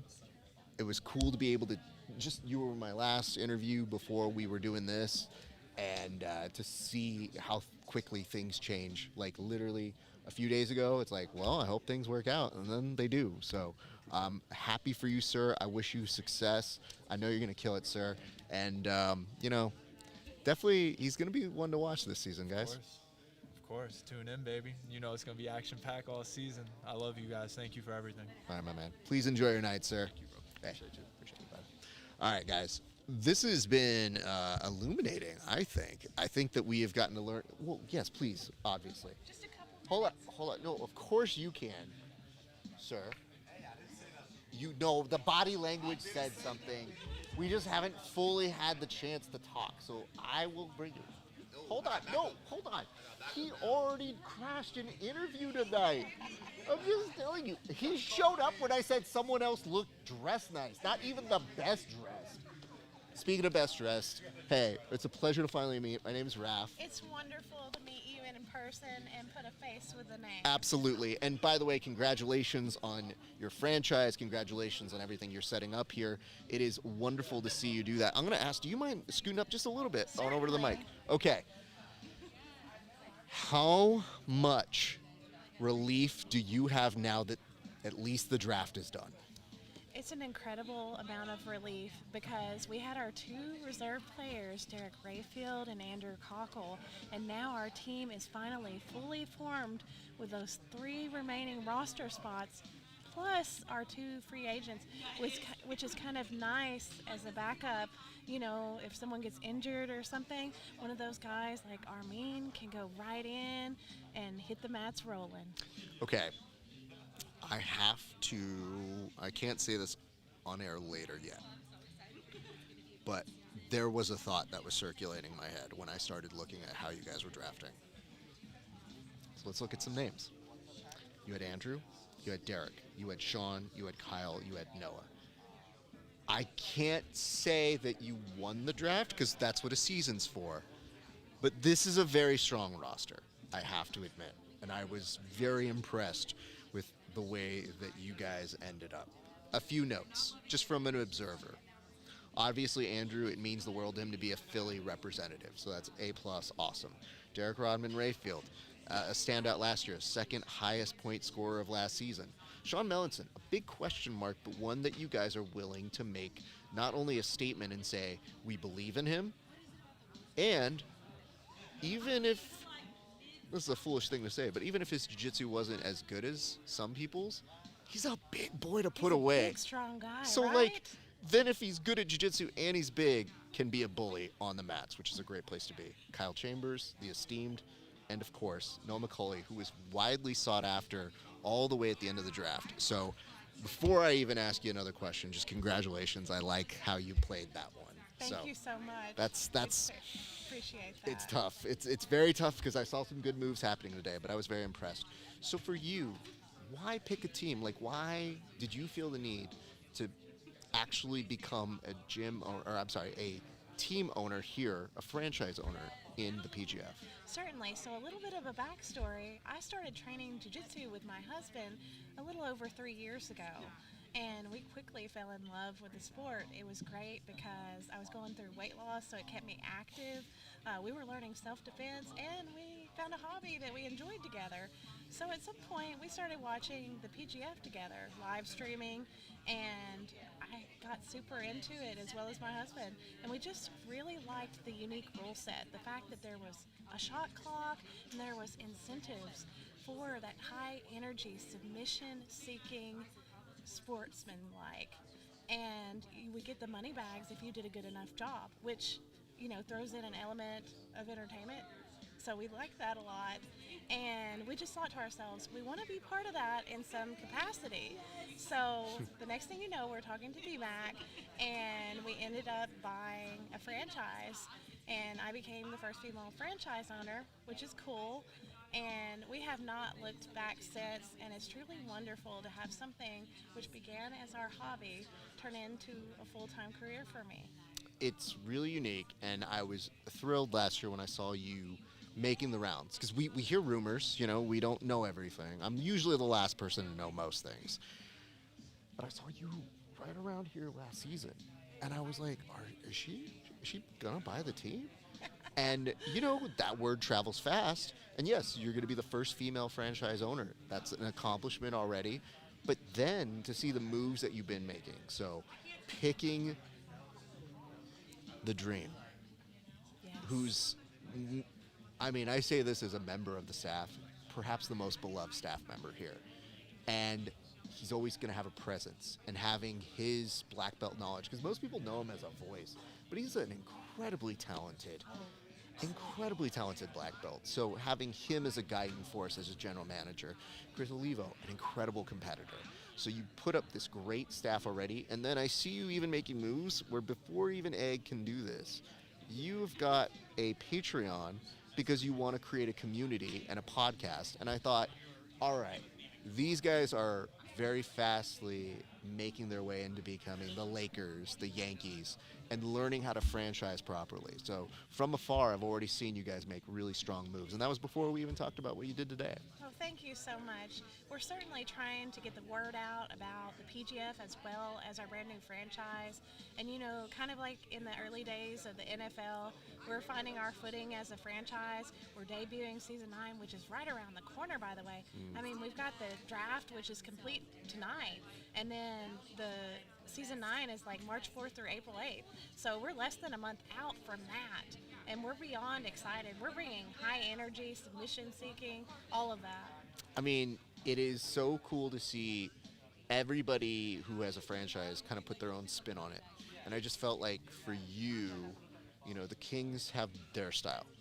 And when I saw you put your spin on it, I was like, oh, I see it.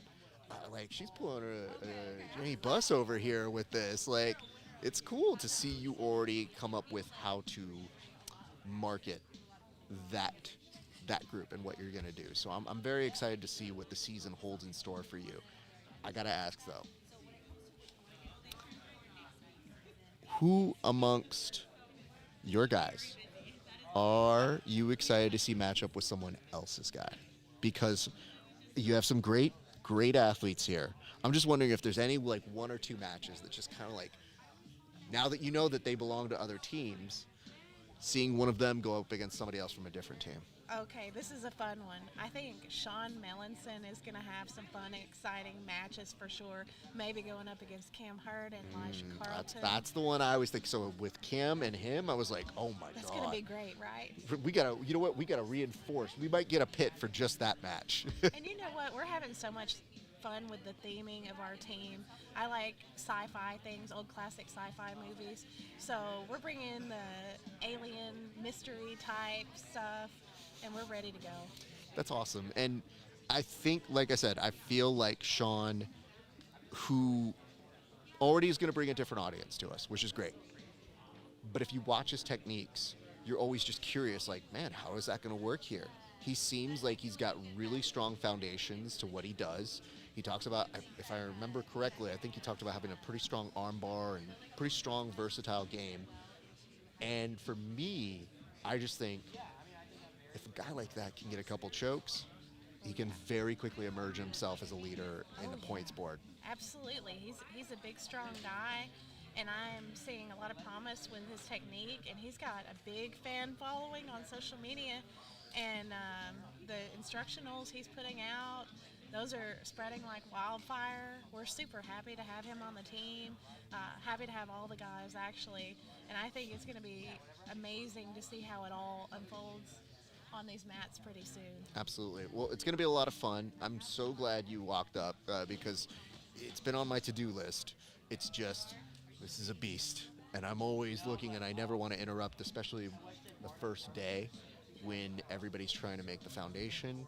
But we've been watching from afar. We haven't missed a step that you've been doing, and we are very excited for the Philly Phenoms to make their presence heard here at the PGF. Thank you so much. I can't thank you guys enough. Well, we look forward to a great season. Please enjoy the rest of your night. Thank you, you as well. Thank you so much. All right, somebody who's the best dressed is making their way. Finally, Yes. Best for last, I guess, Please. Oh my goodness. We don't even know if you're my last, honestly. Is he my last? Or do I have other? I mean, you don't know. You'll tell me. We'll just say it. This dude just wants branding. He's like, I'm done. Everybody else at different times. Well, okay. So let's do this. We're going to move up a little bit, sir. It's okay. So, for you. Yes, sir. Why come back? Because for you, this is a crazy thing to be a part of. And you've done crazy things. Correct. And you're an incredible competitor. And so for me, I'm just like, the hardest thing I have ever heard you say, which is, I hate teams, because you like to put it on yourself, win or lose. Correct. And yet, here we are, back once again at a team event, sir. Yeah, I just feel like it's a good challenge, and me, I don't like to stay away from challenges. It's kind of hard to like, oh, that's a challenge, and not let me like shy out of the covers, So if it's a challenge I haven't really conquered, I kind of want to do that as many times as I can, just to get that experience. There's a lot of good people in this tournament too, so it's not like it's going to be a bunch of chumps, which is really good for me because we have trials. We have a lot of other big high-level competitions coming up, so I like to have that. I feel like this is almost like cross-training or something like that, because it's 6 weeks, of course, but with 3 matches a day, I love having that experience. So let's talk a little bit about your team, because I was just telling your owner, the team owner, I kind of thought they did a great job on the draft. And there was something that got said today, and I don't think it's out of line, but they said you at 3,000 is a steal. Do you feel that way?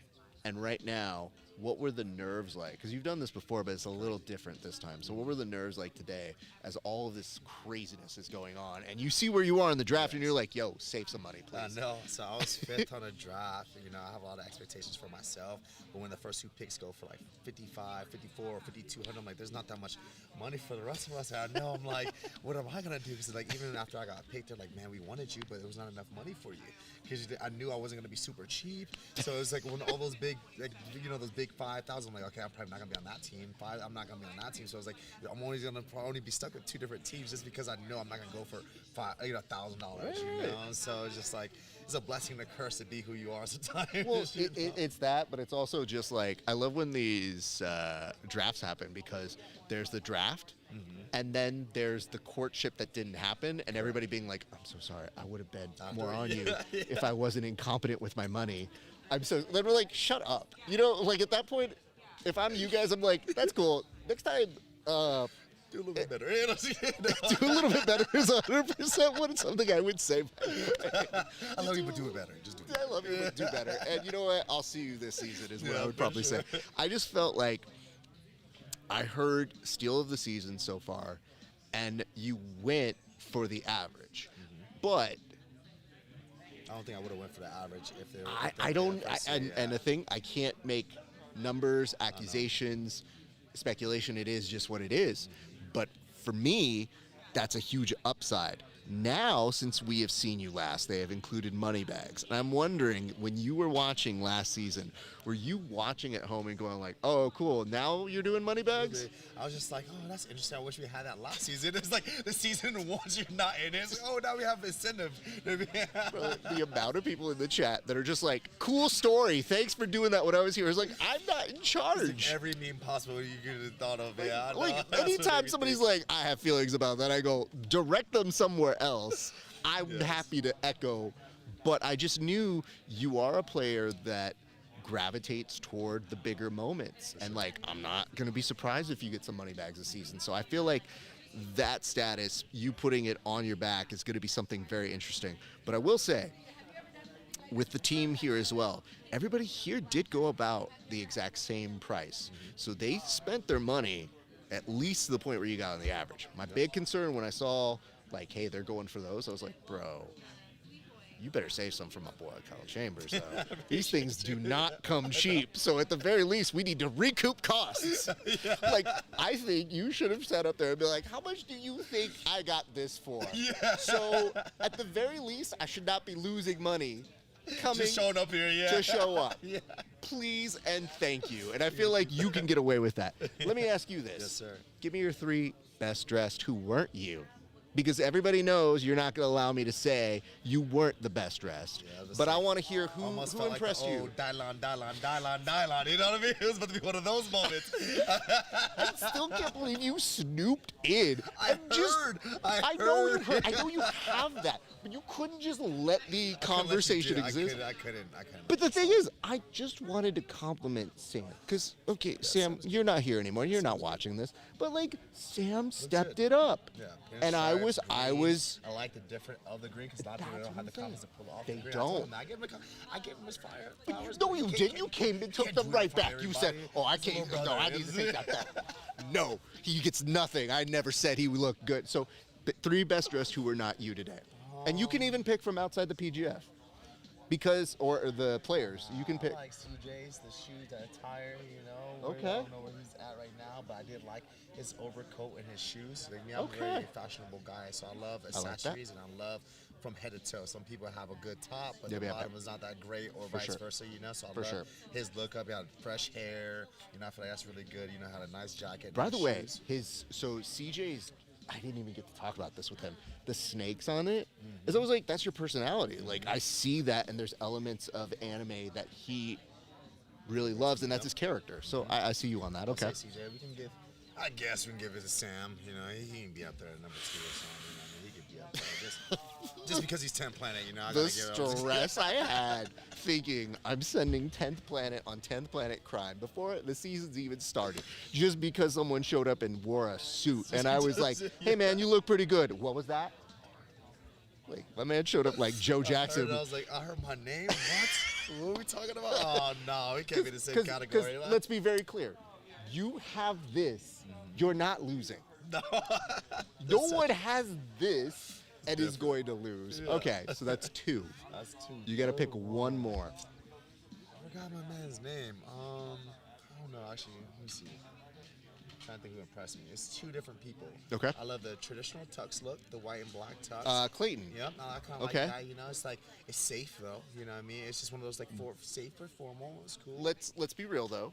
Jiu-jitsu people, not super good with fashion. Okay, but when he showed up, even though it was safe, I was like, you know what? Good. I love a good bow tie. You know what I mean? I love the complimentary. Hold on, was it a clip on though? I don't know. That kind of takes a couple points down. Because I was trying to figure it out what he was talking, but I do this thing. I can do it a little differently. You're wearing glasses, so you're cheating. But with other people, I try to look them directly in the eye. And with him, I was kind of like, don't look too much at the bow tie. Make eye contact with him. And then I definitely stared at it a couple times. I'm not sure. I'm not certain. So if not that. Okay. I forgot. Guy's name. He's wearing all black. Okay. And I believe That was Josh Squires, I believe. So Exactly. you want to know? Okay, here are the jokes I told each of them. I said that for Josh Squires, he looked like somebody who would reject me from a fancy club. He's the bouncer in the front. But then he said this. He was like, bro, he goes, don't I look like I'm in a John Wick movie? And I was like, oh, no, that's not good for you. And he goes, what do you mean? I go, that means you're getting your head kicked in by John Wick. That's true. If you're not John Wick, if you're not the main beating character, him. Yeah, you're not. You're a dude who's like, he's here. Oh, then you get knocked out. 10-second scene. Exactly. I'm like, I didn't want to do you dirty like that. You did yourself dirtier than I did you. For sure. I said for our man, Jake Strauss over here, I said he looked like Ben Askren on vacation. I think Jaden Groner over here, I told him he looked like he's going to challenge me at a bowling alley. Like, I had jokes for everybody. The problem is, the best I had for you is I'm like, you look like an eccentric Batman villain that's about to come do me wrong. Like a Two-Face. Two-Face always had a It's cane, but the problem is, Two-Face would look like a chump next to you. This is legit, like, because you know what would happen? When you leave, this thing's flying in the wind. You're like, I think it's time to go. So I definitely enjoyed what I saw today, but I think what we're seeing now is you did it once. Do you show up at least elevated status, or are we back to sweats when you're competing now? Yeah, man, it's locked in, unfortunately. You know what I mean? So this is it? This is pretty much it. It's Okay. like, if I'm teaching, coaching, and stuff like that, of course we dress up because you're not in that mood. But, when you're in that killer mood, it's just sweats, hoodie, glasses, music. Can I ask your thoughts on Brett's bulletproof vest, though? Believe it or not, I have one of those. You do? Okay. Mine is more fashionable, but I have one of those in my closet too. Brother, it's how do I put this? I think the people know that yours is a fashionable vest. Yes, that is. And his is a tactical vest. And it also begged the question, sir, why do you have this? What have you gotten into? He said, It was a good line. I'll give him that. It's a statement. But Derek's over here, and he tells me, he's like, I go, bro, don't make me shoot that man. He's like, but he's bulletproof. I was like, his arms aren't. His head is not. I was like, bro, you're a little more vindictive than I am. I just like to think, I'm like, I want to shoot him in the arm just so he'll remember and be like, hey, you live because I want you to remember that. Meanwhile, you're just like, nah, dude, shoot him in the head. I'm like, you have been raised very well. I don't know where this comes from. So, all right, let's get to business. Yes, What sir. can you promise us this season at the PGF, sir? Yes, sir, man. I can guarantee me being uniquely myself, bringing my unique style, inverted, attacking for the leg locks, going for all kind of different stuff in the scrambles. Me and my game, if you've seen it, is not points oriented, bro. It's not trying to win by decision. It's trying to break a limb off or choke somebody to get that finish. We're not here to make friends during the matches. After we can have a good time, but during it, we're trying to get these highlights. That's kind of my game. I like to get the highlights and post you on my Instagram. I like that. And you know what? Here's what I want to say that works in your favor. There's a couple guys here who are leg lockers. And then there are real leg lockers. That's all I'm going to say. I'm nervous. Because they're just like, my game is, I'm pretty good with legs. And I'm like, for sure. Me too. Me too. I don't think I would do well with a couple of these guys on legs, And There's some good guys here. I have a saying that I tell my students. Never leg lock a leg locker. Because you'll find out very quickly. Who's a leg locker? Yep. And some of my students, they're like, dude, they don't listen to me. And then I'm like, I'm just letting you know. Go at your own caution. Do what you need to do. I go, but if you want to learn, go learn. It's just know when to tap. That's all. For sure. And guess what? One of my students, he looked at me and he was like, Coach. You might have been right. No, he went to go roll with somebody. And I was like, hey, man, this guy's, he's pretty good. He's like, okay. Heard. He immediately starts to attack legs, literally gets heel hooked in 2 seconds. And I stared at him and I go, what do you want me to do, bro? I'm just letting you know. So I'm excited for you in this season to do what you do best, because I think there's a couple interesting matchups for you stylistically that could be very fun to watch. So I'm gonna definitely be piqued interest on how that goes. But I'm very excited to hear that you're also gonna be here this season. Correct. So you are rerouting everything to be here. Here for the full 6 weeks. All right, man. Really dedicated. I mean, here's the thing. We're really putting this whole teams thing to use. Yes. But I can tell you, you do have a pretty good team. So it is cool to see that you've got Derek here. Noah seems like somebody who's going to gravitate to your game style and be there, right there with you. And, you know, Andrew's game, man, he really wants to play. So I'm very excited that you came back this season. Here's what we're going to do. That's the camera. Tell the people where they can find you, and shout outs to any sponsors and people who take care What of you, up, guys? Kyle Chambers here, 10 Planet Oceanside, 10 Planet Freaks. You can find me on Instagram, K_Chambers10P. My sponsor is X-Guard, of course, or X-Martial, I should say, excuse me. Our Life CBD, Anime Ape Official. Like I said, you guys can find my Instagram, Kyle Chambers, K_Chambers10P. But yeah, I'm looking forward to the season. Here's what we're going to do. One point this season, we are going to go out for food. Oh, and we will. Oh, no. I mean, here's the nice part is I can do it when you're in season. Okay. Because there's only so much you can do. I can't go too far. Yeah. You know what I mean? It's like when you got to be a good boy and make sure you're not eating too badly. Not if it's a Thursday.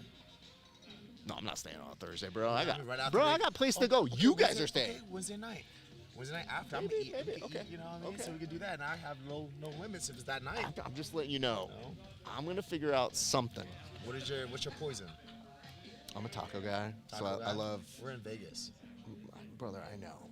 We've done this discussion before. Okay, you see my whole manners, like, bro. But hold on. You know what I do? Yeah. I just do Mexican racial profiling, and I'm like, I like that guy. That's true. There was a place, actually, it's not far from here. There was a place I went to. You're decent. Bro, I looked it up on Yelp or something. I was just like, I don't know if I trust this. I show up there. The minute I was greeted, I was like, yep.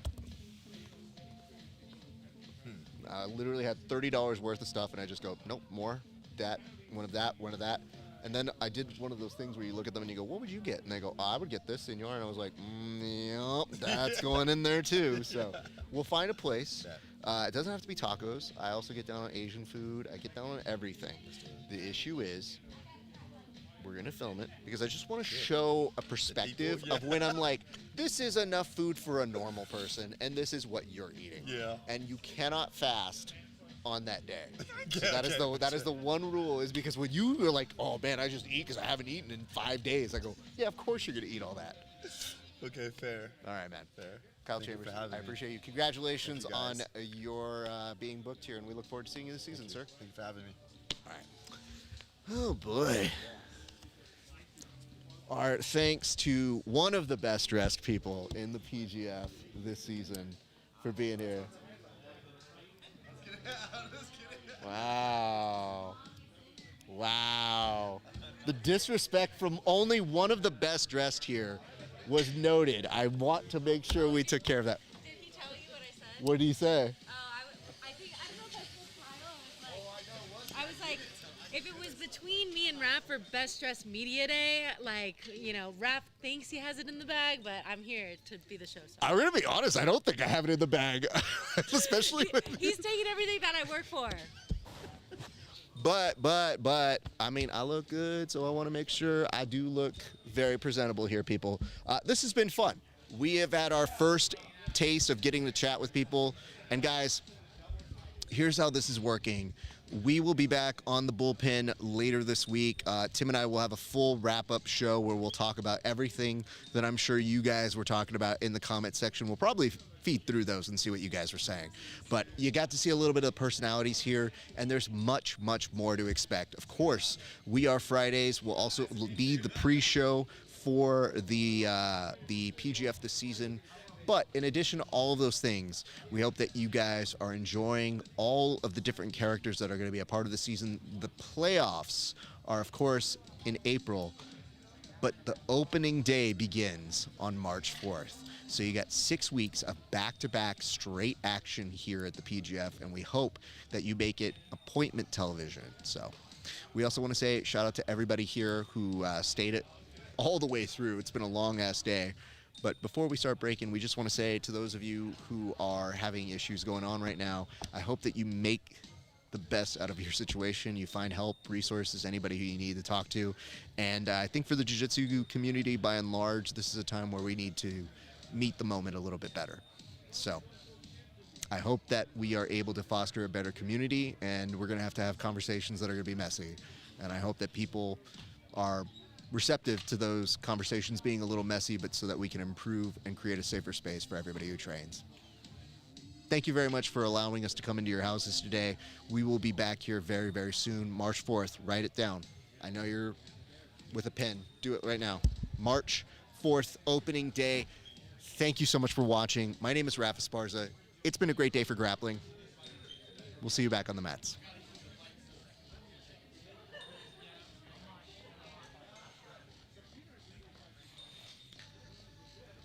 Oh boy. No, you're done. You can't do this on a plane, you know. No, I'm good. Thank you though, man. Woo!